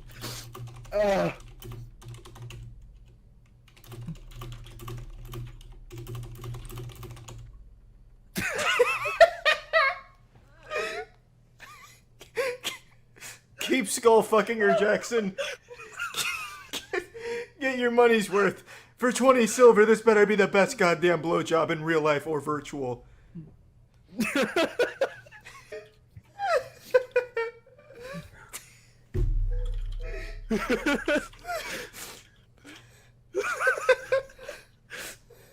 I'll be fair. I'll trade with her. One of you can try to scam her. No, I'll pay for these services. She took it like a champ. I'll sit here and watch. Danny's looking like Conan the Barbarian.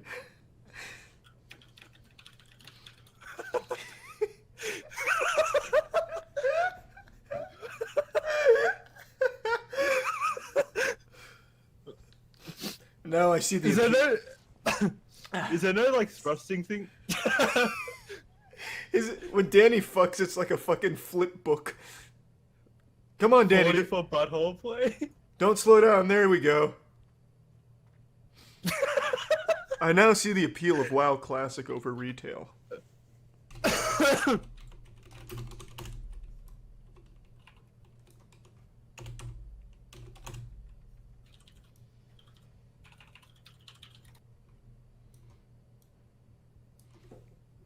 You're sitting underneath him? I'm getting a good angle like you see in Brazzers.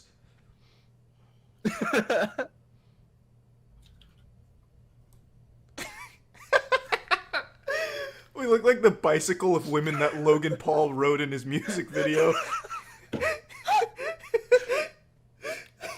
Get in here, Gallagher. Eat her ass. Lay down like that. A bit back, yep. Danny, wait, when did Danny blow? She's really taking this roleplay to the next level. I gotta get some on my face. Oh, she's sitting on your face!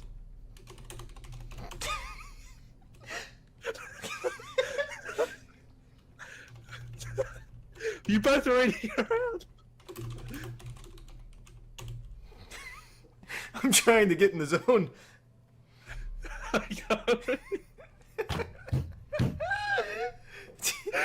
I like to imagine we found the one sick degenerate that plays WoW Classic for this shit.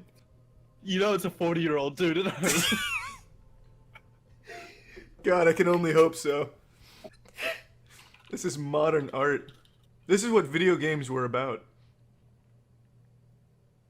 I hope someone comes down here eventually to train at these trainers and sees this in the... Asmongold re-rolled the character and he's coming down here for Warlock training. My dear. Oh, that's Wait, right. How much did we give up? You can first person this, Jackson. I totally forgot. You missed out. I'm gonna take full advantage of this. Wait, what do you mean? Zoom in. Oh. Sleep. Oh, I can see inside of Danny's dick. Oh, that's yours. Well, I can't get underneath.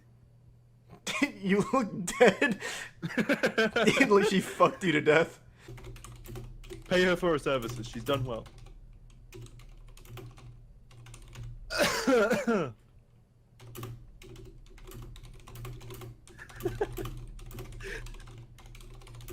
Not just with cum.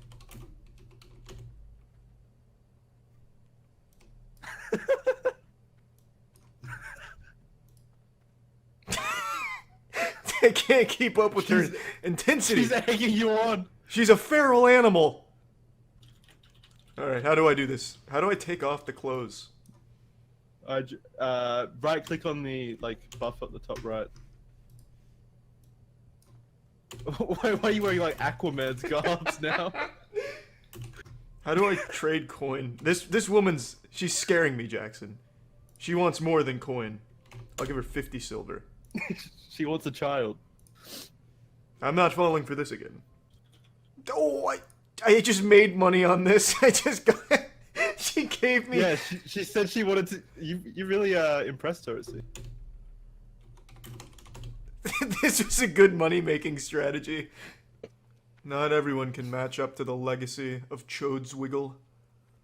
We should have just stayed on the Bloodsail Buccaneers. Can you imagine all the sluts we would have had? We could have been doing this from the start. Contested territory. Oh, that sounds great. Maybe if we could get some ogres. Yeah, if we get ganked, maybe we can win them over with our wieners. Tarantulas run! Oh, Poats is gonna They're going for Poats! They went straight for Poats. And then ran off as soon as she was dead.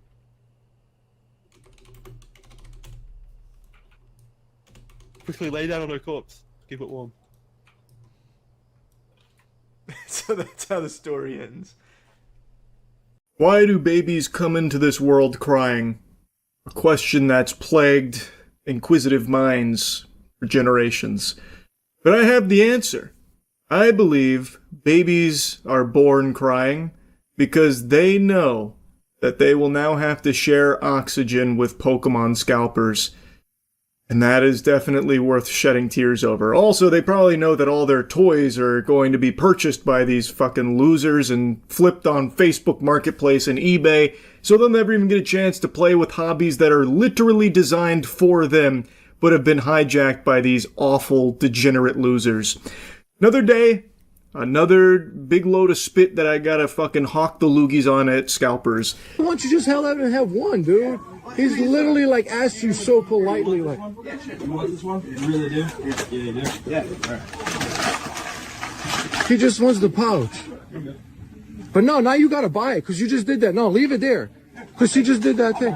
There you go. You know why? Because I opened this. I collect this. Yeah, I didn't do it. Okay, then buy it. Oh, you can. You have all of them. Yep. That guy's nose grew 50 inches with that big lie that he told. My left butt cheek, that guy's a collector. He's a scalper. And there is so much ill will towards scalpers, rightfully so, that now they have to always try and hide behind, I'm a collector! Don't worry, I'm a good guy! I'm collecting all of this product. But everyone knows that's not the truth. Just look at this fucking goober. Look at the way that he lashes out because someone had the audacity to ask for one of the Pokemon products that this guy is hoarding. And so then he just starts crumpling it up like toilet paper and giving it to him like, okay, there, you can buy that, buster. Then when the guy understandably says, no, this is stupid now, you've ruined it, I'm not going to pay full price for something that is completely ruined now because of your temper tantrum, the guy takes it back and is like, well, I will purchase it because I am a collector, pinky out. Like, bullshit, man. No sane person is going to be paying full price for something that is completely destroyed. He's just trying to make a whole song and dance out of this performance. I'm a collector, so the condition doesn't really bother me. And that's just not true. If I crumpled up all of the Pokemon product around you and then charged you full price for it, would you do it with a smile on your face, Mr. Big Shot Collector? I doubt it, buddy. It's so fake, man. He is a scalper. No legitimate normal collector or someone that's buying it for their kids is going to take the entire stock of Target and Walmart Pokemon product. That is exclusively behavior from these degenerate worm scalpers. Hey! Scalper, no scalping. Scalper, no scalping.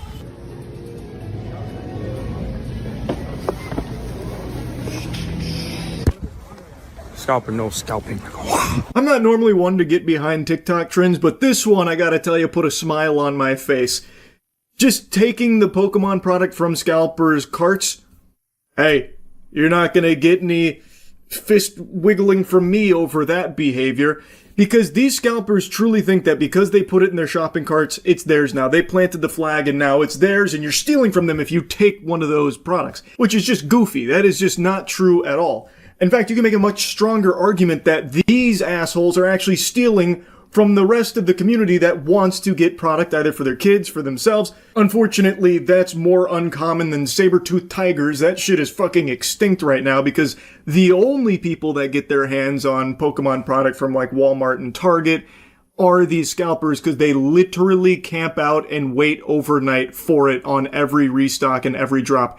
These unemployable, loveless losers literally wait hours overnight just to be the first in the door to get their hands on a couple of boxes of Pokemon product to ensure that nobody that actually wants to engage with the hobby can get it. It is just these scalpers, but even still, I got no issue with someone going in there and taking a box of Pokemon product right out from their grubby, greedy little paws there in their shopping carts because there should be buy limits in place, and I'm pretty sure there are in most places, but they circumvent that and wipe their ass with the rules because scalpers just do anything they can to hoard Pokemon product.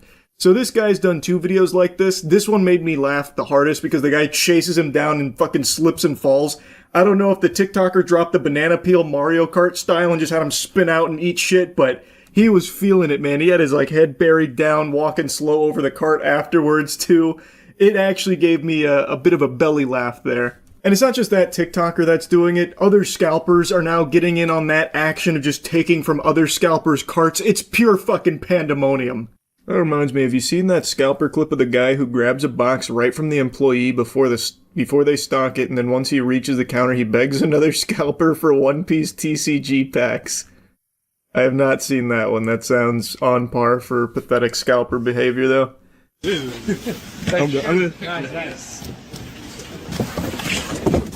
Oh, but you cannot do that. Yeah. Come on. What do you mean? I'm gonna pay. I'm gonna buy it. Oh, buddy. I'm gonna pay for it. Okay, you're not allowed to take that box. Okay, You can get what you want inside it, but you can't take the box.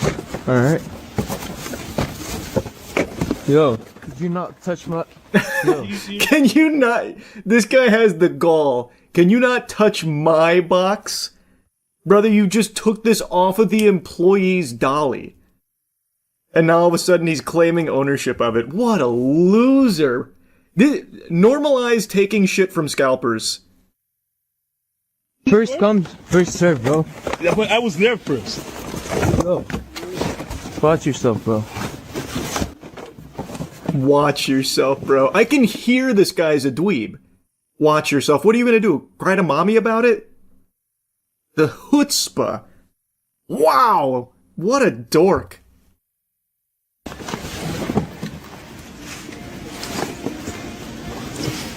You have to make the purchase here. I do the purchase.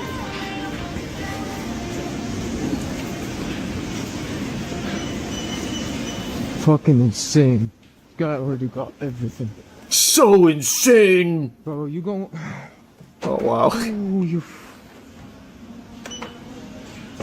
It's so crazy how many scalpers are just unapologetically doing this shit, man. Ugh. I haven't seen one in the wild yet, but I imagine it's because I go to Walmart in the afternoon. These fucking vultures are there in the morning. The second restock happens. But to just go from like the restock over here to just another scalper with a whole cart full of product. Some packs of One Piece? I only got 6 here, man. No way. Sorry. Can I get one ETB? No, I need them all. Oh, just one. 2, 4, there's 4. Seriously? Man. Ooh, it's so cringe. It's so pathetic. His day is ruined. How can you be so mean? I know he wouldn't share his product with the other scalper, dude. What? No honor among thieves? What kind of madness? He's violating scalper code. I like how this guy says, I need them all. I only have 6. I miss being able to actually participate in my hobby, haven't gotten a single card in months. Yeah, I mean, it sucks, bro. Blame these losers. I heard the more Pokemon you scalp, the worse your hairline gets. Was this craze still from the COVID era? TCGs blew up during COVID, but no. You can't blame this on, like, the COVID hysteria around cards. This is truly just the state of, like, everything. It's not just cards. There's scalpers for literally everything. Fucking Nitos, Burger King collabs, McDonald's collabs, Popeyes collabs, everything. That one was extraordinarily stinky. I could actually smell the fumes coming from the cameraman scalper here. Just listening to him speak was painful. He's in like a perpetual fugue state as he's bouncing around trying to grab Pokemon product to scalp.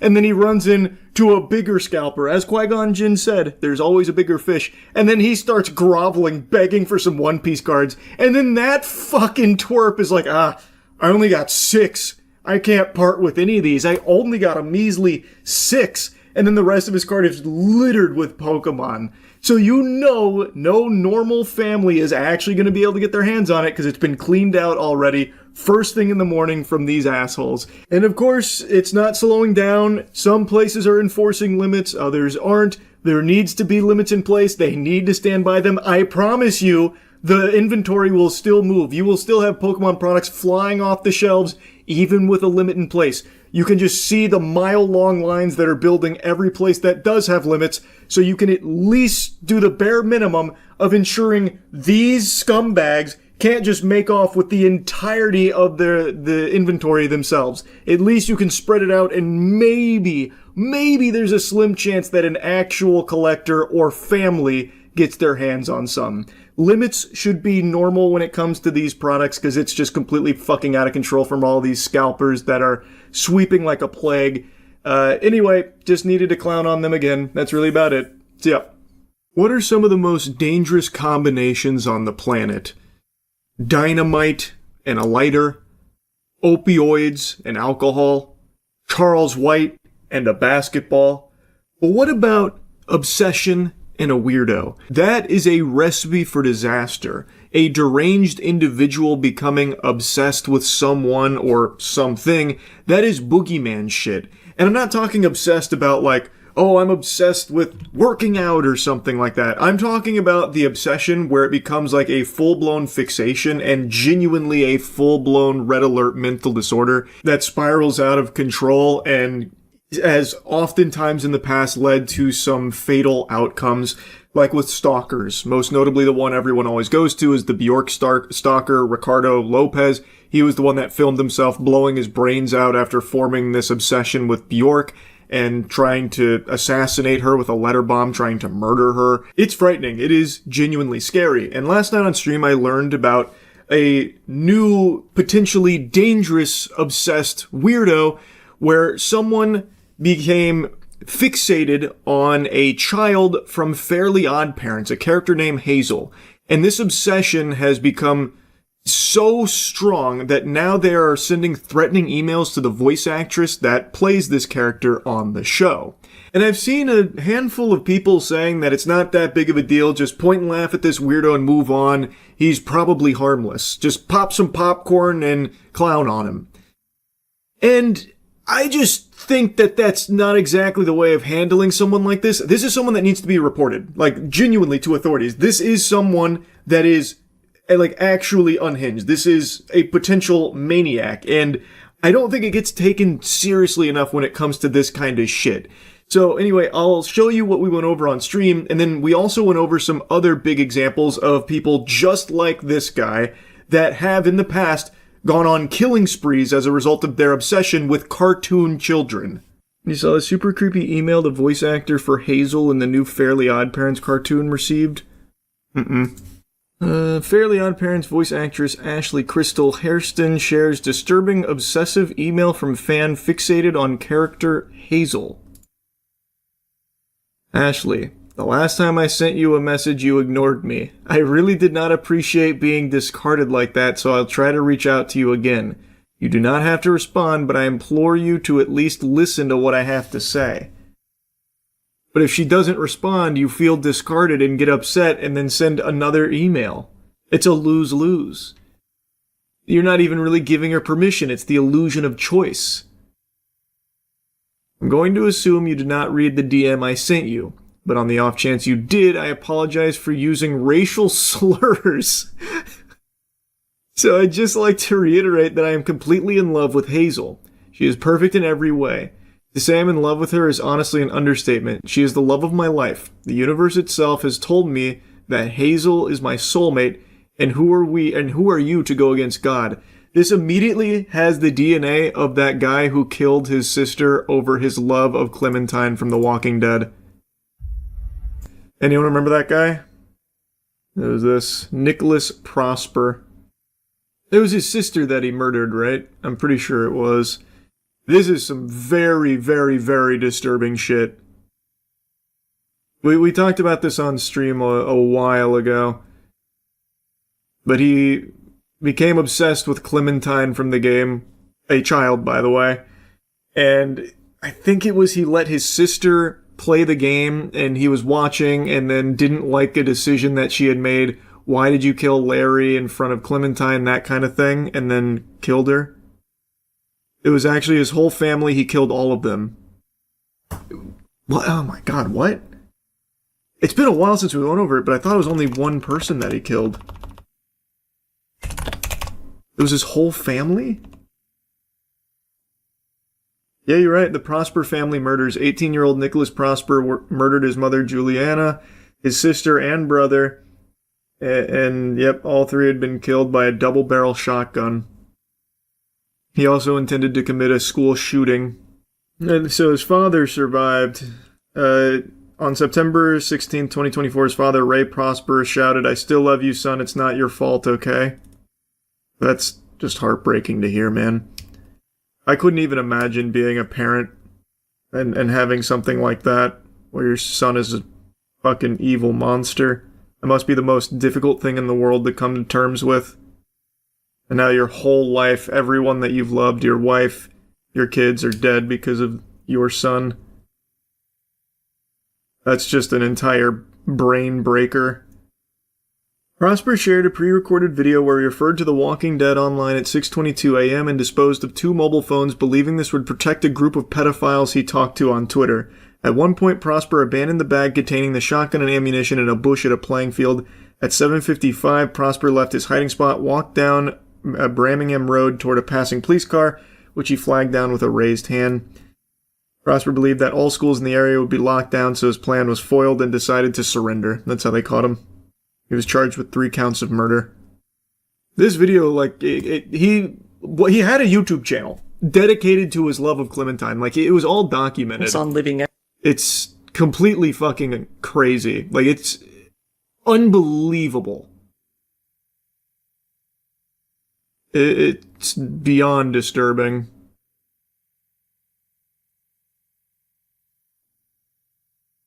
Here's one of the videos.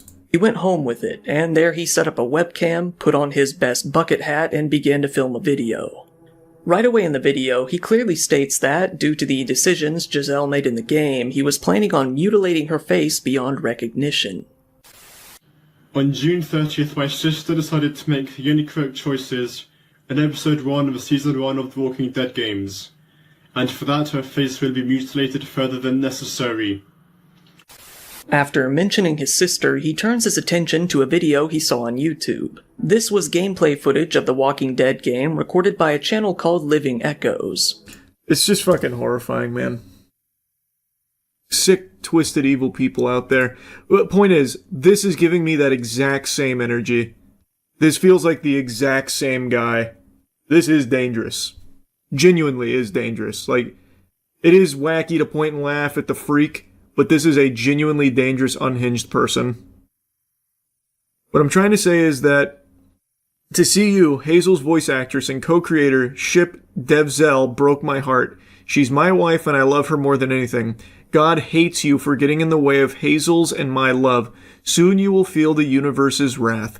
Hazel is mine and mine alone. I love her, and she loves me. I will never forgive you for the hurt you have caused. I suggest you take down all the Devzel posts you made, the interviews mentioning it, and stop shipping them if you want a peaceful life. Hazel is canonically 10 years old, by the way. Well, yeah, that's pretty clear. It's Fairly Odd Parents. That Danny Phantom dude had a YouTube channel too, right? Yep, oh god, what was it called? Something Blaze? Was it Andrew Blaze or something? All about his obsession over the Amber. Yeah, it was Andrew Blaze. Thought so. Scary stuff, man. Scary stuff. He also did a shooting such a weird phenomenon. Yeah, he went and killed coworkers. His real name's Randy Stair. But he went by Andrew Blaze online and was obsessed with her from Danny Phantom. It's scary how common this stuff is getting. Feels not safe. I wouldn't say that it's getting more common. It's just we see a lot of it now.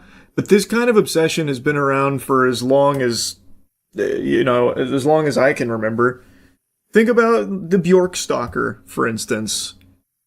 But if you're talking about like the phenomenon of people getting obsessed with fictional characters like in cartoons and shit, I guess that's a little newer since cartoons are a little bit newer. But those kind of people have always existed. It's fucking scary.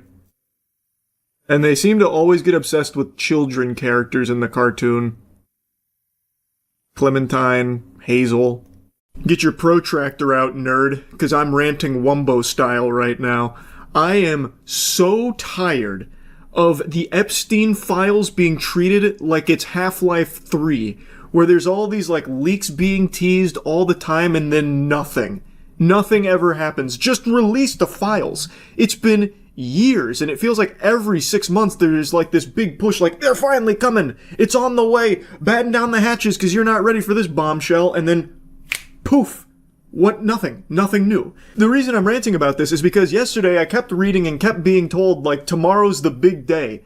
The Epstein files are finally fully declassified and all of it's coming out tomorrow. The dam has broken, we're gonna know everyone's names, and we're not ready for it because there's names on there you'd never expect, like, fucking Commander Shepard's on there, you know? The Citadel has been compromised. Like, it's like, okay, finally, it's about time, you know?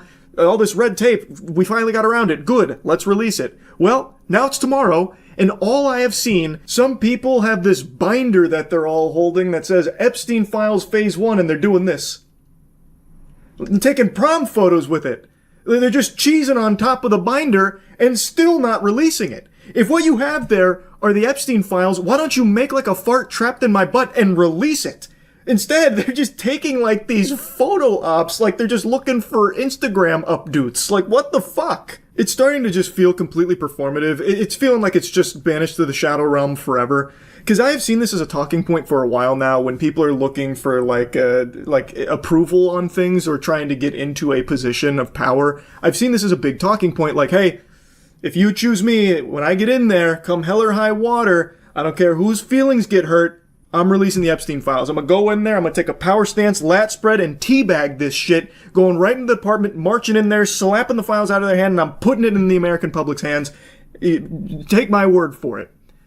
Well, now there's a lot of people that can do that, and it's still not happening. The names are still not being released. The most we ever get is these little tiddlywinks of Epstein file morsels that have been known for years, and they parade it around like it's new info. It's so stupid, and I'm beyond tired of it, because there is no doubt so much redacted information that is still not publicly known that I'm fully confident they have access to, especially judging by these pictures they're all posing with, like, here's the Epstein files, I've got them right here. Well, how about you open it and let us take a peek inside if we're that close to releasing it? Like, today was supposed to be the day. At least that's everything I kept reading and getting told. So when is it? When will we finally know all of these names and all of this information? Because it has been so long of the same song and dance. Now, as I've been making this video, a new article just dropped that states that after review of the release documents from today, most of the information has been heavily redacted and previously reported. Also, it's called into question if the information was ever even classified in the first place, and it's drawing, of course, heavy criticism because apparently it boils down to being some of Epstein's phone book. And now I just read another article that said it's being pushed to tomorrow because the FBI director is withholding thousands of pages. It's such a mess. Like, I am fully expecting tomorrow to roll around and still nothing to be there. Hopefully I'm wrong about that. We'll see. But based on what I'm reading from the people that did have access to this huge new information, it boils down to mostly redacted shit, as well as things we already knew, and then some of Epstein's phone book. So when are we actually getting the meat and potatoes, the fucking spaghetti and meatballs of all of these Epstein names and all of this absolutely evil shit that they apparently have had access to for so long but still haven't released? It just feels like I'm perpetually reading BuzzFeed slop headlines in regards to this. The first arrest will shock you. The Epstein files are coming. Okay, that's exciting. When? I'm ready to be shocked. When's that first arrest happening? Why hasn't it happened yet? Like, who is it? Who are you trying to catch? Is it fucking Adam Warlock? Like, why can't we get a handle on them? When is that first arrest happening? Like, if these headlines just keep popping up over and over and over again in regards to the Epstein files, and then there's still nothing that ever gets released. It's at the point now where I really feel like there might not ever be an arrest that comes from it, and there may never come a point where the Epstein files ever get fully released. I also read a couple days ago that allegedly the FBI was working to delete some of the files, so it's just such a fucking disaster. It's so infuriating. And I keep hearing time and time again, like, it's coming, it's almost here. It's set your alarm clock. But it's become like the Bloodborne 2 of documents. It just doesn't exist, it feels like. I guess when Jeffrey Epstein mysteriously found a way to kill himself in prison, Tony Stark of suicide, he killed himself with nothing but a box of scraps and toilet paper. Somehow, all of the evidence and everything he had vanished with him. And now it only lives on in headlines occasionally about it's coming, maybe. No, it's actually coming this time, and then it never does. But again, hopefully I'm wrong. Maybe tomorrow is the big day with a lot of new information, a lot of new names, and maybe, God willing, some fucking consequences for the people on the Epstein list. Here's hoping. Fingers crossed. But anyway, just wanted to rant about this briefly. That's about it. So, yep. I wasn't home much yesterday, so I missed a lot of the happenings from the last 24 hours. But today, I happened to see a wacky headline. Nicki Minaj praises J.D. Vance as assassin as Erica Kirk sits next to her. This was apparently at something called AmFest, where Nicki Minaj went up on stage to celebrate Trump and a bunch of stuff or whatever, and then I guess while she was busy glazing and gobbling on the administration's wiener, she tried to pay J.D. Vance a compliment by calling him an assassin, which obviously raises some eyebrows as Erica Kirk sits right next to her, whose husband was literally assassinated. Ordinarily, I'd put the clip here so you could hear it for yourself, but I don't want to take a chance of DMCA, especially with how rampant that kind of shit's been going on. You can watch it yourself if you want, though, but she immediately recognizes the blunder. She kind of scholars mated herself there by using that word.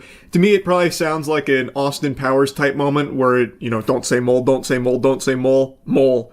Where she was trying so hard not to use the word assassin, but then for some reason, her fucking neurons couldn't fire properly, and all she could think of for a compliment for J.D. Vance was that he's an assassin. And Erica Kirk tries to, dispel the awkwardness and, reassure her, it's okay, and try and make light of it and move on from it. But what a weird compliment to try and pay somebody. Who says that? Oh, this guy's, so epic. He's so awesome. He's an assassin. That's something a middle schooler would say on fucking Xbox Live or something. What are you talking about? Who says that shit? Now, that's not the only thing I wanted to yap about here. Obviously, that's just a weird, wacky little thing. But Nicki Minaj's presence at an event like this is so head-scratching to me because she herself is not a U.S. citizen. I don't know how many people know this or how many people just forgot. She herself talks about not being a U.S. citizen and that she is literally an illegal immigrant. In 2018, she even made a whole statement about it with what was happening to immigration back then and how her heart was breaking for it, telling the story of how she came to this country at 5 years old, an illegal immigrant. She was discussing how she can't even imagine being separated from her parents at 5 years old and everything that was happening then. And since, she still has not become an American citizen. In 2024, only a year ago, she once again opened up reiterating, confirming she is still not an American citizen, despite paying so many millions in taxes and all that. So her going on stage yesterday and being like, the president is dashing and handsome, it gives me the same feeling as someone who's trying so hard to avoid getting in trouble by trying to butter up the person that can really fuck them. Oh, you're just so smart and striking. Devilishly talented, by the way. Did I tell you that? Honestly, I'd go as far as to call you a god, even an assassin. It feels like she's so over the top. Maybe she's worried about getting deported herself or something. So now she's trying to suckle the titty here of this administration and hide in its ranks as, a public figure. So now she's just stuck looking like a fucking imbecile. Yeah, this administration is perfect. Frosted Flakes, they're great. Yeah, who just said Epstein files? Someone shoot that guy. Yeah, us U.S. citizens. All of us, my fellow U.S. citizens, we gotta stick together. We love U.S. citizens like me, am I right? That kind of thing, she's cutting fucking WWE promos. But I think there also might be another explanation here. Again, just another game theory. Maybe she's not looking to protect herself. Maybe she's fishing for a pardon for her sex offender husband. Since Trump likes to hand out pardons like they're fucking Girl Scout cookies, I think there also might be this play from Nicki Minaj here to try and get one of those for her husband, Kenneth Petty, who is literally a registered sex offender. Maybe she's trying to make it so he no longer has to keep re-upping that and getting in trouble when he refuses to do so, like recently when he had to go under house arrest for failure to register as a sex offender. So perhaps maybe she's trying to get in their good graces so she can then float the idea to Trump about pardoning Kenneth. After the never-ending circus that has been the Epstein files, especially the most recent shenanigans here, it should be painfully obvious that the government is more than willing to bend over backwards to protect sex offenders and the most evil, heinous people on the planet imaginable. So it's not a far-fetched idea to think that maybe Nicki Minaj is making a play like that to try and get that special treatment for her husband.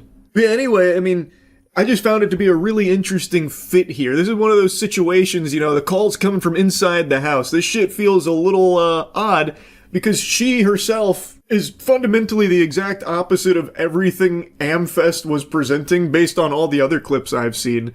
She is an illegal immigrant, she's not a US citizen, and her husband is a sex offender. I don't know, sports fans, maybe I'm on the crack pipe, but that doesn't exactly sound like the ingredients, the recipe to a perfect fit for the conference she was attending here. But, you know, what do I know at the end of the day? I just wanted to yap about it. That's about it. So yeah. This is No, I'm Not Human. So I'm going to need to deduce who is and who is not human. Something I would consider myself a preeminent expert in. I argue with my dad about aliens a couple times a week, so I feel like I have a picture in my head that's probably very accurate to what a real alien looks like, minus the 3 huge fucking honkers. So outside of the 3 tits, I can probably identify aliens easily. Come on in. Hey neighbor, long time no see, how's life? Same as it ever was. How's life treating you, bud? Hey, I came over for a reason. I'm a little worried about you. Something bad's coming. My cousin called me the news over there saying there's something weird going on with the sun. And that there's people coming up from underground. They're calling them visitors for some reason. You racist. It's subterraneans. Haven't you ever seen One Punch Man? Come on. My cousin said that staying home alone is dangerous. So I came over so you don't get killed. A likely story.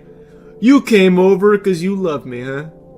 You want a romantic evening by candlelight, don't you, bud? Well, get in here. Come on, get in. Get in. I trust you. Get the fuck in here. Come on. At 6:28 a.m. today, there was a powerful emission of energy from the sun. The burst was larger than scientists had predicted. Temperature outside has reached critical levels. The government has declared a state of emergency. We're asking all people to refrain from going outside during the day. Oh, jeez. Well then, everything I said makes sense. Don't go outside during the day, and you have to let other people in. That's a really good question. Why do I let them in? They were outside during the day. Something has gone awry.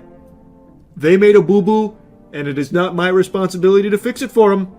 How about you and I just butt-chug some brewskis together and call it a day, huh? I'm afraid that all we can do is try to survive, and hope that this nightmare ends soon. I think the government will help us somehow. Get a load of this guy! I think the government will help us somehow? Are you a visitor? You must be. You can't be human to think that. What the fuck? Maybe they'll lead everyone to shelter or something like that. If they do, stay with family. By the way, I brought you a case of beer. My brother-in-law works at a brewery. Drink it and go to sleep. Jeez. Okay. That's a little concerning. That's my boy right there. That beer made me so tired I should go to sleep. One beer and I'm KO'd? Oh my god. Maybe this planet does deserve to get exploded by the sun. All because of me. Is my dad here? Can you get him for me? I was okay earlier today, but now I'm scared. There are lots of people out walking at night. I don't know my friend's name, so tell me something about your dad. I know a lot about him. Before he goes out, he likes to drink a little beer, hee-hee. Why are you missing like 9 teeth? Did you get hit by a shovel on the way here? He leaves me lunch and dinner and juice. I tried the beer he drinks today. Blech, it's gross. Why does he drink that when juice exists? Ain't that the $1,000,000 question? Why drink Miller Lite when you can drink anything else, even piss? Oh, please don't tell him. You know, it's like everything's been turned upside down. Now people sit at home and sleep during the day. At night, they walk around and do things. I'm still scared of the dark, but it seems like there's nothing to be afraid of. Or is there? We're gonna play some kind of game he made up for me. You have to roll dice. Then you move using stuff like the armchair or the couch. You have to build a road, I'll show you later. Bye. Oh, that's actually your daughter. I thought there was a chance that was just an alien. No, my one friend! Now I'm all alone! Fuck! No! Just come in, I don't even care if you are a visitor. Wow, you're tall. I was taking shelter at the bar. They just kicked me out. Immediate lie, you cannot fit in a bar. Not everyone can handle my temperament. But I won't hurt anyone, don't worry. Life is shitty sometimes, you get it? So can I come in? I'll just point blank ask him. You're not a visitor, are you? You think I'm one of those monsters? No, I'm not a visitor, but asking everyone that directly is fucking nonsense. Guess things won't be any different here anyway. Why did they kick you out of your previous shelter? I thought about saying something rude at first, but I changed my mind. I told you the people there didn't like me. God knows who it was. So when I think about it, maybe they threw me out for good. They could have eaten me alive and no one would have noticed. I feel like he's an alien. Like, he's definitely a visitor. But he's also so tall that's kind of cool. I'd kind of like him as company. Get the fuck in here, Slender Man. Come on in. Thank you. Trust in people now doesn't amount to a hill of beans. So I appreciate your trust. Perhaps, well, I can't promise anything. Try to survive somehow. It's scary, of course, with these visitors everywhere and the sun burning with hellfire. I'd really like to live. Oof. Aren't you scared? Tell me. Tell me it'll all be over soon, please. I don't like your attitude. I also don't like you using, like, fucking, like, Tumblr talk. The he-he-hes, the oofs and all that. Get the fuck out of here. Haha, wee-oo. Okay, sure. Bye-bye. XD roar. Bye. Yeah, bye. You won't believe this, bud. You won't believe who just showed up. The town dweeb. Where are you? You in my bedroom? Eyewitnesses describe them as creatures that can imitate the external appearance and behavior of humans. Please avoid contact with visitors. In one case, it was possible to identify a telltale sign of these creatures. Perfect white teeth. One eyewitness is able to back this up. He encountered an unhoused person with perfect white teeth who turned out to be a visitor. That's all for now. Stay calm and don't leave the house during the day. There he is. Can I check your teeth? Yes, was there something you wanted? I kind of want to test him. But let me talk to you first. Because the series of catastrophes made everyone go insane, sun exploding, visitors, economic crisis, on and on. It fucked them all up. Some before with stress, some with alcohol. Well, I lost my marbles from anger. Climbed up a table in the bar and shouted, "Stop fucking blaming everything around you, let's keep our humanity. Tears won't be a bother in the beer foam. Malt and hops taste better with salt. Who needs it anyway?" I have 2 tests. Let's just try a test. What do you want to check? Teeth. Oh, that's how it works. You want me to show you my teeth? Okay, take a look. There's still the odor of sadness and smoke. I mean, they are white and, like, nearly perfect, but judging by the pictures, I think they need to be, like, literally perfect. Like, one-to-one, like veneers. Which these are not. Like, there's still a little bit of crowding down here. Now, of course, I'm not a fucking dentist, but, like, it's not super perfect. Pretty yellow, right? So piss off with your tests. I'm not a visitor. They weren't yellow at all. I don't know why you're lying. But I don't think he's a visitor. Hard day's work. Whoo-wee. Exhausted. I sense the energy here is stagnant. You're probably not a visitor, but I just don't want you here anyway.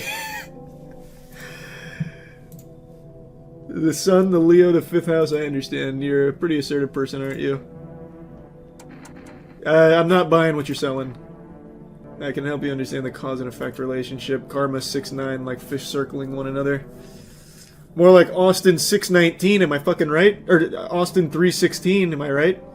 You're juggling several constellations within yourself at once. You're a complex person. We can use affirmations to reach the depths of your cosmos. Understand, don't you?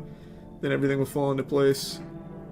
You are super not a visitor, but you are also super not welcome here. No, please leave. No, get the fuck out. I'll do some affirmations for you to have diarrhea. Man, I think she already beat me to that, because I just had diarrhea before starting this game. That was nuts. Wow. Definitely not a visitor, but definitely a zombie. Can you let me in, buddy? What happened? I got caught in the afternoon sun while putting out forest fires. Oh, that's sad. I'm the only one left from my squad. The rest, the boss just wouldn't let them leave. Now they're on shift eternally. Yeah, why not go to the hospital? The hospital? There are no more hospitals, man. When the visitors came, there was no more point in hospitals? That's when they'd be the most useful. Hard to get treatment if you can't trust who's treating you. Ah, I see what he's saying. Well, definitely not perfect white teeth. I also don't think a visitor would choose this disguise, so get in here. He's had a rough go of it. Oh, God! Got a ghoul on the ground. I mean, I can tell his teeth. Well, it's fucking stupid to check for dirt under the fingernails after what this man has allegedly been through. He is going to have dirt under his fingernails if there's even fingernails left. And I can already tell his teeth aren't perfect unless this isn't what you go by. Let me see your teeth, bucket. It's a visitor. He has perfect teeth despite being in a fire like that? Well, I mean, they're not perfectly white. They are yellow. But the arrangement is perfect. I need to see you again. Show me your fingernails. Show me your ass. Let me pop a cheek out real quick for me. Where'd they even come from? What, your fingernails? Fingernails caked with dirt are a sign. They can just wash their hands. You're saying a gardener would automatically become a visitor then? Fucking nonsense. Check my nails. He is super right, though. Well, am I a visitor? Don't think so. So I did not get an option to take out my gun on this guy, but I did have an option to take out my gun on this guy. Why?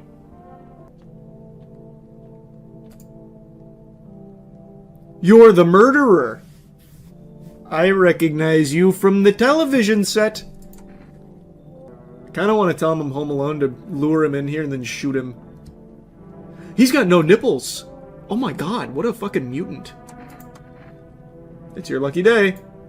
I can hear someone whispering inside. But who knows what will happen in a few days. Hello there, human. How lucky we are. We have witnessed the punishment of human lust with our own eyes.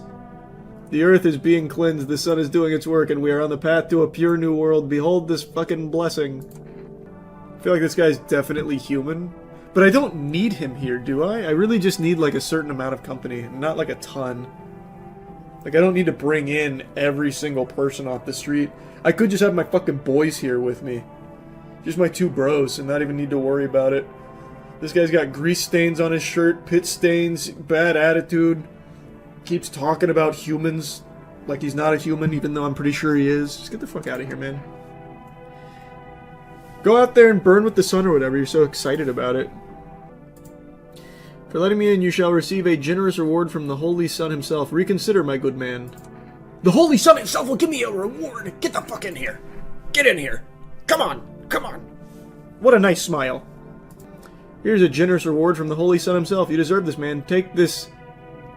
What the hell is that? That's alien speak. Oh, I forgot to ask. You got any beer? God damn it, I brought in a visitor. Redditor, you are not welcome here. Don't apologize for your bad mood. Just fucking leave, please. You are a dweeb, and I don't want you here. You'd understand my anger if you'd seen what I have. Why would I want you in here with that kind of attitude? Unless you will beat up a visitor for me. If I bring you in, will you beat someone's ass? That'd be very good entertainment. Basically, all I do throughout the day is drink a beer and go to sleep. If you can provide me with some gladiatorial combat in here, I would love to see it. Get in here. Oh, God. Immediately, no. He's not going to. He's going passive.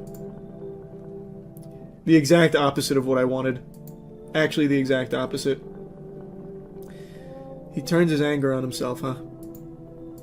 I might just pull the gun on him just for the sake of it. Wow, I see you really made yourself at home. Turned it into a goon cave already, eh, Redditor? Bunch of trash bags of poop. Yeah, exactly. When he sits like this, he kind of looks like Junior from Sopranos. I feel like I can see his eyes already. Let me see his hands because they're kind of clinched into a fist. That's a lot of dirt. Oh god. Uh-oh. Now, could this just be circumstantial? Honestly, it's probably still for the it's probably for the convenience of the house if I just take my gun out on this guy and get him out of here. He is a loose cannon ready to snap. He's probably more of a threat to my safety than the visitors. Oh, wow. I mean, I could definitely pull the trigger faster than you could throw a wet noodle punch at me, man. I don't know why you're so delusional. This is still the safest option, even if it is a human.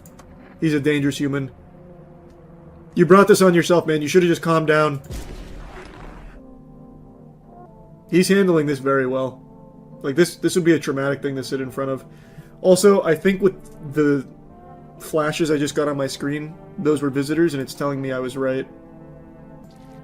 Oh, those are super red.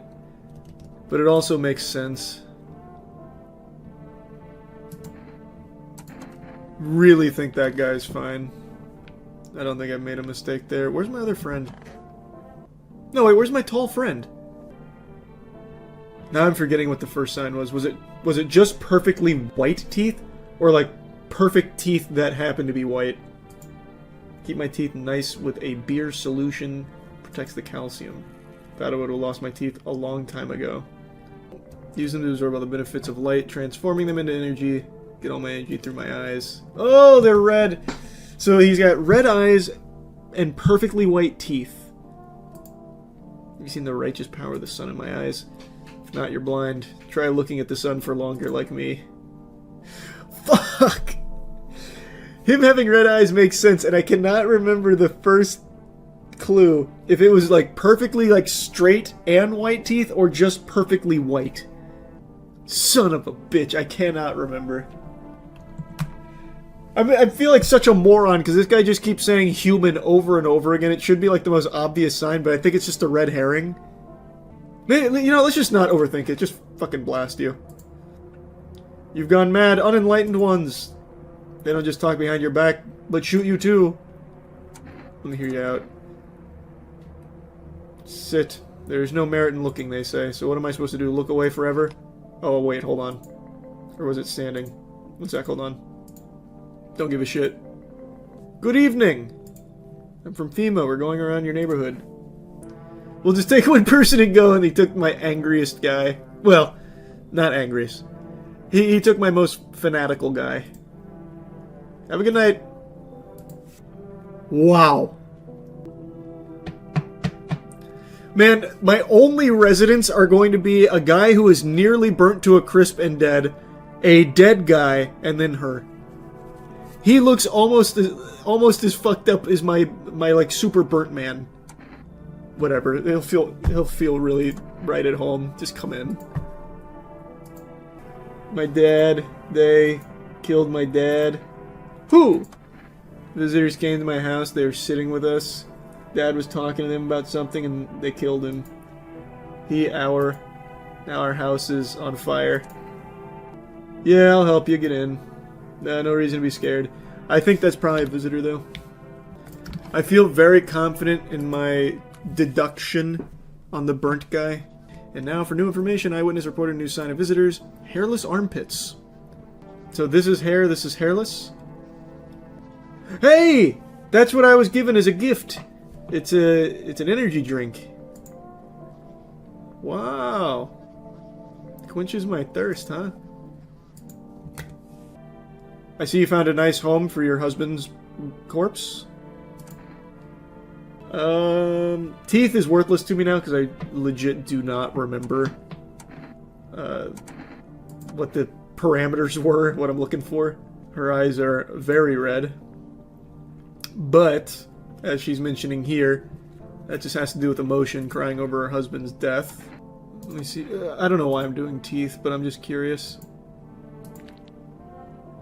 So that has to... It had to be, like, perfectly straight white teeth. That had to be what it is. Hopefully I get the report back today on if the guy who kept saying humans was an alien or not.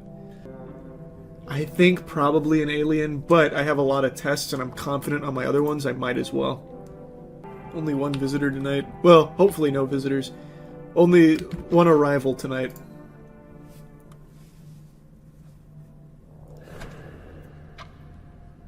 Did I blow it?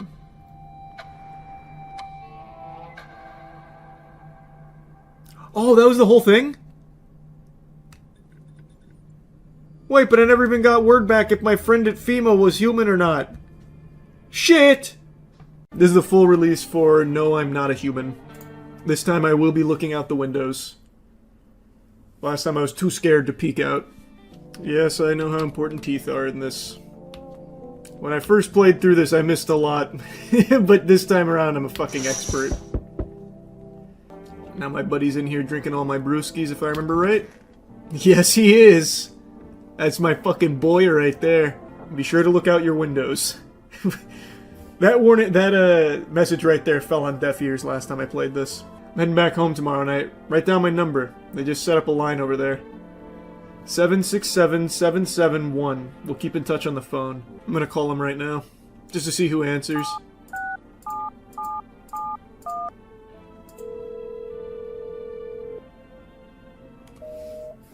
Damn!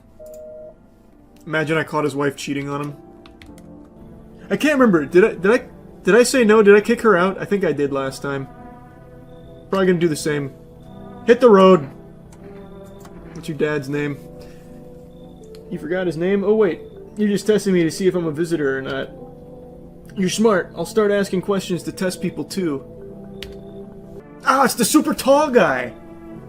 I remember this guy. This guy got eaten alive by one of my friends. Who's that guy from the early 1900s that was like 8'6", wouldn't stop growing? Rudolph Wadlow or something? So like this is definitely an achievable form for the human body. We've seen it before.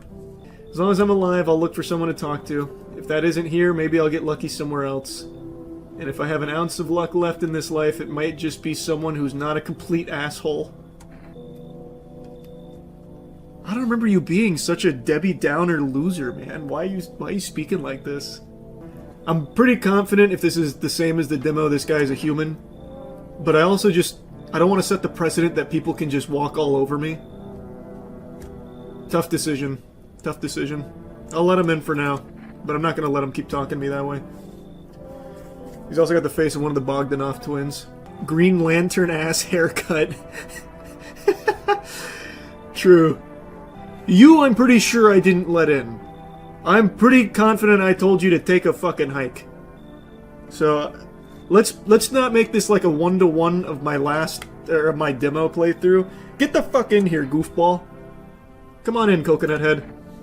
Thank you, haha. Thanks so much, seriously. Now I get to live a little longer, thank God.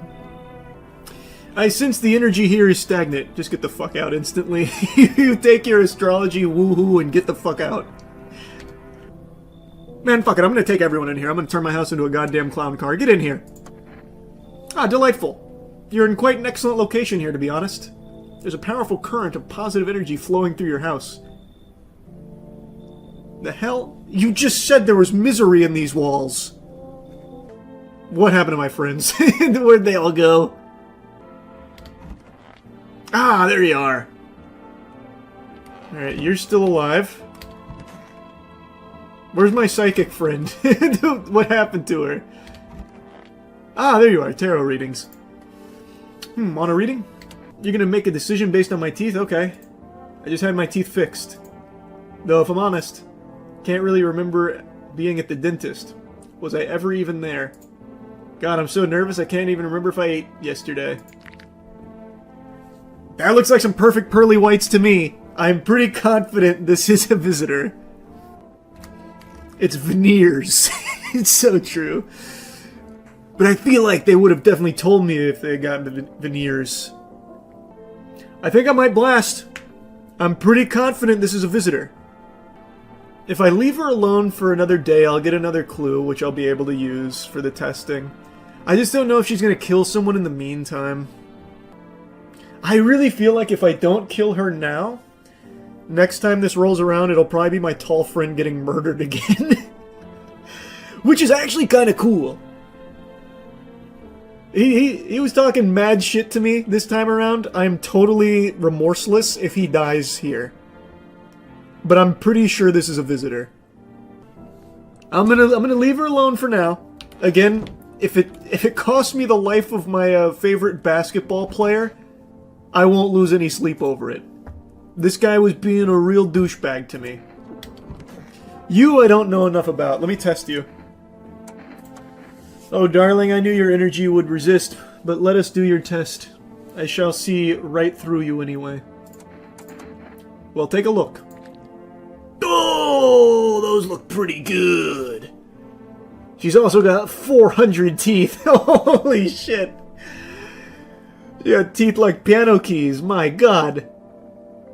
I feel like that should be one of the signs, right? That's not a human amount of teeth. Bro, gonna overanalyze the teeth again? But this is so clear. Look at how many teeth she has. This is way too many teeth. Way too many teeth. I'm gonna count them. 3, 6, 9, 12. Jesus. 15, 18 teeth on her bottom row. Is that normal? How many teeth are in the human mouth bottom row? Feels too many. Can't remember how many teeth are in the mouth. I have that many teeth. Bullshit, Darren. I'm drained. Let me call my friend.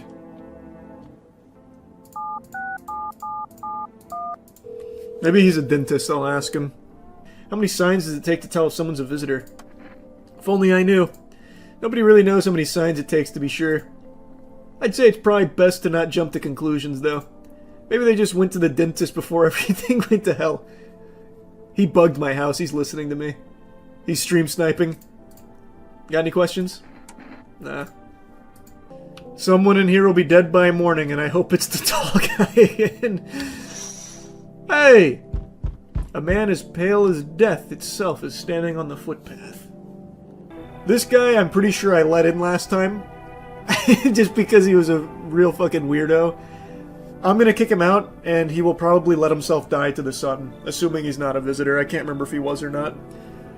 But this guy, I'm just gonna say, get the fuck out of here. Are you a complete imbecile? You're shooing away a righteous and just man?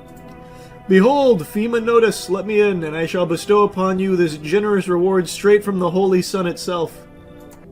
Ah, just get the fuck in here. Just get the fuck... Tell us about Doomsday, huh? Very good, human. We can keep discussing this in depth. Everyone's welcome in here. It's an open door. Ah, before I forget to ask, you got any beer? Alright, I got my FEMA notice. Hey, you on the other side of the door. I can hear your footsteps. Mind if I crash here for the night? He was not in the demo. This is new. Will you bribe me if I say no?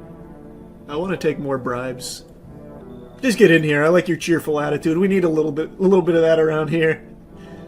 I hope you remember what it was like to feel joy. Maybe then death won't be the only thing on your mind. Alright, let's see who died.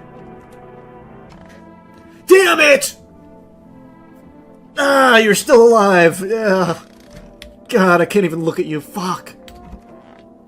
Hand over a FEMA notice. What does this do? Oh, does this kick them out of my house? Without killing them? I'm gonna test you again. Show me your hands. Doesn't really look like dirt under the fingernails, but what is all this? Are these scars? I'm listening, human. Speak. I'm just gonna give you the FEMA notice back. Imagine. I mean, this guy is covered in grease. Like, he's gonna have dirt under his fingernails. It doesn't mean shit for this goofball. Yeah, show me your teeth. Show me the chompers. My teeth stood up for the truth, and they fell for it. You can see that for yourself. Those are not perfect teeth. They are perfectly white, but they are not perfect teeth. He's missing two. Clean my teeth with a nice beer solution. It protects the enamel.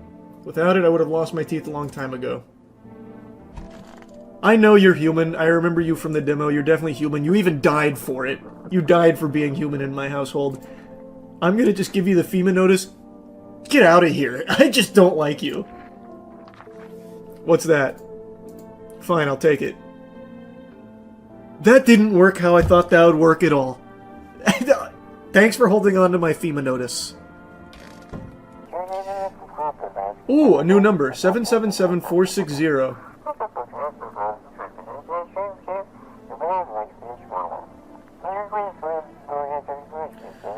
They'll cast out the evil spirit, cleanse your body of the pernicious aura, and provide you with enhanced protection.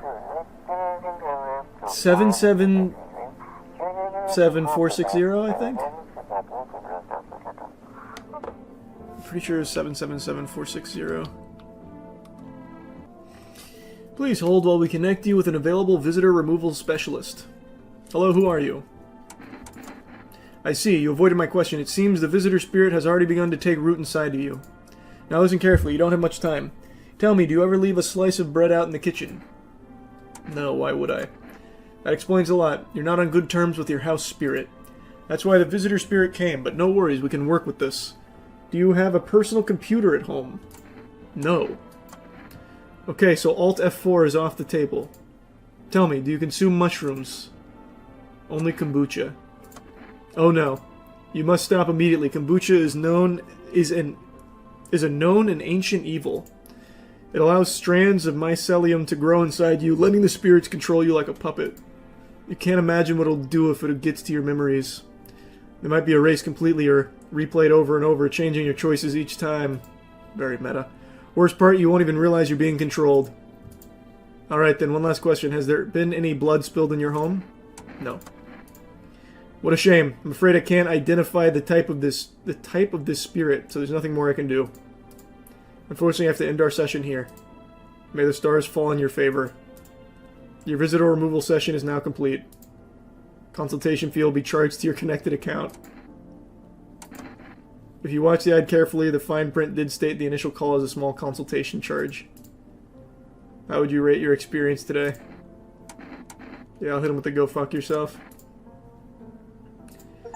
I got nothing out of that. It was a scam. The charred husks of the teenagers' bodies are lying on the ground. Looks like they've been there all day. 2 FEMA employees are standing next to the bodies and writing something down. It's a good thing they showed up to take away the corpses. You hate to think what kind of disease could spread if the decaying flesh was left to rot out there. Thank you, FEMA. FEMA Squadron, I think I found the Pale Man. Look to your left. He's on my doorstep. I'm just going to tell him point blank, I'm not letting you in. A man with no nipples is a man I can't trust. Is your door nice and sturdy? Metal core. Good luck. Never know what might happen to it. You understand. I've got a gun. Delicious. Despair gives courage to the coward, yes? So, you alone? Brother, I'm so far from alone, it's crazy. This house is packed. It's your lucky day. I can hear someone whispering inside. But who knows where they'll be in a few days. Oh, I know where they'll be. Probably dead somewhere in here, because I definitely still have a visitor here. Yo, how's it hanging? Dude, you been seeing how gnarly things are out here? What the hell is going on? Be for real with me, dude. What did I miss? Sun flaring up, burning people alive during the day. No freaking way. Bro, I saw that movie, the one with the bald dude. So all we gotta do is send a team of badass astronaut heroes to the sun, right? Boom. Rocket launched. Mission to stop the world from ending is go. Radical dude. Oh, and the team has to have 4 people. It's like totally the golden survival number. Why are you here? You don't even know what's going on. So you can't be running away from the sun or running away from visitors if you apparently have no idea. Why are you here? Go home. Man's talking like Shaggy from Scooby-Doo. It's cool, bro. I get it. No hard feelings. Take care of yourself, my dude, and your homies. Well, now I just feel bad. And now I kind of wish he came in. Now I just feel like a real asshole. So we meet again. The baldest man on the planet. Yes, it's good to see you again. You're still alive. You make me sick. I'm tired of you. Man, everyone's still alive. I'm doing pretty good. Everything's gonna be okay. Here, show me your eyes. Of course. Those eyes are looking pretty clean. Eyes remember a lot. When you're right, you're right. Show me your eyes. Damn, she's clean there. I am just so certain that this is a visitor. But I feel like if I say this, she'll kill herself. Like, I feel like right now, if I hit her with that information, she probably just like blows her brains out when I go to sleep. I'll say I don't know for now. Why would you say that?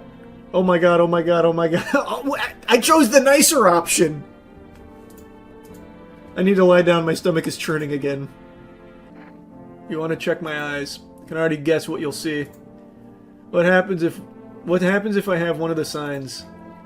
Like, she just has all the signs. Like, it feels like it should be so obvious. But why won't she just kill the tall guy? I have left you alive for 3 days, and you have killed nobody! Nobody! She's a harmless visitor. Yeah, I think I'm just gonna have to blast here. I think it's just too obvious. Yeah, well, no one's surprised about that. I mean, she's got the red eyes, the perfect teeth. I'm sure she had dirt under the fingernails, if I had to guess.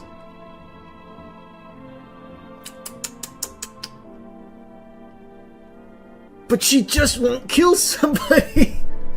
It's making me sad. I'll give her one more day. I do think she probably would have ended it herself if I told her that she's a visitor, most likely. I'm gonna give her one more day. I'm gonna give her another day. Count your lucky stars, Slender Man. She's been showing big restraint. No! Your neighbor's house, which she just painted white, is burned to a crisp and is now blacker than black. It seems like the fire went out only a short while ago. Could someone have burned it down on purpose? What happened to your neighbor's family? Is anyone still alive? Worried thoughts swirl in your head and you're overcome with a feeling of incomprehension and helplessness. I'm gonna call him. I give him a ring. The entire squad of soldiers that arrived just yesterday is dead. Looks like there was a massacre out there. Bodies are scattered across the whole street and one of them is missing its head. That pale, creepy stranger killed them all. He did. I can show you my credentials if it'll put you at ease. Anyway, visitors rarely move in groups, maybe even never. Okay. You could buy some if it would help you feel safer. We're still in the process of studying the sun's effects on the environment. It's important for us to be careful since we're spending so much time outside. Does FEMA have a plan of action is a good question. Of course, but we can't action our plans without proof, so we'll take one of the people staying here back to our lab. We'll have them complete a few tests so we can make sure everything's above board, then we'll send them back. Okay. No, I need to pack. Is this your house? Then no. Stay with the other residents. If you need to evacuate, we'll let you know. We'll just take one person and be on our way. Have a good night. I clicked too quickly, but he took the Slender Man. That's so nice. He took the Slender Man because of the FEMA noticed. That's so good. He's out of my hair, but he's coming back. Woo! Uh-oh, my visitor... What are you doing back here? Scram! Oh, wait. Your dad's dead. Because the house burned down, huh? Yeah, but who's to say this isn't one of the visitors that burnt the house down? Like, yes... I feel like the daughter wouldn't have survived. I know the house burnt down, we've seen that. I feel like the visitors would not have let the daughter survive. I'm gonna let her in, but I'm going to have to do some testing. I'm pretty sure the visitors wouldn't have let her live, but... Come on in. You'll help me? I'm scared. No, I get that. I get that. Wow. I'm gonna let her in, because I think this is so obvious that everyone would turn her away. I do remember in the demo about, like, the let the cat in type thing. I just need to know if I can kill her quick enough, and we're about to find out. I make myself home here. Come on, kitty, time to run and enjoy. Smells like someone died tonight. Yeah, no, I mean, that's a sacrifice we were gonna have to make to save the cat. We knew it was coming. I don't think we're that surprised. Oh, and we have the cat. Nice. Pet the cat. Nice. Hard to tell if it likes it or not. There were hearts there, it liked it. Nice. Can I show my friends the cat? Oh! Oh, wait. Wait, what? This is new? Why are you here? What a dumb question. You open door, ask yourself what for, what am I for? It's all same to me, place is place. Said go here, so went here. I don't want any nothing, not you. What matters is you keep place comfy for kitty, the rest who cares? You're so right. You test me? Haha, yes. Be sure of something. I mean, the armpits are obviously going to be hairless. Teeth, I can already tell are perfect. Let's do eyes. It doesn't matter, I'm going to blast her no matter what. Ah, now to most interesting part. I have things written in pupils, see? Yep. Tragedy. You live alone, yes? So how it feel? Don't like the red blood? You spill much every hour, every day, yet fan it you do not? Speaking very Yoda-esque. Yes or no? Shoot them. That what she wants. Never thought she'd favor big idiot. Nice, we got one. Okay. Granny, you are really handling this this execution like a champ. Didn't even flinch. Okay, so we sacrificed the astrology lady for the cat, which I think was worthwhile. Also proves the astrology lady was human. So the teeth thing, she must have just been a mutant. Let's check Granny. Oh, dearie me, I'm getting old. Where are you from? City born I am, dearie. Had me a little hut in a high-rise. No wee cottage in the country, no crumbly old house or husband or grandbabies to speak of. So I'd sit myself down on a bench most days, could feel a bit of life there, you see, and oh, the things I'd hear. But when all this hogwash started, well, I didn't like it anymore. How can you feel life when everyone around is dropping like blooming flies? Step into the stairwell and there's always some poor soul lying there covered with white cloth. Heavens, it's enough to make you wish yourself gone rather than keep watching such sorrow. So off I popped, toddled off looking for a place where there's still stories to hear, life to feel. And looky here, fate's led me straight to your door, dearie. Now, I'm no churchgoer, but in times like these, well, feels like heaven itself guided my steps. That was actually super cute. I need to test you. Go right ahead and check, dearie. You won't see anything you haven't seen before. Your teeth should not be perfect at that age. My teeth. Ah. And they most certainly are not perfect, grandmother. Anxious, got no one to talk to? Then the phone roulette is just what you need. Call us now, 891-533, and we'll connect you with the perfect conversation partner. That's so cute. Hi, hello. Hello. I need to talk to someone. So much has happened recently. I tried reaching out to friends and people I know, but nobody answers. Then I found out about phone roulette. Maybe it's not the best place for me to be pouring my heart out, but I don't have much choice. I know it's not right to burden a stranger with my problems, but you have no idea how much just talking to someone will help me. It would make me feel so much better. Would you mind listening to me? Yeah. Thanks so much. I think it might be easier if I tell you a little about myself. Anything particular you'd like to know? Where do you live? Far from home, unfortunately. That doesn't fucking help me. I was just wondering, like, what state are you in? I was trying to escape the heat and look for the coldest place I could find. I'm in the middle of nowhere and the cold cuts right to the bone. Nothing grows here, not even grass. It's a relatively safe place, miles from anywhere. But if there's a cold spot in the ninth circle of hell, then this place isn't so bad by comparison. It's funny, I used to hate the cold, but now it feels like a blessing. I want to believe the sun will calm down and this will all be over. But I'm losing faith in a happy ending. What happens when the sun stops burning? Visitors might never disappear. They could replace our friends and loved ones and we wouldn't even know. Why'd you go alone? I didn't want to, but my best friend actually wanted to come with me, but he couldn't. He didn't have the papers to travel. And when the cataclysm hit, getting them became impossible. He was so crushed. He regretted not getting them sooner. I wanted to help him, but I didn't know how. I think he was in love with me, you know.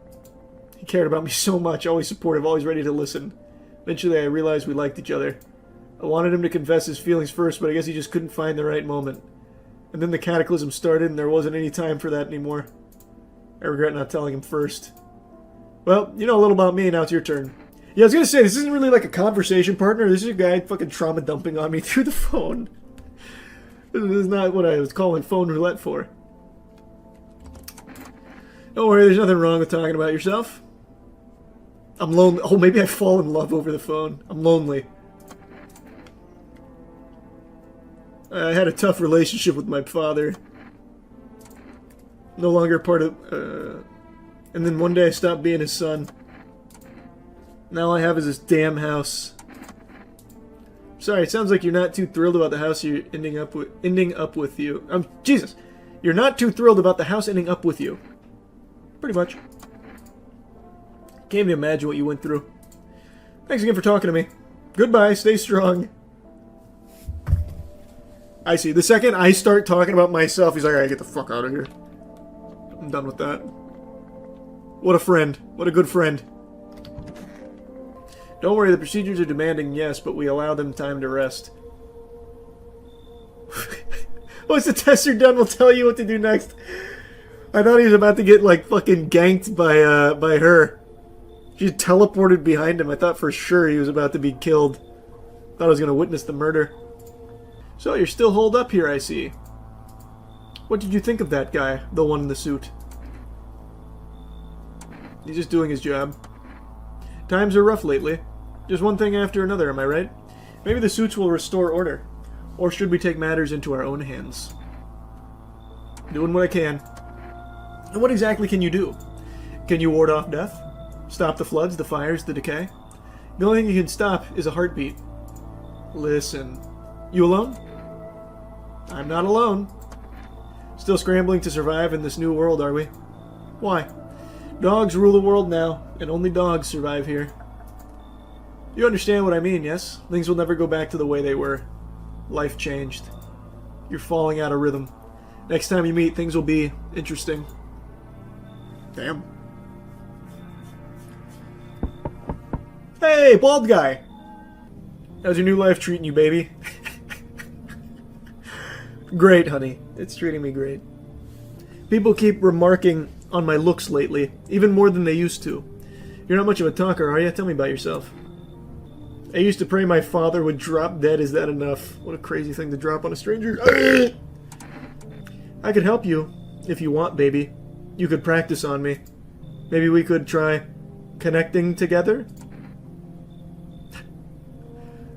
This is a trap. This is a visitor. But I'm so lonely. I'm so alone. But what if she falls in love with the Redditor? And then I'm cucked. You have the phone, friend. You're right. You're right. I need to be strong. I need to be strong. Please, leave, harlot. You will not tempt me. I never expected you to answer any differently. Do you think facing the end all alone will make things easier? Well, he doesn't think so. Hello there. Tell me, can I trust you? Of course, Poindexter. You're not with FEMA, are you? Trust me with what? Important information, of course. I need a safe place to hide out and continue my research. I'm carrying some documents with very sensitive information. We're talking kilotons of state secrets, all of which I plan to make public. What kind of secrets? Where'd you get this? Okay, I'll tell you. I think I can trust you. But you have to swear you'll never tell anyone else, yes? I used to work at a research institute. They fired me over my discoveries. I claim that the visitors are not the real threat, it's what's inside them. Brain parasites. But those fools refuse to acknowledge the merit of my findings.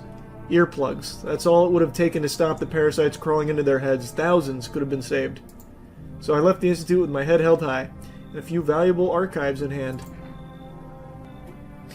I'm gonna say get in here. Get in here. I knew I could trust you. Believe me, I've seen the truth. Forget all the lies you've been told. Will do. He's the guy from the radio show. Oh, is that right? Wait a minute. Dark patches appearing on a captured image is a strong indicator that the subject may be a visitor. Stay calm and remain indoors during daylight hours. Up next, a word from our sponsors. I'm still not entirely... What the fuck are you doing? Got something to share? What are those papers? You would not believe what's in these files. Seriously, some of it's actually pretty darn fascinating. Take this one, for instance. This theory is especially curious. It claims visitors aren't actually real, that they're part of a secret government plan to prune the population. Quite compelling read, and oddly kind of makes sense if you really think about it. Now consider overpopulation is a known problem. Yes, it is simply the truth of our society. Suppose this is how the government has decided to handle it. That's the dumbest thing I've ever heard, because if that was the actual goal, why bother with the visitors when the sun's killing half the world anyway? This might be the dumbest researcher in the nation. I really feel like there's still a chance this is a visitor. We have 3 tests. Let's do the photo. Yeah, a photo.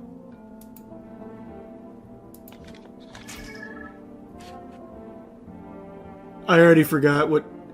I mean, this photo didn't develop at all. We gotta shake it or something a little bit. I cannot understand what I'm even looking at. I took a picture of her in IR. Thanks. I don't like it. Please don't do it again. Got something to share? Let me take a picture of you.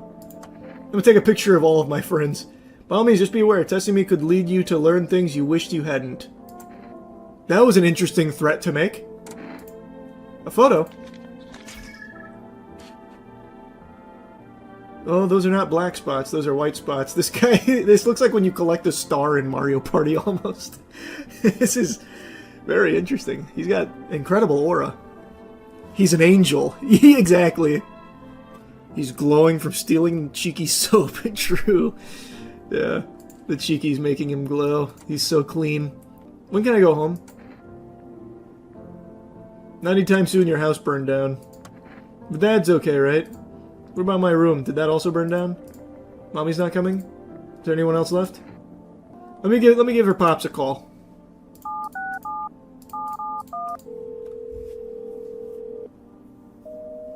Nope, still dead.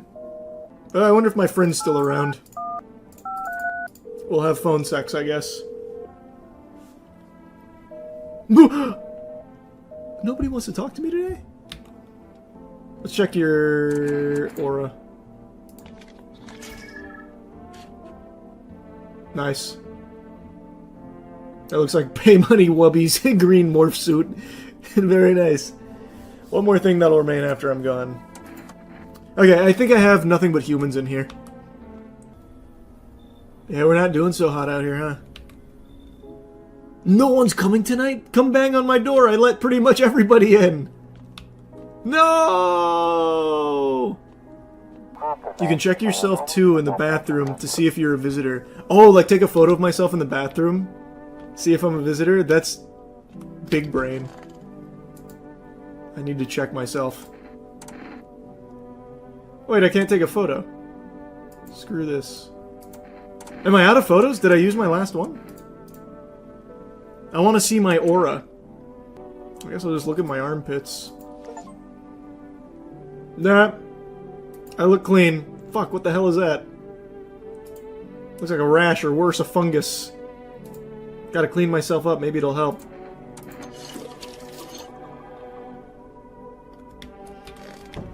We're all infected. I did just waste one of my tests, though. That's not good.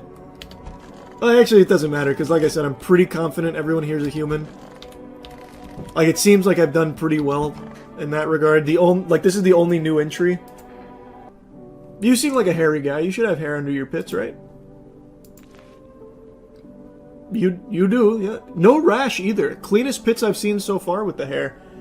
That's very, like, porn star pube hair type shit there. Excellent work, brother. Hello, anyone alive in there? Mind letting me in? Why don't you knock your own damn head in instead? What does that even mean? But I'm gonna talk that shit anyway. Sorry about all the banging, it's just...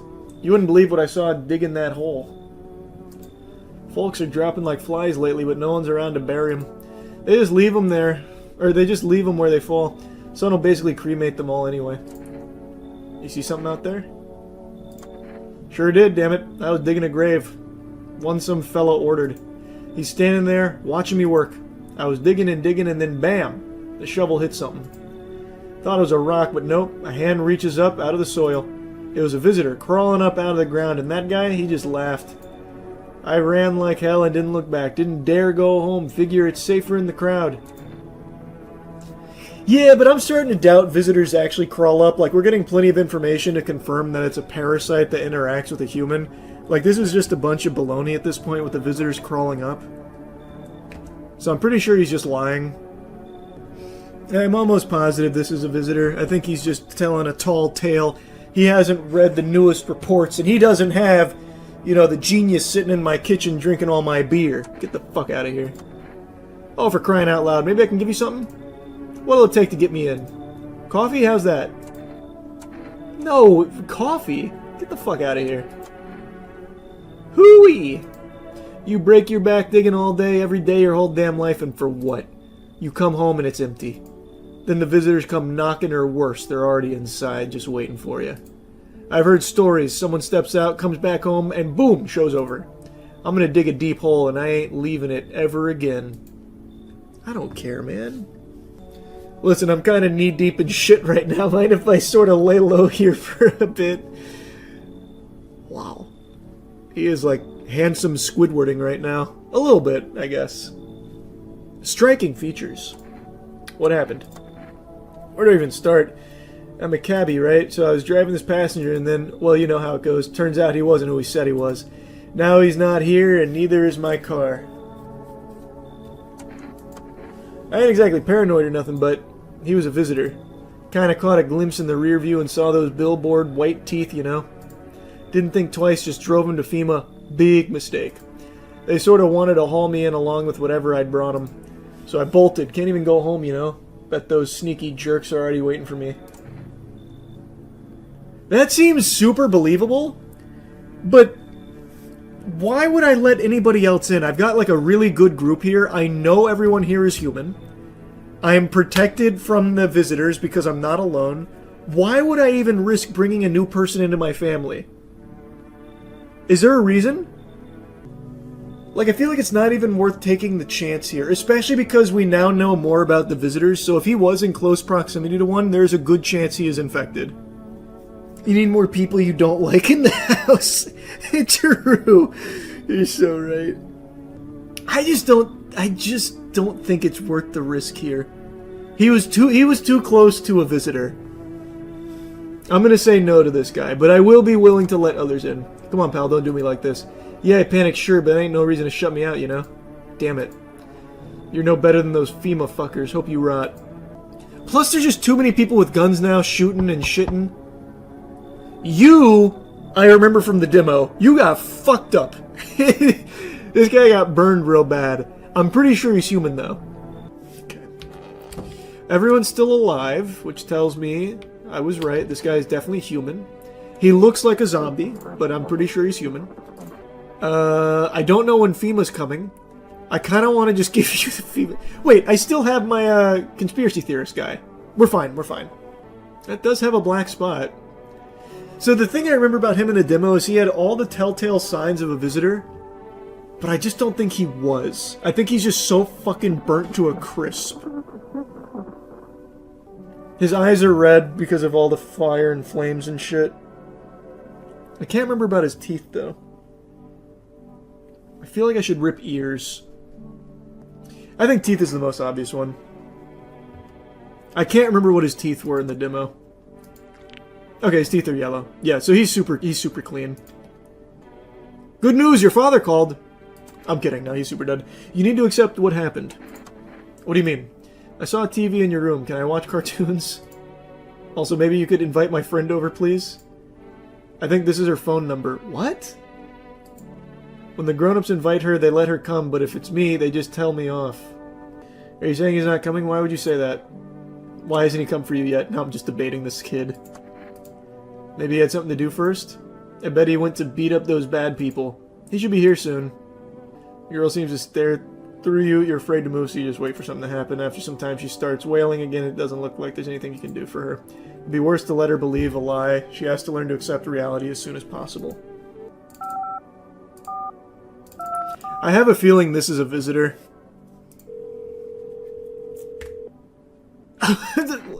What a weird thing to just ask out of the blue. Would it be okay if your daughter came over to play with her friend? May I speak with your daughter is also equally weird. What, is something wrong? Her friend asked if she could come over is all. Our little girl, she died. We had to kill her. Just hang up. We killed her. It had to be done, believe me. Every sign matched what we're being told. My husband insisted. You killed your own child. Don't you judge me. She was a visitor. All the signs matched. There was no doubt. Why am I even explaining myself to you? Go to hell. Let me see if my friend's on the phone roulette yet.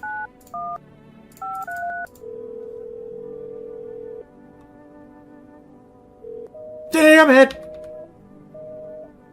FEMA again. We require more test subjects from you. The sooner we get them, the better. Bring back the ones you took.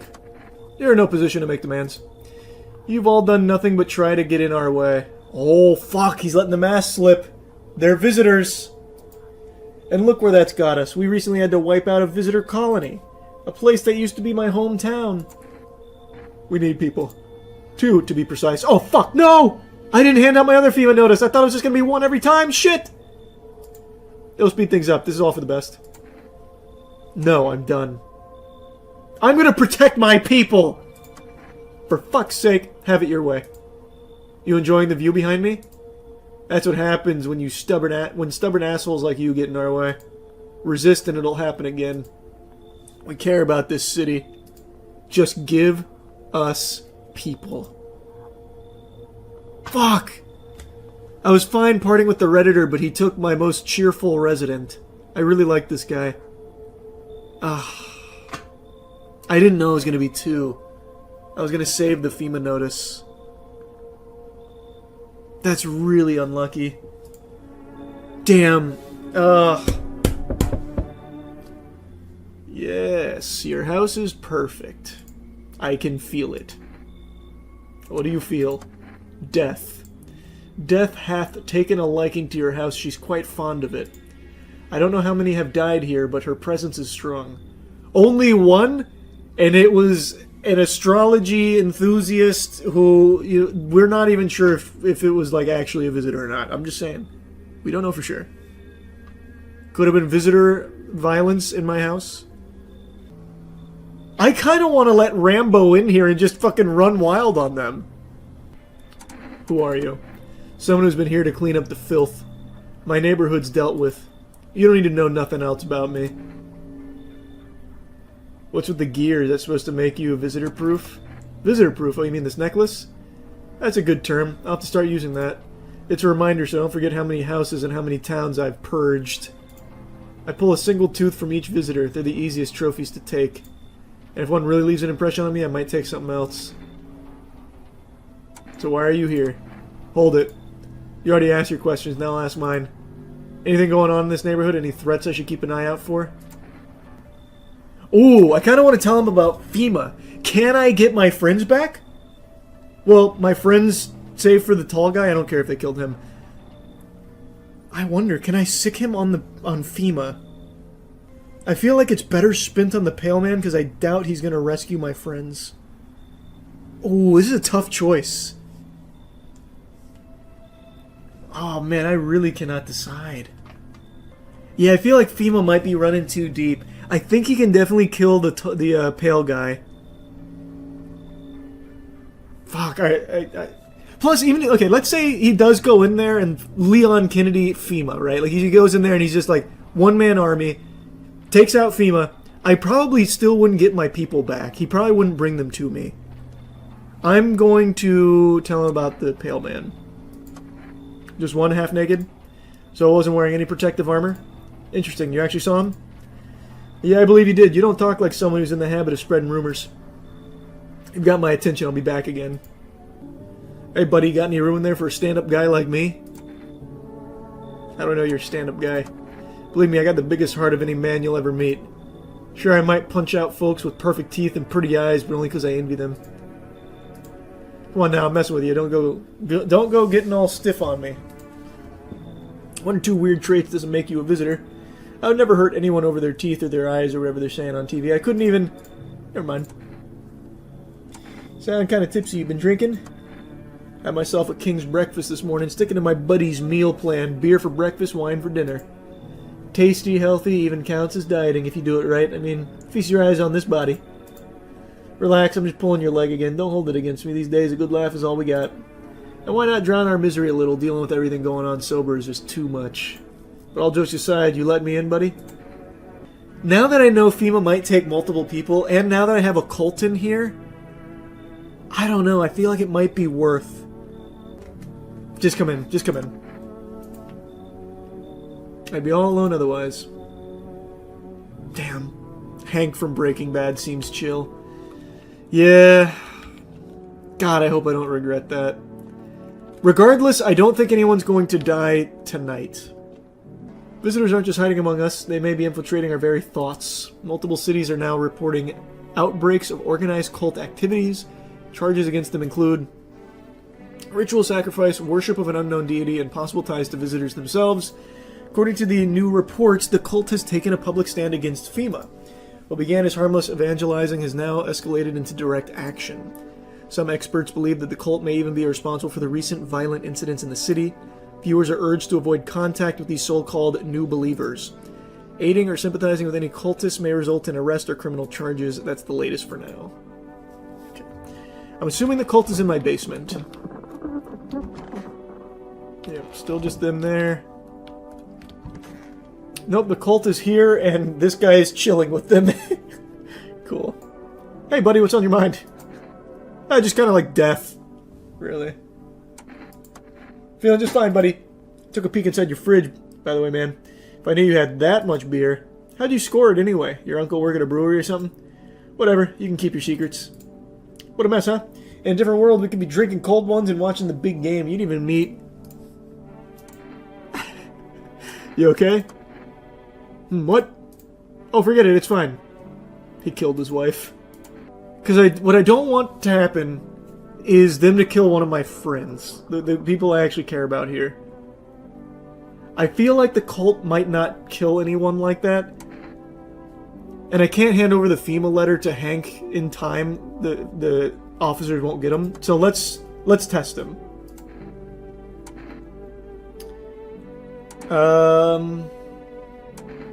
Let's do ears. I haven't done ears yet. Well, actually, I don't even know what I'm looking for ears. Let's do teeth. Take a look. Now, was it perfectly white teeth? I think it was, and it looks like his gums are bleeding. That's 2 signs. I think he's a visitor. I think my plan is this. I'm going to be beyond certain that this is a visitor. I'm going to blast him. I'm going to hand over the FEMA notices to 2 cult members, the 2 that are, like, really about it, and leave the one guy who's kind of scared here. See, half of them are picture perfect, all clean and white. The rest, well, let's just say some of that half didn't keep up so nice. That's like, buddy, it ain't always kind. Now, he's bald here, so I'd assume his armpits might be clean. Dirt under the fingernails I don't think is strong enough. I can't decide between eyes and photo. I think photo's probably the most definitive.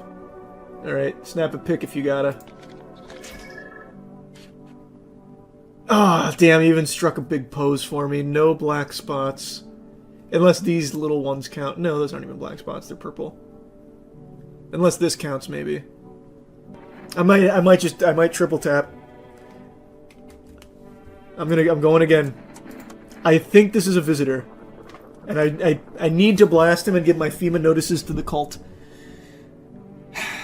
This is for all the marbles. I think we can safely rule out armpits. That's not going to tell me anything. Hands, eyes, or ears. I'm going to go ears. Here they are, just plain old ears, nothing fancy. I'm gonna be super honest with you. I forgot what I was looking for in the ears. I thought it was gonna be like waxy versus not waxy. I should have done eyes. Fuck. But his eyes will be red because he drinks. Ah, damn, you're right. Man, maybe he's not a visitor. He's got 2 signs, but nothing else. And you're right, his eyes would be red because of drinking. It would just be his hands left. But I think he's clean. Alright. Do I lose anything if I kill this guy? Like, who's gonna miss him? He clearly did some fucked shit to his wife or something. That is the most normal looking guy I have seen so far. Has a girl in a poncho with purple hair been by here? I haven't been able to find her since all this shit started. We were supposed to leave this place.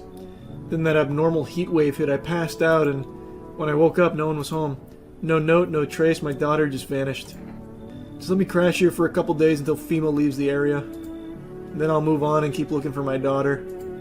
Hell, I'll even tell you everything. I know exactly where the visitors came from. That is too enticing to pass up. Get in here. Thanks, and what a trustworthy smile. There aren't many people left today who actually hear folks out. People like you are the ones who will make it through this nightmare. Because you and I, we're immortal. He's gonna kill somebody. He's gonna fucking kill somebody. It was too good of an offer. I couldn't say no. I did just get an achievement for that. Learn the secrets of immortality from the forest. You feel that? Change is haunting you. So am I. And now one of your ilk is deathless. All because of a word, one single word, but what a word it is. You know who I mean, yes? Strange things happen around you. I actually don't know what he means. Must be tough. Sounds like you need help. Why don't we try something new, a gamble of sorts? If there are at least 2 of us inside your house, you'll open the door for me. Because dogs reside in their bodies now. I don't understand. It's simple. Let's give it a try. But first, you alone? I'm not alone. Wait. Is this a trick? I'm just gonna definitely say no, but this feels like it's some kind of trick. Well, well. Even we are a rare sight now, let alone your kind, locked in their walls. Change isn't the worst thing coming for you. You don't think I lead the pack, do you? There are far greater things out there. I simply follow orders. Well then, until we meet again? What was the... I don't even understand what the gamble was. Howdy, mind if I crash here for a bit? Came to town to see my hubby. He relocated for work. Thought I'd surprise him with a visit. Turns out there's no damn place for me to stay where he's working. Well, I'll tell you loud and proud, he works for FEMA. When I heard he'd been transferred into FEMA, hell, I just about lost it. I wanted to surprise him, so I shelled out for a cab. Then the damn cabbie robbed me blind. Oh, wait. Is this the guy we met earlier? Do you work for FEMA too? I wish, but nope. They don't take women. Figures. Real shame too. I'd be real good at sniffing out visitors alongside my man. Used to work customs, you know, protecting our lands at the border. Caught plenty of scumbags with all kinds of crap on them. I feel like that's... I don't even think this is worth the risk. But I do wonder, with her saying this, does that mean she can be like an asset? Like she can start investigating the people in the house and say if they're visitors? Probably not. I think I'm overthinking it. I think it's just not worth the risk. She seems very fishy. But I'm just very curious if that would be like a mechanic. I would say probably not, though. I'm just gonna turn her away, but I'm curious if that's how that would work. Wait, what the hell? Listen, my nose is sharp as hell. I can sniff out shady folks and visitors like nobody's business. Let's keep it simple. I give you FEMA notice up front, and you let me in. Deal? Not interested? One word, my hubby and the boys in yellow will be here come morning for an unscheduled sweep. Quarantine slips, dogs, and they'll be back every day. Now, is it really sound so bad to let me in? Oh, okay, now this sounds bad. So if I say no, she's going to be very spiteful. And then I'm going to have FEMA knocking so frequently? I'm going to let her in because I don't want to take the chance of her following through on this threat. Who the hell is that big ogre? I know their kind. Should have never let them in. Folks like that trouble, honey. Boot them out before it's too late. Who is that big ogre? Are you talking about Hank Schrader? Man, I don't even like Hank. I was super down to shoot him thinking he was a visitor. But now with you saying that shit, I no longer want to kick him out. If I turn her away, am I fucked by FEMA? I'm gonna call her bluff. Get the fuck out of here. You serious? My hubby works for FEMA. Fuck's your problem? I'm laying it all out and you're just shitting all over it? You know what? Fuck you. I'll go talk to your neighbors. Bye, shithead. Let's see if she comes back with FEMA. I'm calling her bluff. Man, you look like a mess. I kinda wanna teach him my ways. I don't know, it seems kinda cool. I'm gonna do it. He's gonna be my apprentice. Thank you, friend. And it's not too much to ask, after you test me, could you show me how you do it, how you kill a visitor? I want to stare death in the face. You bet I can. You bet I can. Hopefully no one dies. I'm a little concerned. Damn it! It was the guy who said, now we're immortal. I knew it. I knew it. I knew that was going to happen. It was such an enticing offer. I couldn't say no. It wasn't the guy I just brought in, I know that. It was the guy who said, now we're immortal. Who died? Hopefully, if there's any luck on our side, it is the burned firefighter guy who's already almost dead. We got lucky. That guy was only like a day or two from dying on his own. Oh geez, I hope I can learn how to kill. Brother, you're sitting next to a dead body. Still want to see me kill a visitor? Actually, no, I changed my mind. Chickened out, you know, sorry, I just realized I wasn't ready yet. Seeing the corpses still makes me queasy, you know, I'm gonna need some time to get over that. But like, the visitors, I heard their bodies keep moving, you know, after they die, like that guy in the alley. Just thinking about it turns my stomach, there's no way I'm ready, I'm sorry. Man, I'm just dying for a drink. What did you mean when you said we're immortal? Well, you could shoot yourself in the head and see for yourself if you want, but I recommend against doing that if I were you. Of course, we're not immortal in the way you're thinking. After death, we reincarnate and live again, then we die once more, and then the cycle of rebirth continues on. I know how that sounds, but if you'd seen what I'd seen, you understand. Maybe the visitors are once humans, then reborn. I can't say for sure. I don't know how this shit works. I'm certain nature keeps plenty of secrets from us. But I'll find my daughter one day. Not sure if I'll do it in this life or the next, but I will. Because we never truly die. Brother, you said you had all the answers. Why did you say you had all the answers then? He said he knew everything about them. Okay. I think teeth is good because there's two potential indicators, so we can immediately rule out or in two things. I think we start teeth, because we get 2 in there. Okay. No bleeding gums. They are perfectly white, though. Unless this counts on the end, like this plaque buildup, I can't tell. I don't have a whole lot of juice in the tank here to be asking questions. I don't think it's you. I really just don't think it's you. I want you to be my student. Tell me it's not you. Okay, let me check. I'm checking your teeth. I'm checking your teeth. Totally, you need to test me. I get it. I think it's kind of cool that you're being so thorough, actually. Oh, teeth? Yeah, sure.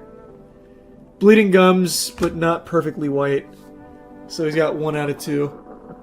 The other guy had 0.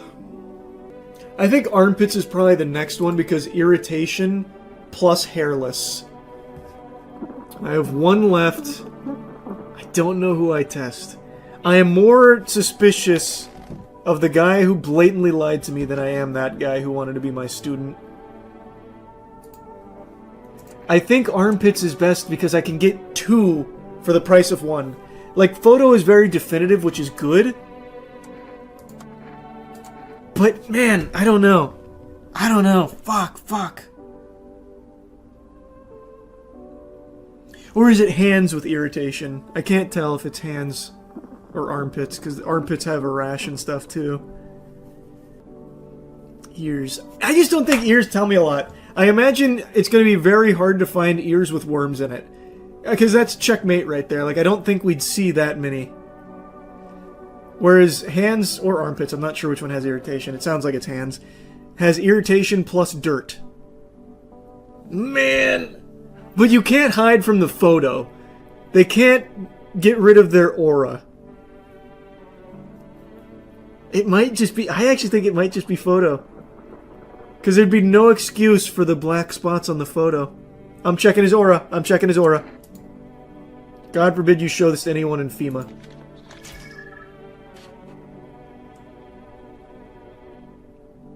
Wow. That is a really cool looking photo, actually. Doesn't help me at all, but that is a cool looking photo.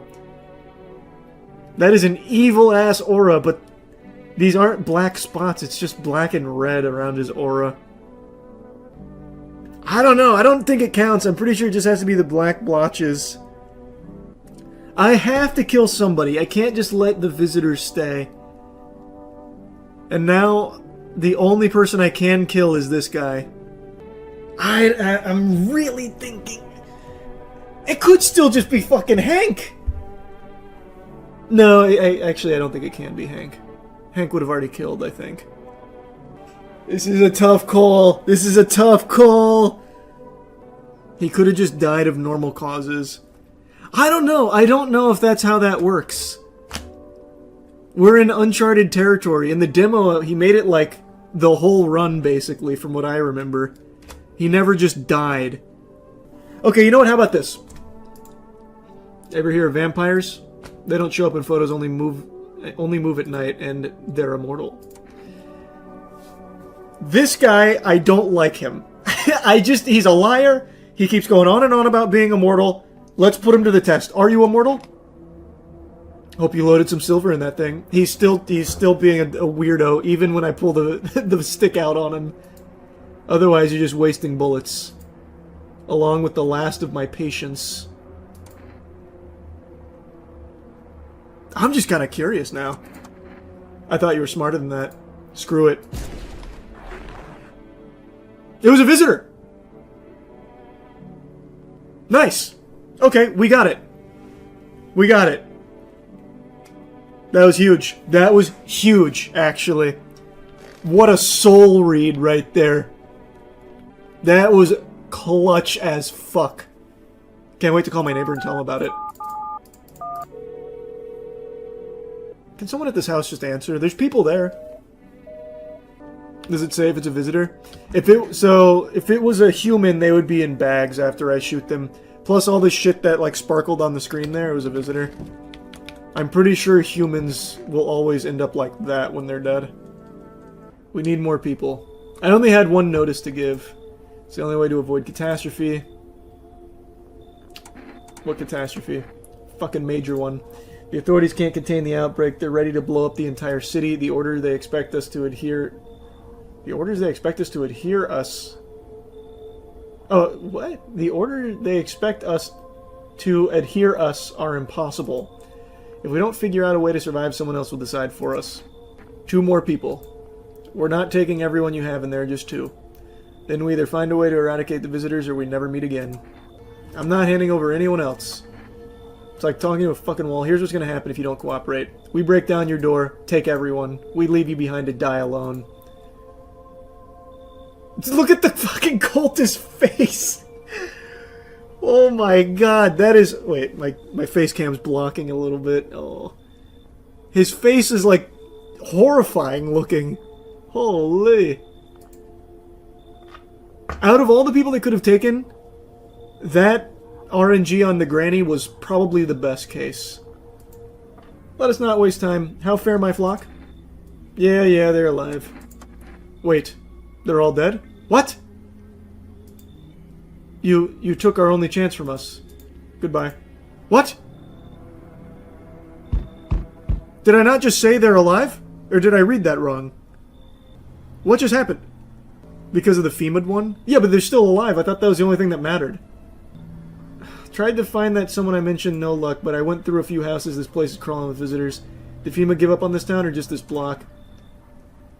How do you spot a visitor? Same way you do, I bet. TV, radio, spell it out for us.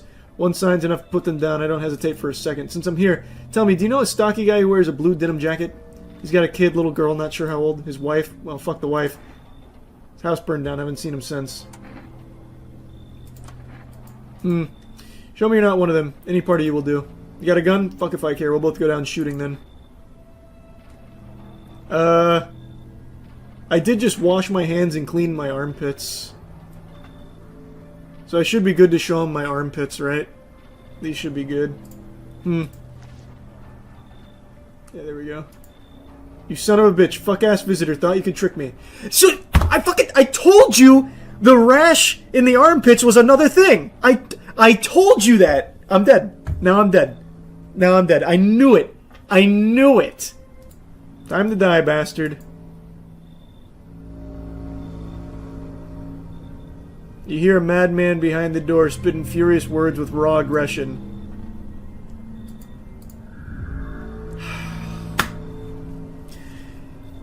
You can only wait, hoping nothing will happen. We're cooked. The haze of rage in the eyes of an armed man is more terrifying than any visitor.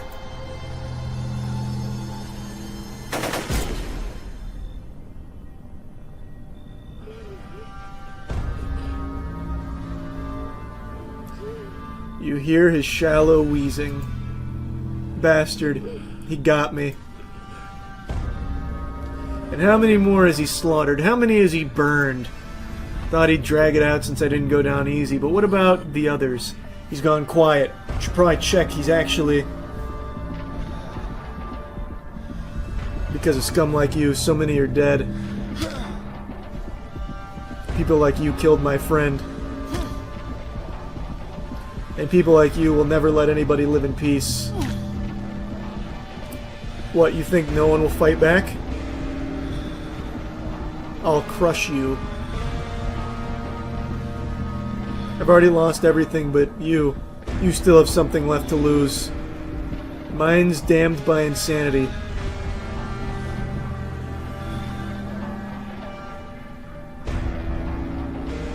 I'll drive you deep into the ground.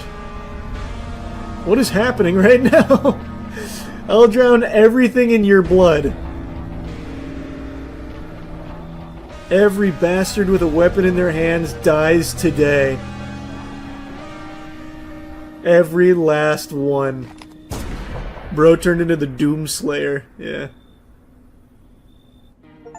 Man, that was so sad. I feel like we were right at the cusp there. I guess two mistakes. I shouldn't have given the FEMA notice to a cult member. I thought it only mattered if they were alive. And I shouldn't have shown armpits. I fucking knew it too, by the way. When we were going over like the irritation thing, I said armpits, and chat was like, no, it's just hands. It's just hands. I knew it. Ah, it's sad. Never show armpits unless they pay for it, yeah. I think there's a few endings. Oh, there's definitely a few endings.